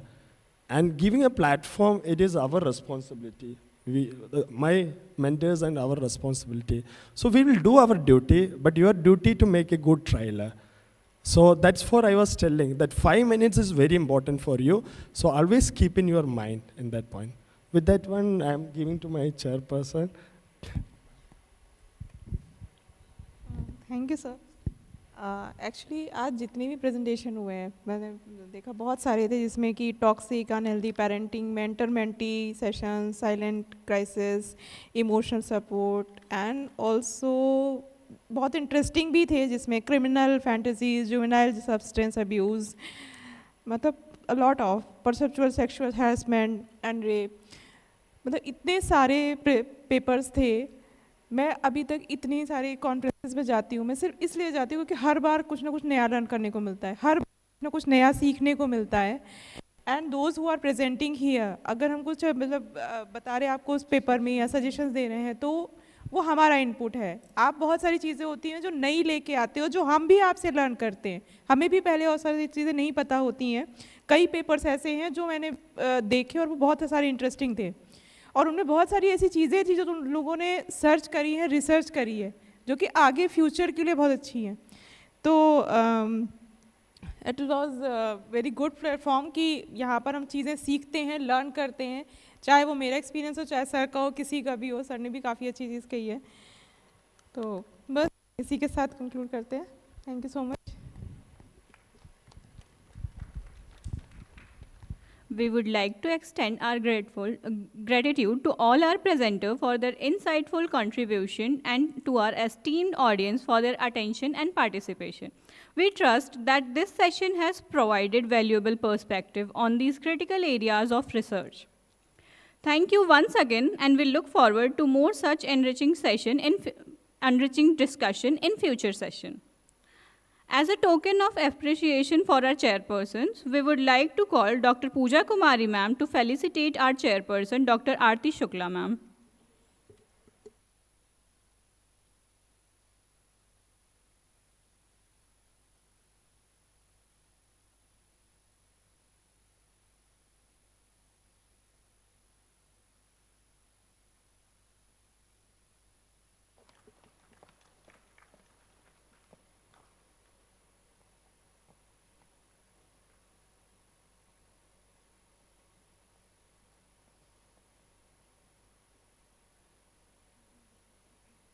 Now, we would like to call Pooja ma'am to felicitate Dr. Ashfaq Ahmed sir.